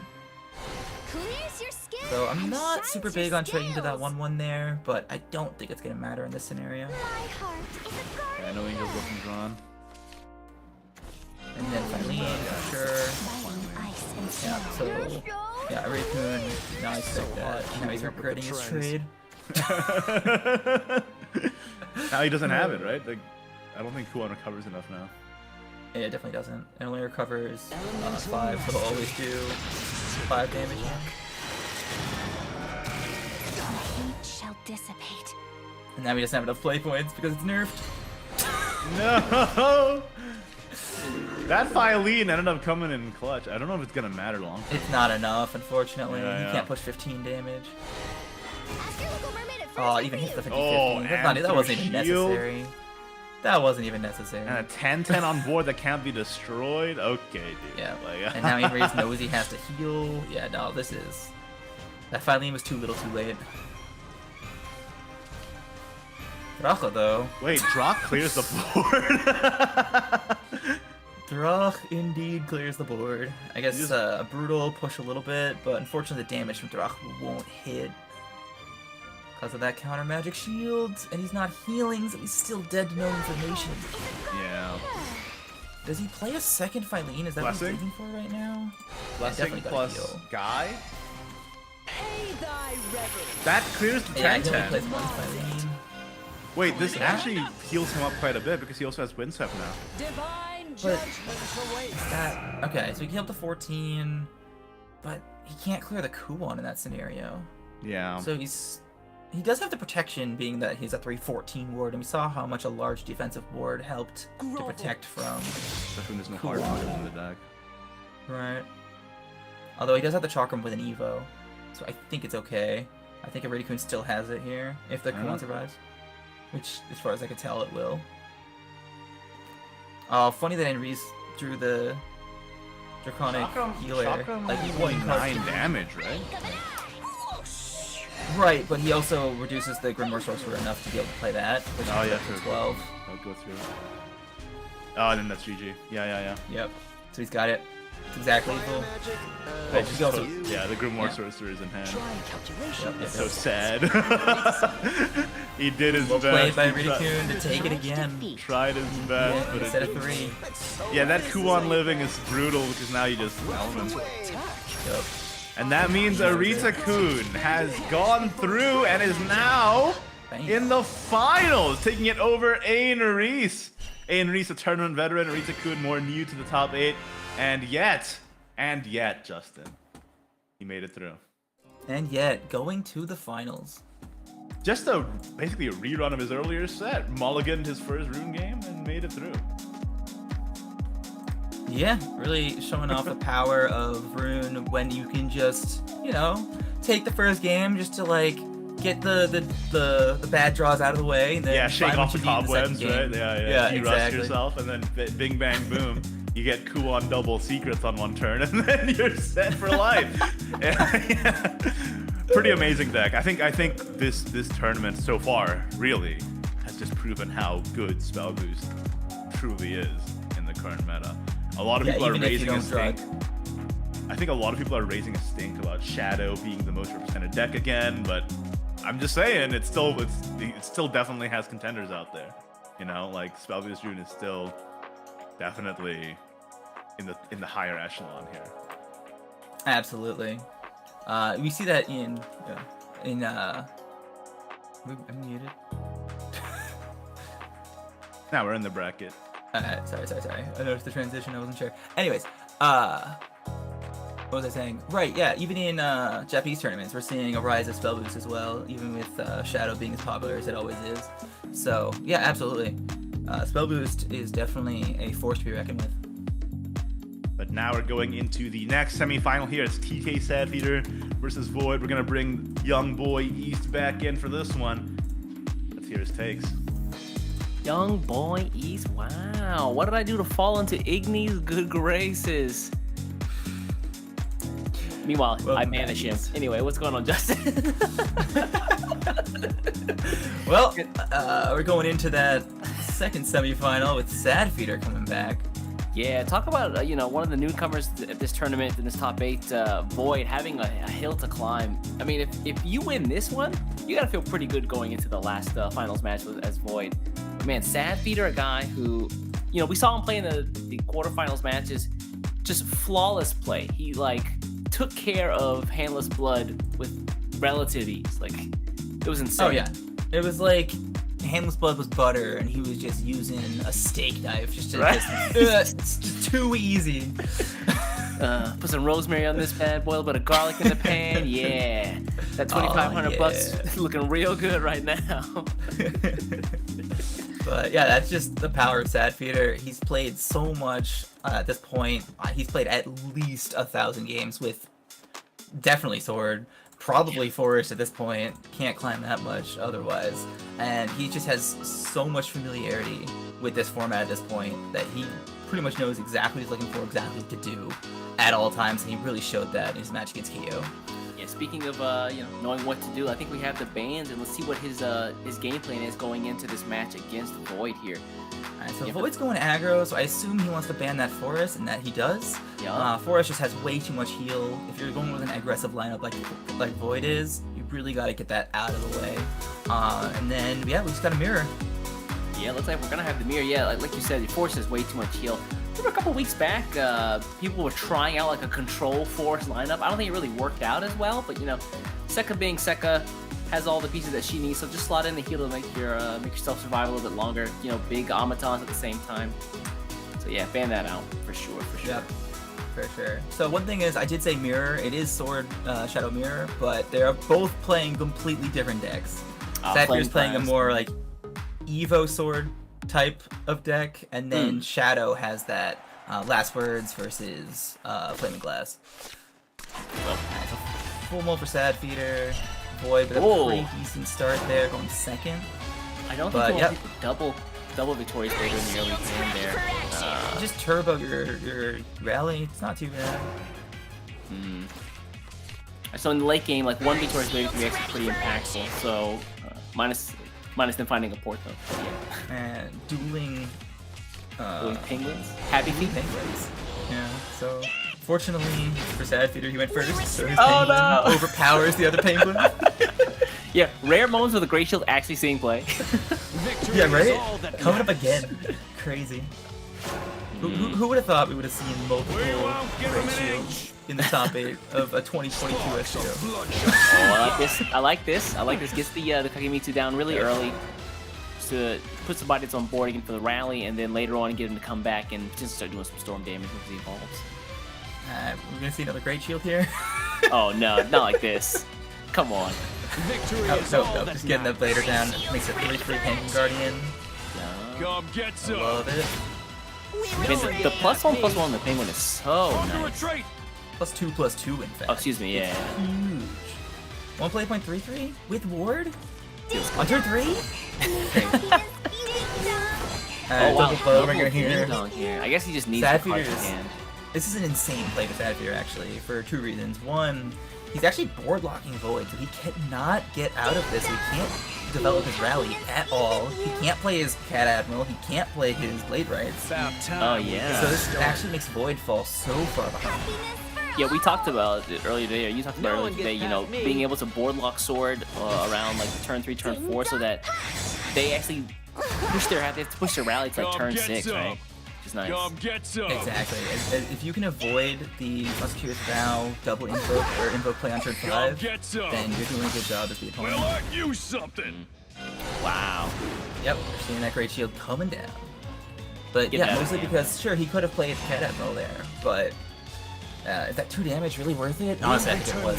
But he wants Yeah, to hold honestly, it yeah. for Evo. Well, I mean, we saw earlier today, like the Cat Admiral came down, and it's enough of a threat to force you to actually do something about it. You can't just let the board hold there, right? Because the next turn they evolve something, then you've got Cat Admiral plus 2 damage, plus like the evolved followers all going in. It's too much to Fear shall handle. make you crave Exactly. back where it belongs. Free So options here. maybe he should have gotten the Cat Admiral down, but I guess he's thinking that like the value of his Great Shield just gonna get worse as the game goes on.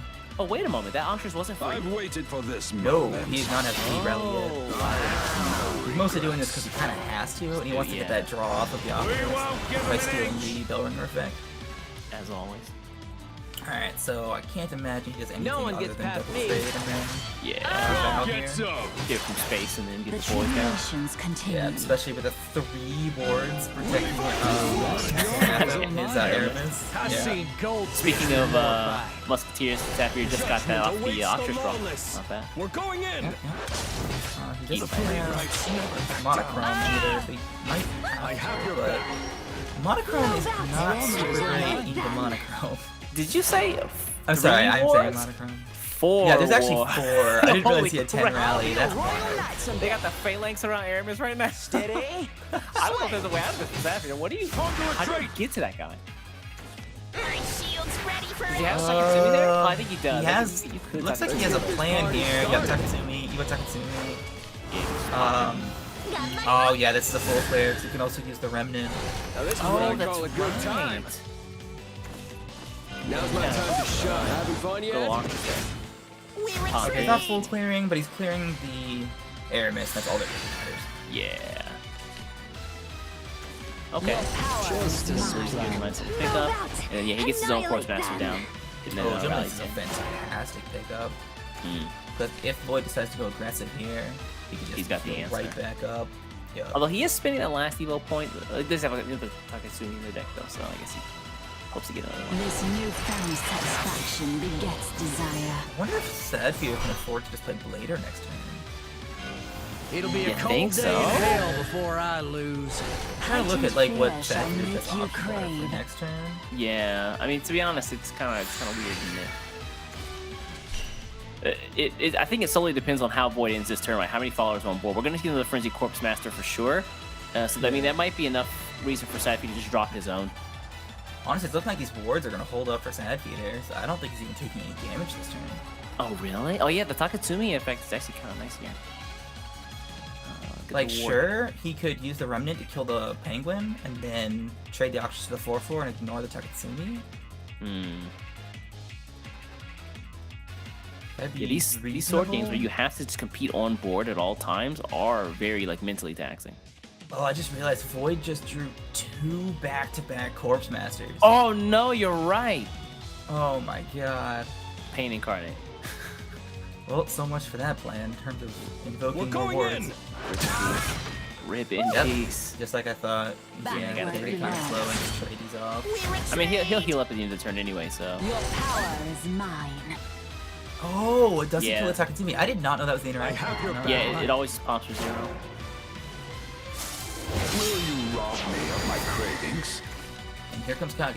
Yup. But without the monochrome, he really didn't generate enough Evo. Victorious. Yeah, I was right. Oh, He yeah. just I've slam waited for bladed. this moment. I Wow, only this Yeah. yeah. one Bye. Pretty sad Kage, but Yeah. do what you gotta do. Tribulations continue. Yes, that- so glorious victory awaits us. Did not double draw his own. only 4 defense on the later, so double Taco spell would help with that. But yeah, Cypher knew that he didn't invoke, so he knew he had the Corpse Master there. So that the Frenzy Course Master they're not invoking is pretty big knowledge for Sad Feeder.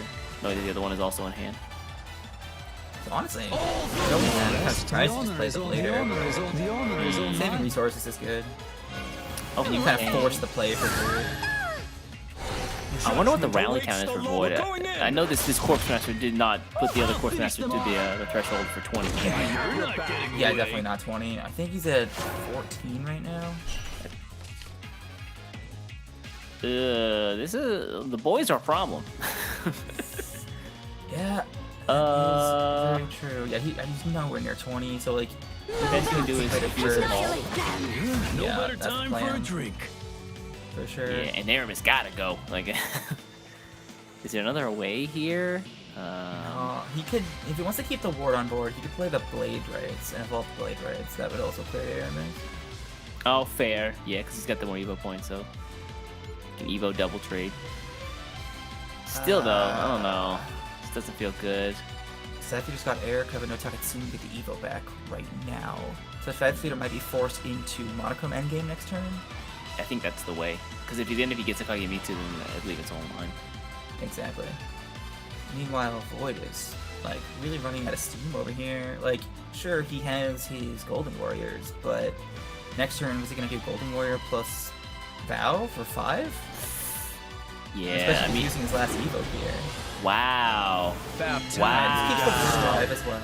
This is reasonable. Uses the Great Shield. You can't Did not expect that. I remember one of the players putting Albert. Oh, Wood's great not, point. Not the one. I don't think it was I one just of double these check the guys. list. Yeah. But If it was anybody, it'd be every- Void. Right? Yeah, I was thinking it, but no, it's not. Especially, you know, whenever I see Great Shield on 80, I always think about Albert. Partners in crime. Okay. Monochrome here. Yeah. For sure. Oh, this is a pop off for sure. Not lethal, but very strong. It's a good position for Sapphire. He keeps the ward up on the board. He's got good stats here. The next fall that his play gets, yoinked by Slight. Eric Slight. Plus, he's still at 19. Under any pressure at all, realistically. Yeah, great Alright. point. Yeah, he just kept himself healthy this whole game. Bumping is Despite really all the good here. pressure.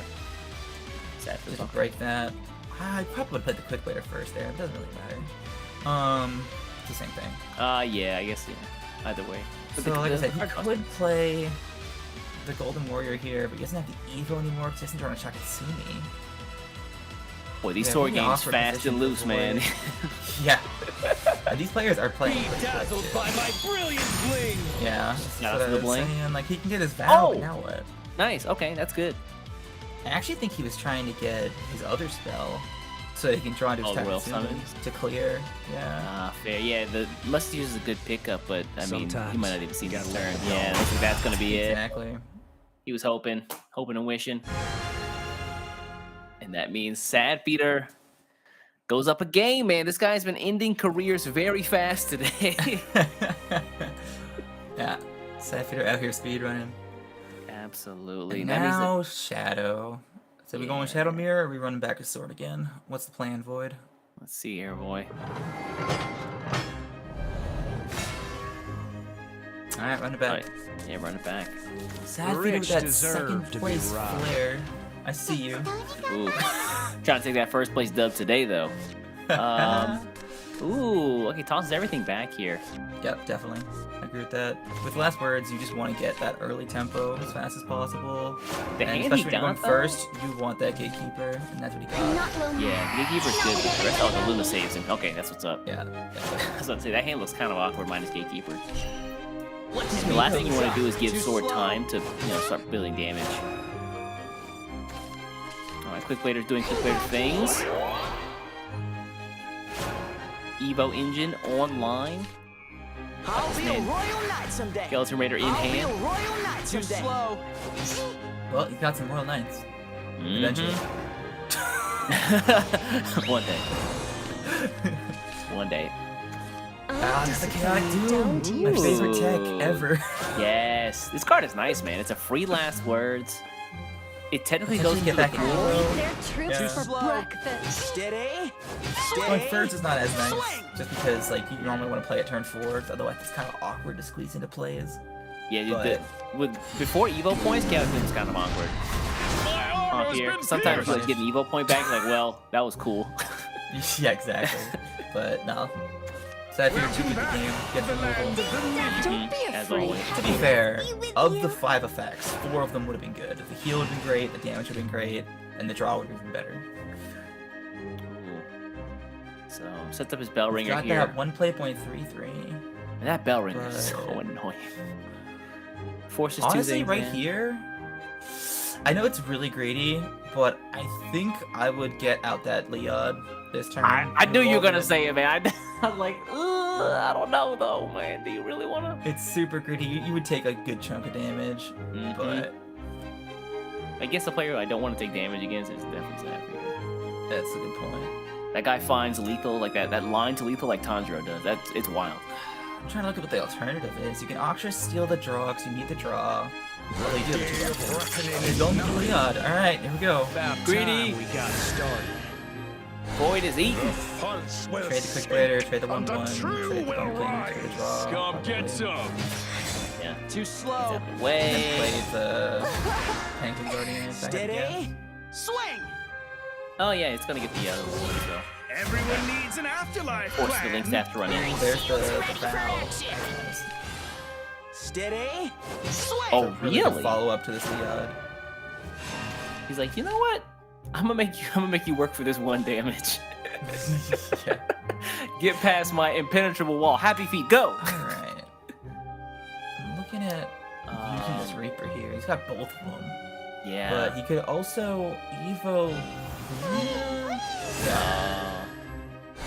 No one will Because he's ever at cry again. 5 shadows, so he can use the Krampus to get up to 8, so he can actually steal the Allure if he wants to. Yeah, Andy, he's just mother, not- yeah, father. sure. I get super greedy with my Allure. Like, I try to steal Right? it as often as possible. We get some good effects, man. I could have stolen the Bumpkin, get more cards off. Alright, Ghost is gonna come down a little early here, but the sword notably doesn't have much heal, so it's fine. Yeah, and he already has the Raider, so it's perfectly fine.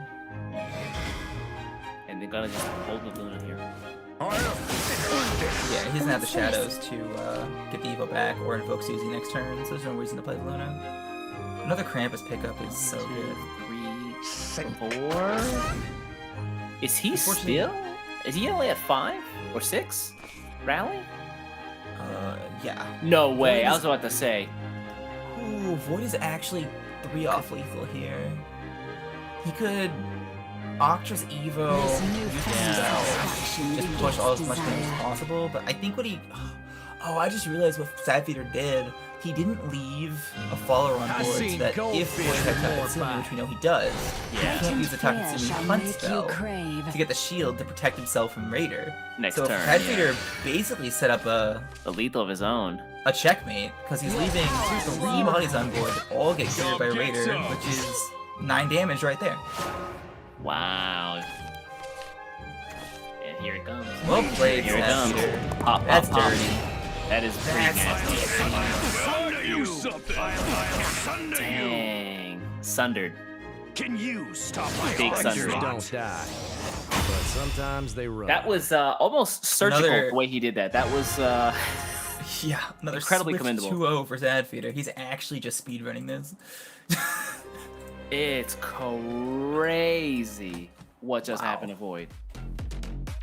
I mean that's his sad feeder, dude. Like, That's the matchup, though. Like, if you can't get your Takatsumi off fast enough, or if the Shadow player plays around it, that Raider's gonna get you every time. and yeah, he got gone, that's for sure.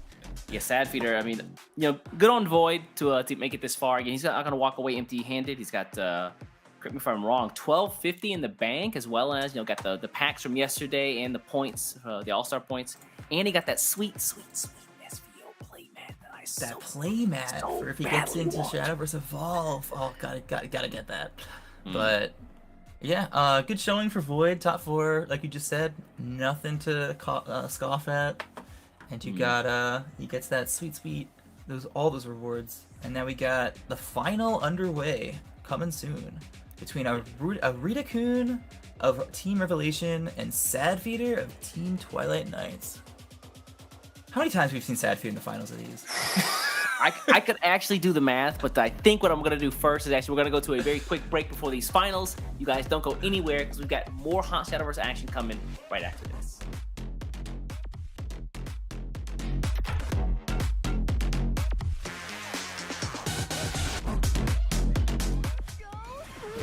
So Rita-kun will take the first game.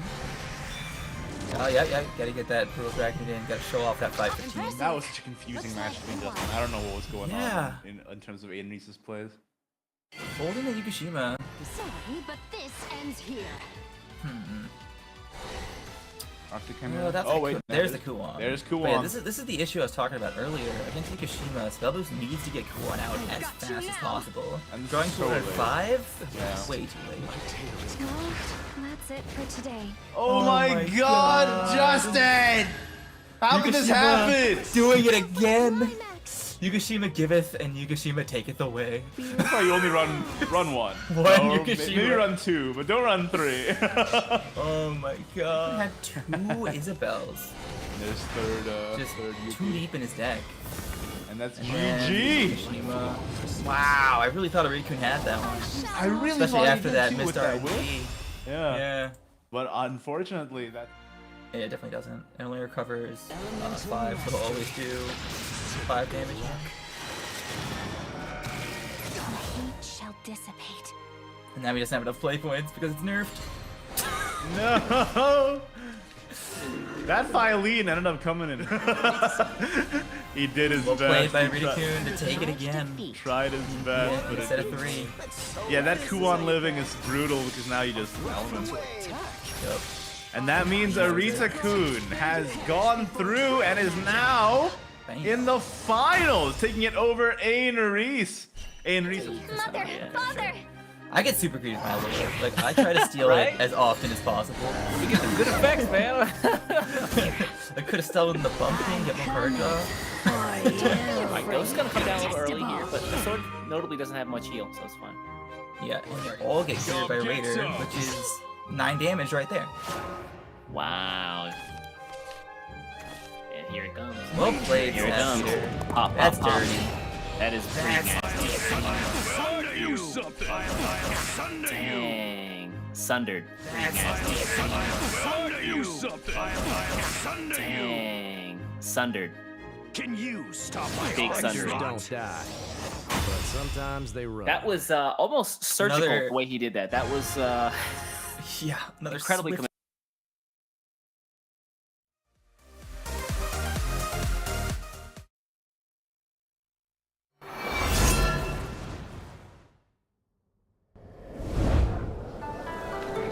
Somewhere, hidden between life and death, there's a magical place where it's always spring.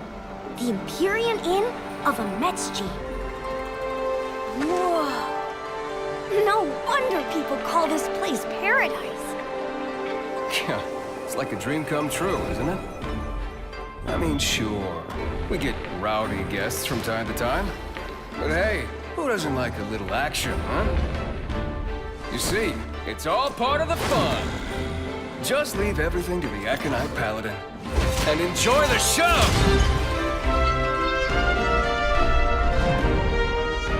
Here in Ametsuji, all your worries will disappear.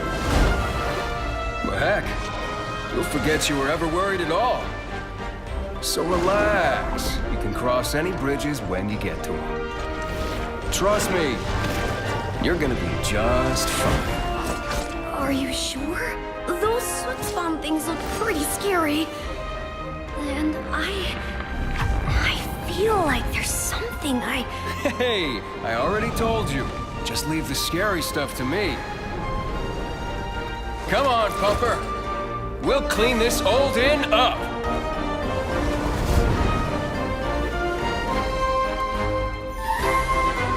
Edge of Paradise. Time to have ourselves a hunting party.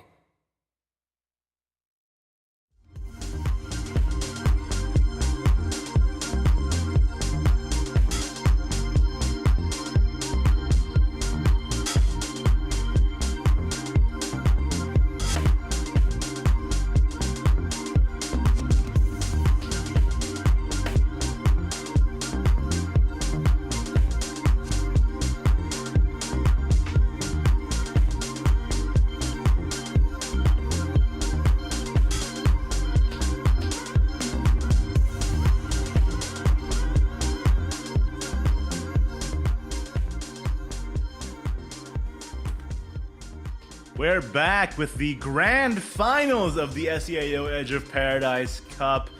I don't think anybody expected this. Okay, maybe people expected Sad Feeder in the grand finals. But it's going to be super exciting to see Arita-kun, who's sort of he's been in the community, but a new face to top 8, going up against one of the titans of the scene. I'm super hyped up for this match. Well, what a crazy tournament so far, though. Yeah, we didn't get the dream that I saw Zones talk about in the chat earlier, which was Arita-kun versus Kyo in the final, but this is the next best thing. Yeah, fair enough. I mean, dude, Void, I cannot believe, like, Justin and I were talking about it during the break, like, we don't really think he did anything wrong in those last couple of matches, and Sad Feeder still just, like, dismantled the decks. And I'm really hoping that Arita-kun here can somehow navigate Sad Feeder's defense against, a lot of these really powerful decks that we've seen so far today. Well, we'll have to find out, I suppose.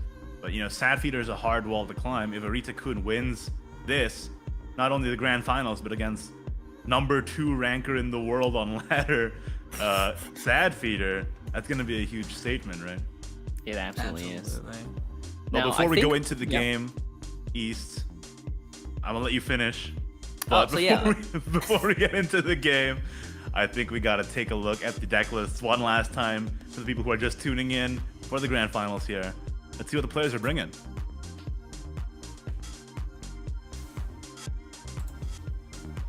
So those folks who have been watching Arita-kun all day. Evo Rally Sword is the name of the game. We saw the aggro version and the Evo version today. I think the Evo version is definitely taking it home. We're taking the W. Yep. It's proven itself at this It's point. the one I prefer for sure. I just like both the players. Yeah. In I've the been saying final this for a are while. both playing the Evo version. Yeah. It just has longer legs. It can go the distance, whereas the aggro version I feel like can fizzle out sometimes. With Kagemitsu and Erika, you just have so much more burn. Does this one have one of Albert? That's hilarious. Okay. It does. I want to see that come into play, but it's been banned every time, so we haven't seen it yet. The cowards. I don't think. We were talking about maybe what the ban strategies might be. Maybe we actually see that Albert get at least the deck get to see some light today. That'd be sweet. But yeah, Evo Rally Sword. I mean, Sword proving itself to be one of the top contenders in the meta right now. I see a lot of hullabaloo about how Shadow is so good, but Sword and Rune are right up there with him. It's about time, for real, man. Sword main's been struggling these past couple of expansions, and it's finally time for them to shine. And Takasumi was exactly what they needed. Let's take a look at the Arita-kun's next deck, man. What's he got in there? What's in the bag? Buff Dragon. That buff, though. Yeah, Buff Dragon, sort of seeing a decline, but still very, very, very popular. Regardless, just the ability to have huge boards and massive burn damage with, Rowan, Brutal, Drak is so good. And the Rockwell to finish off, too. I mean, there's not really much to say other than the game plan's pretty straightforward. You buff your deck, get big guys, win game, right? Sounds about right, man. I missed it earlier. I just noticed he's only playing 2 Coral Shark. Yeah. He really doesn't like drawing that early before he gets his buffs off. 2 Coral Shark, 1 Oracle. Yeah, very interesting. 1 Oracle is pretty standard right now, I'd say. It's either no Oracles, 3 Oracles, or sneak that 1 in there. All I'm saying, Dragon is privileged enough not to be able to run enough Oracles. Yeah, all the rampless Andes are now like, maybe just 1 actually. Maybe 1. One in there. You see, the more Oracles you can play, the more Rowans you can play. That's true. Rowan is a very good card. I've heard many people are saying this. It's true. But yeah, Buff Dragon, a staple for a while. It got buffed over and over and over again, but with the addition of the new Mermaid, it's on top. Let's take a look at the last Mermaid. deck here. Was just the last piece they needed. Spell Boost. I mean, we've seen the efficacy of Spell Boost throughout this whole tournament. It's a scary deck to run up against, right?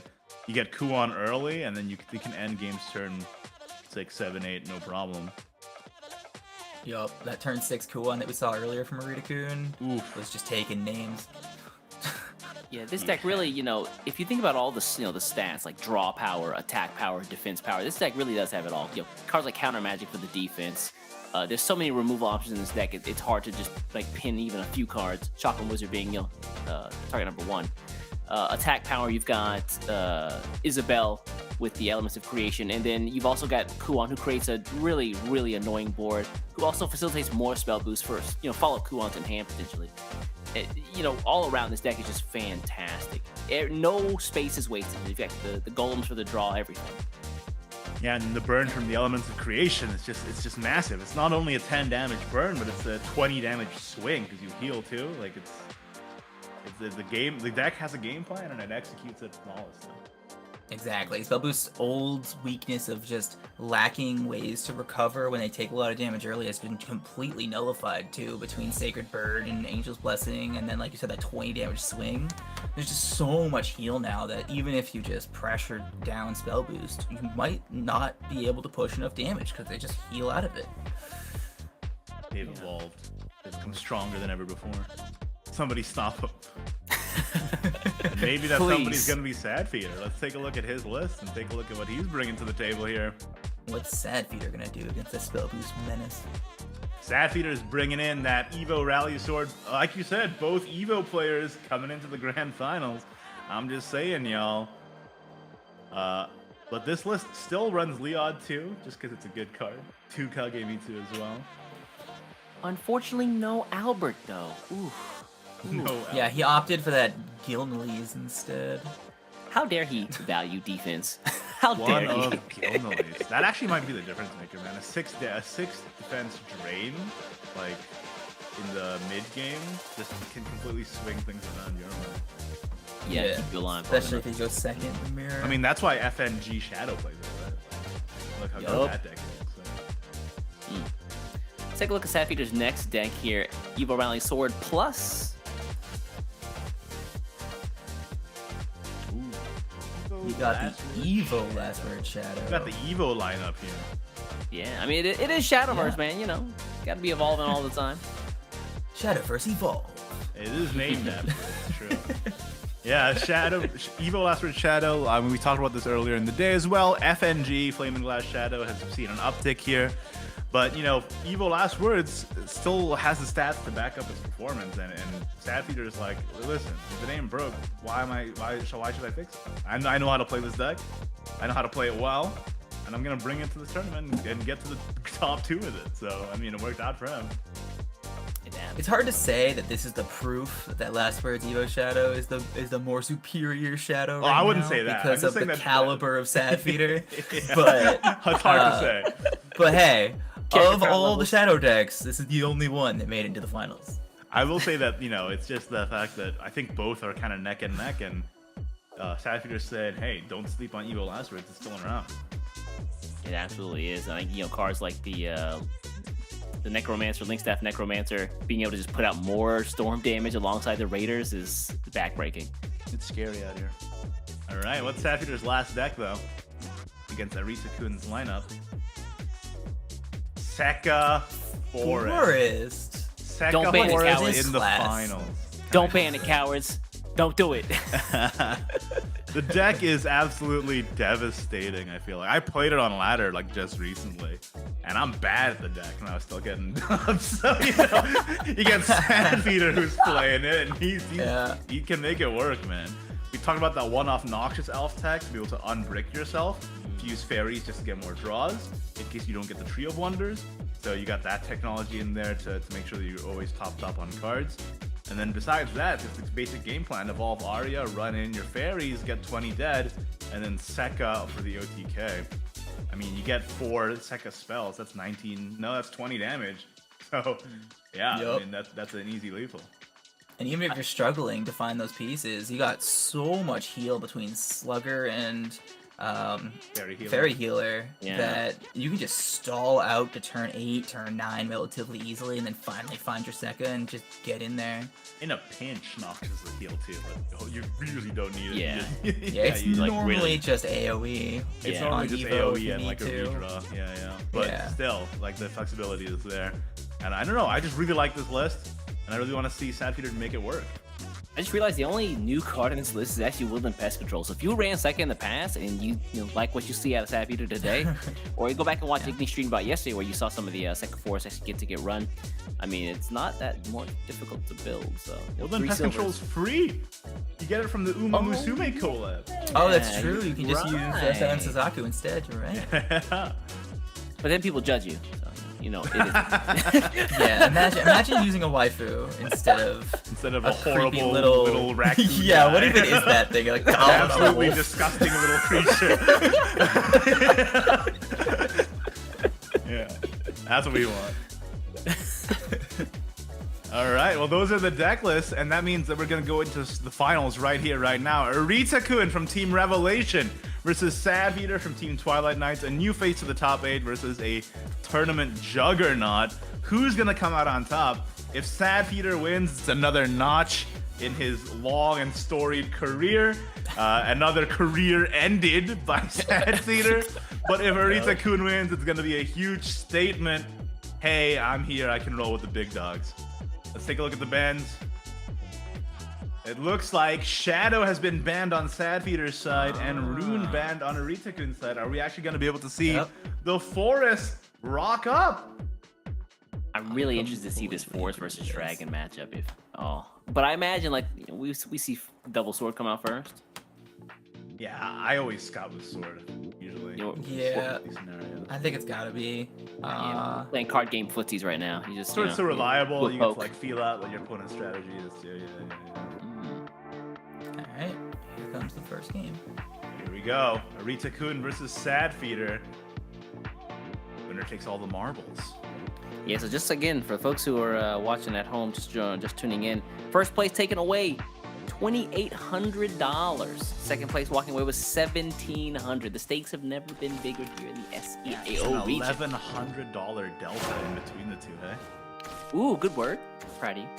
And You don't know when to don't quit. forget, the champion gets an extra all-star point as well, which leads into tournaments later on in the year. All right, let's see here. A taste of the Already true early colors. Dronk was fantastic. So All right, so his deck is already active. Yep. One Drock and one Mermaid deck. You can even use the Hey, let's play. Drock spell to buff up his Windswept as well. Oh, there's another Meanwhile, Drock. Sad Feeder already has Arya and Amethyst. So 4 turn 5 is set. Yes, true. He already has Sad Feeder difference. Just have him in opening hands. But hey, pretty aggressive start from Arita though. Like I said, using the drop spell on the Windswept and just going straight in for it. Hey, let's play. And there's the Sekka. So if Sad Feeder can survive, Okay, constantly for this 3. game is a wrap. Noxious Elf, but he doesn't have enough fairies. Doesn't have any fairies. Oh yeah, a little light. You can on use the that for free item. AoE on an Evolve turn eventually. Yeah. Arita-kun, is there any way Arita-kun can put enough Ooh. bodies out to go Nah, around? he really can't. Arya? He can't get the Ocean Spirit to 5 defense with just the Dracha, so all he could do is put down a 1/1, and then sure, he could do that to protect his. Actually, Oh, it doesn't even work. Yeah. it does work. He could Does use it? the, He gets straight the into by Prime a fairy. Complication to kill the fairy, and then use the ward to protect his 3/3. I see. Worship the I think that's what he's gonna go for But- here. It's really all in, but honestly, I think Pay thy rent. Yeah, otherwise he'll run over and lose tempo completely. Demands it. It hurts a little bit. Meanwhile, fairy's up, but Defending Celestial Oh. Dragoon. This is a Yep, triple going in with the Noxious Elf here, playing it safe. I like. I grant you. The power All right, of big the Evo. wind. Seeing Celestial Dragoon reduced to I have 1/1 done the to gods check bidding. is so sad. Yeah. Hey, But I mean, Saphir's low on defense right now. He needs to pick up that fairy good idea. He's already Oh, at and 9. Rockwell! Big Oh my pickup. god! oh, I thought he was gonna What Oh the my heck? all the draw. Oh my god. Okay. And another Celestial. Ocean Spirit to get rid of this Noxious Elf. Another Celestial. We got Drock in the back. We got Brutal. But you know what Drock and Brutal Dragon are next turn? One off lethal. Yeah, not enough. True. Quote unquote, not enough. on the wind. What do we see? We probably see the drop on next turn and Like the then maggot Dragon to clean up. plague upon you. Wisp here, yeah. Hey, let's play. Yeah. Yeah, fairy's doing fairy things. Weird feeling. Now he actually has the decision of either Slugger or Ametez next turn. I don't think he can afford to Scorcher's I think it's got Cardio drop. Yeah, because Drock comes out When here. frost gathers. And 1 HP. So how far can a Slugger go? He has to Slugger and heal the 7/7, man. Okay. He might be able to get to 10. He played a lot of fairies. If he can get to 10 followers, so he can heal 3 with the Miracle Cutters. And I think he can definitely get there. Alright, let's see it here. Going Involve from the 1 Slugger, get defense two fairies back up. up. He can The trade slow climb. 4 fairies. This is, he's got this. At least, Alright. I don't know if he has the game, but he can definitely survive for 7. Yeah, he'll get another turn, but at the same time, Ridiku's hand looking really light for damage outside of that Brutal Dragon Newt. It's okay, he's Draw Rockwell into it. He's just gonna do it. He's gonna do it. Okay. This is sad we're talking about, buddy. Only 8 HP, so yeah, he's still dead. That's a 3 Rowan damage. RNG, Rowan. Rockwell. Oh, okay. It's not Rowan, Wait, so it'll he put can you draw another with the turn. Whimsical and then play Brutal, and then if it's Rockwell, right? Oh, Yeah, that's an that would op- work. Yeah, that's it. It's gotta be exactly Rockwell off this mermaid. Another one. We're going for it.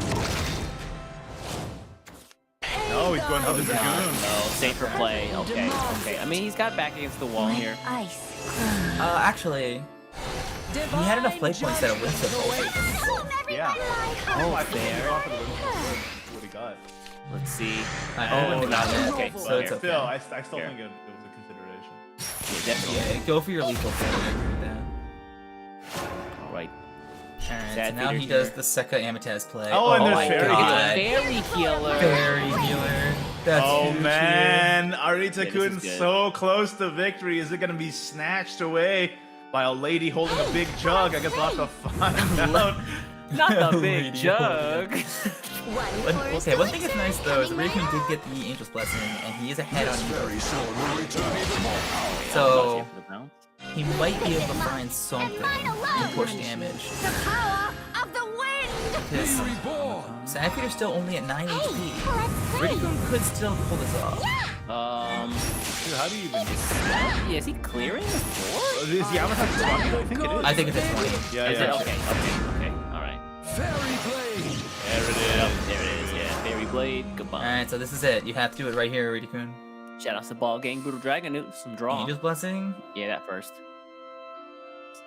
It's gotta be right Oh, here, he's right thinking about buffing his deck first, but like you have to know if you don't win this turn, you're dead to Sekka. You saw the Sekka, you know he's at 20. Rockwell. There's the Rockwell. Okay. Still need That's something not else, man. enough. Draw with the Blaze. Sadfeeder was at 1 defense this game. Can I just remind everybody at home? BT does, yeah. Yeah, remember when I said that if you don't have it, you can just keep healing the forest and sluggers? Yeah, we're doing that right here. Divine judgment. Big jugs. Rockwell here. Brutal? Oh, no! Wait, That's one off! did he miss lethal because of the way he did that? No, because it wouldn't have been enough. Oh, yeah, he did. He did, because it would have been 4 plus Evo would have been 6. Oh my god! Punished for not drawing first! Dragon Mane, don't draw first. Why? Oh! And that's GG now. Like, That's Yeah. Omega lethal. Roar the Nine Although, that's not Flames. actually true. He has to pick up a bunch of resolves, but he's got it. Yeah, I mean, Soar upon the wind. evolve here, chomp chomp. I have done the gods' bidding. Some matricide here, and then Fire. you know, Bam. With my power, you I shall wouldn't go use to that even really. greater Soar heights. of my night. Just to rub it in. I think the flex is to win at 1 defense. right? That's Oh the yeah, case. no, that's fair. You're right, you're right. Not once, but twice. Sapphire was at 1 health If and Aritza Kun found drew lethal. first, it would have been lethal though. Yep. Would have been exact lethal. He didn't need the buff from the Celestial. The Dragon Illuminati has been having meetings for time immemorial, telling their players to draw first, and yet here we are. Yeah, right? We never draw Dragon first, dude. Manes, man. That sign can't stop me because I can't read. Alright, Sad Feeder. You gotta pull off the 6-0, the speed run. Yeah, can Who he actually handed too? Sapphire the loss yesterday? He was at 6-1 today, right? I'll chill Yes, he you came to in the 6-1. bone. Yeah, But Safeeater had today, to he play. Safeeater started had to play in to the playoffs to get into the top 8. Is that his only loss? That couldn't have happened though. A single limb, right? Who actually handed him his loss yesterday? I wonder. Playing this good, it's hard to imagine anybody did that. It was me. I did it. That's what's up. During the stream, you're like, nah, Sappy, I'll call you out right now. I did it. That second ain't nice. At your service. Alright, now I'm too curious. I gotta look into this. Yeah, right? Oh, we got the Oracle on 2 though from Maurice. One of. One of in the deck. Shout outs. Oh, And okay, he's got yeah, double Julius tropical also to handle this board too. Handle it, it will. Double tropical is so good here, buffing twice and dealing with the board of weenies that the board is presenting. Well, aren't you something? Hey man, give him some respect. You know how hard it is to become a knight? Nah, dude, that's weenie Hakuni. Never back down. Dude. Let these guys, they gotta try. The knights be They are weenie the fun. Hakuni and dragon be salty spittoon. Let's get this party started. Definitely was that way in the past experiences, but now Takitsumi comes down and things have changed. That's true. Let's get this party started. I know I'm late, but for anyone curious, Yeah. Void was the only one to beat Sadkeeter yesterday. Really? So he got revenge in the semifinals, Sad man. Peter got Yo! And it was a convincing revenge too. Oh, Oh, sweet. Dang. You think Safeeater lost to Void and was like, I can't stand. Yeah, that's not happening. Went through a Never Rocky again. style training montage. Ran up the wish steps of Wind the Boston Sweats Library. Someone go check the boss line right now. Where's that statue? Because Safeeater just absolutely gave him, like, just served him on a platter in that series. Yeah. Quite brutal. Rock Much with like it. this brutal dragon youth that's coming in. Oh my god. Double Really? whale! Oh! The thing is, you're kidding me. One of these guys survived, which means he can make that hero event free at one of them anyway. I was about to say top deck Val. Oh, no, okay. thank God not. Or, cat animals also okay. Yeah, if you want to use the hunt, and that's 10 rally. Yeah. Now's my time to Oh, shine. but now you got a board that's Okay, it's not quite 10 rally, but still a solid play. Okay, this is 2 hits, so you get rid of Takitsumi. Divine judgment awaits. Oh no, he actually got rid of the cat animal there. Got a whale here, or sorry, Coral Shark here, right? Yeah, this gets rid of it. Okay, care about 1-2, that's fine. Unless he wants to eat make a 7/7? Or rather, No, he's already evoed the Celestial for you. Yeah. Right. Nothing Yeah, I was else. looking at his Evo points, wasn't looking at his Celestial. My bad. Well, 3. Yeah, who needs to use Evo points? Not dragon. That's true. Or sword, actually. Well, so is using them, but then they get them back. Yeah. Although, if Savior's down 2 Takitsumi, My loyalty is I don't think Steal he'll yourself. do that. Oh, yeah. Point. He's already down 2. Or in a 4-5? Draw the top deck. Yup, there it is. Draw top Wow. There it is. Call Wait, Frank that's Frank Right as it happened. How'd you do Yeah, that? lethal? Fine. Oh, it's 2 off currently. He's 1 play point short of lethal. Double Fine. Brutal 6. is 9 plus. Oh, he can't clear the other board. Yeah, you can't clear Not quite, but slam that 6/9 Draco. Yeah, double brutal is still very strong for the long Shall term, so free the thorny. yeah, just run this in. And we got double brutal and Windsweep's not active. Third monochrome and but yep, doing the Octress trick where Octress can clear the Draco. Give me your power. Yep. Heightened fear I'm shall proud to make evolve you for the crave. hollowness. And then I think he has to play. Ruinous. Because he Now's can't. my time to Oh, shine. he can't Where it clear. belongs. Popping in. With the close Couple of mixer. boards, got the protection. Let's see here. Is Well, that Prime enough, Conflagration's though? kind of nice. Prime Conflagration deals 0 damage to the face. It also deals 0 damage to the Bowringer. Ooh, But 1 damage to the Bowringer. is this? Premature? White Wait, frost no, gather. because Oh, no, it's got you it. can use the It's prime lethal. conflagration Break the shield with back prime. shield. Yeah. One. Pop. And Arita-kun brings it up 1-1. Taking the first game off of Sadfier. You know, we're on the last game of the series, but this has gone by so fast. So fast. Both these players are playing incredibly fast. Yeah, Sadfeeder, I mean, that guy has been grinding ladder games like it's nobody's business. I'm sure he's also, like, you know, very practiced up with his teammates at the same time. So this guy And it's has gonna all the come practice he down needs. to an Evo Rally Sword mirror. Strap in, boys. It's gonna be here for a while. Wow. Oh, we get to see And if we're, the Albert comes and we're out. talking about Sadfeeder here, who grinded 100,000 points with Sword on Ladder last month. I don't know. Arita-kun's up against the wall on that one. Also, he's Yeah. going second again. Has this man gone second in every single game? I think he has. He got second both games in the last, in his first game. His first Oh set. my God. Second set as well. Good thing he was playing a go second lineup, I guess. Yeah. He knows his luck, that's for sure. Yeah. We'll return Oh, he's not playing the Great Shield that No time? shields today, only swords. How dare he rally? We'll return right to the canal. Oh. Your service. Okay, he has two. Okay, now you shield. Yeah. Shield up. Yeah, nice shit for sure. Oh, Yeah. wait. Yeah, shield. Today we Now, fight. No one gets past me. Tempo Leon, or did you make a Chimera here? Yeah, he's going Chimera. Yeah. I like it. It's just so difficult No to one gets get past over me. Gamera when you don't have an Evo. Unless you draw Alright. exactly Taketsumi. I might be stupid, but I don't understand why he didn't buff Today we fight. in the face of 2-1-1. That is a great point. Wants to make board space. You have to think on Saturday. Clearly. Yeah, I guess he wants more rallies. He wants his followers to die. May happiness be with That might you. actually be it. Yeah. I mean, it's the early game, right? You know what Sword does. They play out the My weenies, legion and then follows. the big boys come out afterward.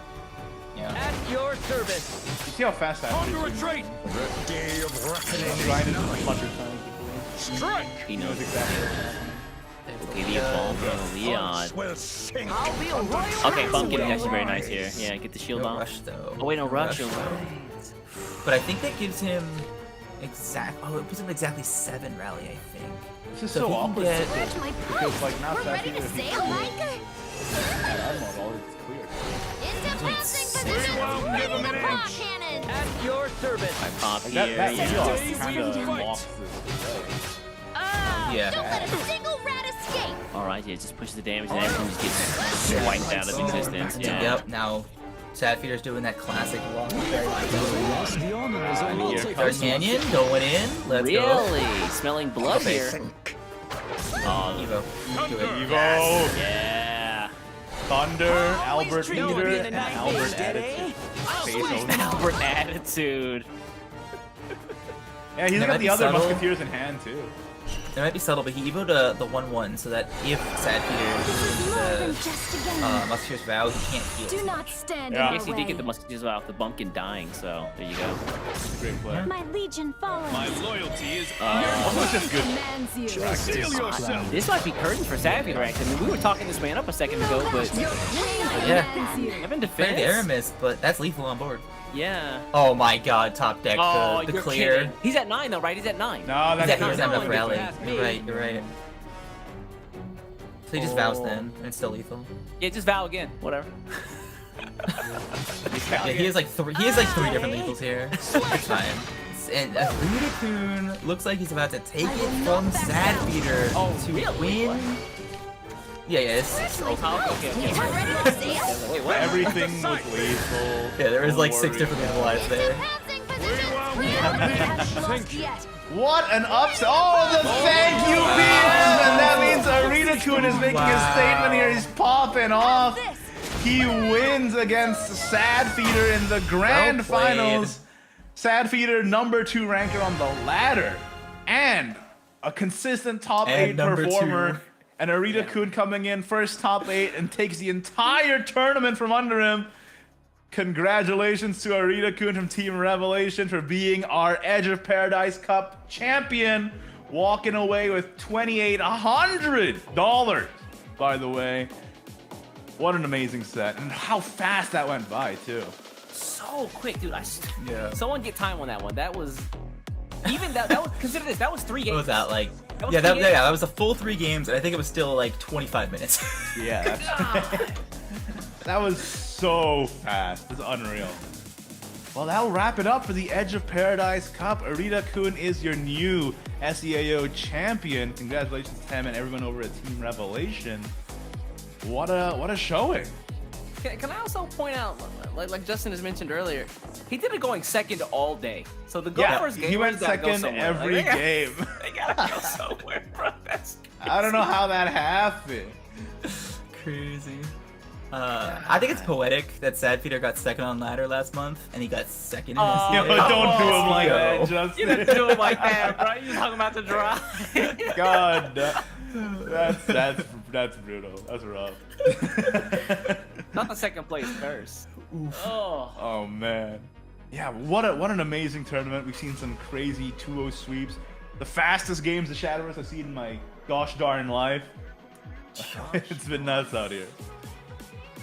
I mean, I don't know what else more needs to be said. Like Arita-kun, for all the struggle he went through today, he did the damn thing. Yeah, props to Arita-kun. It's a big win for Team Revelation as well. It's been a little while since they've had a winner in one of these, so big props to Revelation and huge props to Arita-kun for getting his name out here and winning the format SVO since they're not monthly anymore. Yeah.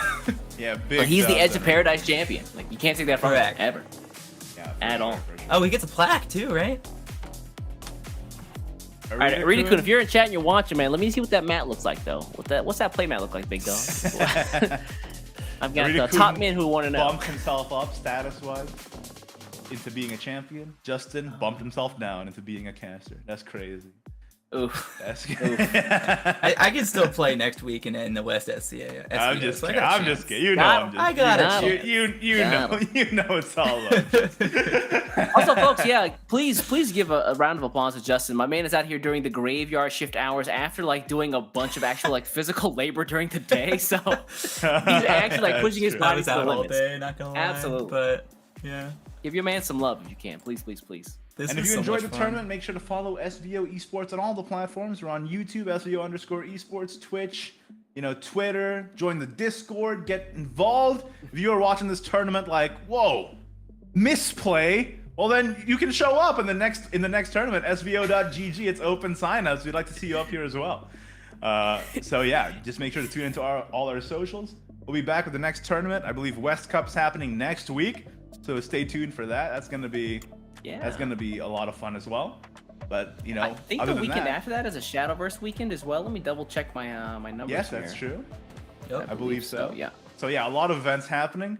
Make sure to go to SVO.gg to keep updated on all of that. But other than that, that's it from us. That has been the SEAO Edge of Paradise Cup. Thank you guys so much for watching, and we'll see you on the next one. Bye-bye. Take care. Cardio drop. Yeah, because Drock comes out My here. frost gathers. And 1 HP. So how far can the slugger go? Slugger and heal the 7/7, man. Although that's not actually true. He has to pick up a bunch of assaults, but he's got it. Alone. Yeah, I mean, Soar upon the wind. evolve here, chomp chomp. I have done the gods' bidding. Some matricide here, and then Fire. Bam. With my power, you I shall wouldn't build use an that even ruler. greater Here's life. four of my Just to rub it in. I think the flex is to win at one defense. right, That's Oh the yeah, no, case. that's fair. You're right. You're right. not once but twice. Sadfeeder was at 1 health If and Arita-kun found drew lethal. first, it would have been lethal. Like just served him on a platter in that series. Yeah. Quite brutal. Rock Much will like hit this some brutal damage. dragon that's coming in. Oh my god, double really? whale. Oh. The thing is, You're kidding me. one of these guys survived, which means Plus, oh, he can't clear the other board. Yeah, you can't Not quite, but slam that 6/9 Dropper. the double brutal is still very strong for the Holland Shall turn, flee so before me. yeah, just run this in. And we got double brutal and wait, Oh, no, no, because it's lethal. you can use the It's prime lethal. conflagration to Break the shield, crack the prime. shield. Yeah. One. And Arita-kun brings it up 1-1. Taking the first game off of Sad Feeder. You know, we're on the last game of the series, but this has gone by so fast. So much. At your service. I pop That here. shield kind of lost this. Yeah. Don't let a single rat escape! Alright, yeah, just push the damage and everything just gets swiped out of existence. Yeah. Yep. Now, Sad Feeder's doing that classic. Lost yet. What an upset! Oh, the thank you beams! And that means Arita-kun is making a statement here. He's popping off. He wins against Sad Feeder in the grand Well played. finals. Sad Feeder, number 2 ranker on the ladder. And a consistent top 8 number performer. 2.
swag and play the fool, babe.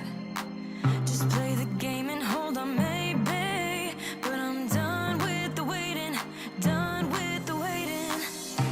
I'm done with playing nice. Now look me in the eyes. Tell me, tell me, tell me what you see inside.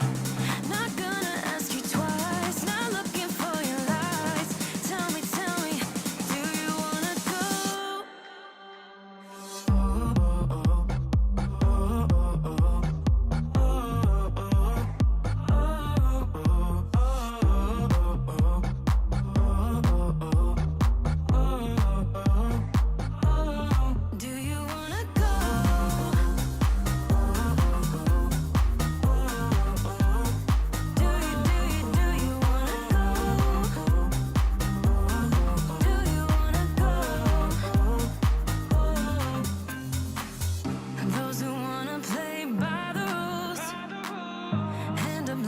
nothing to obtain.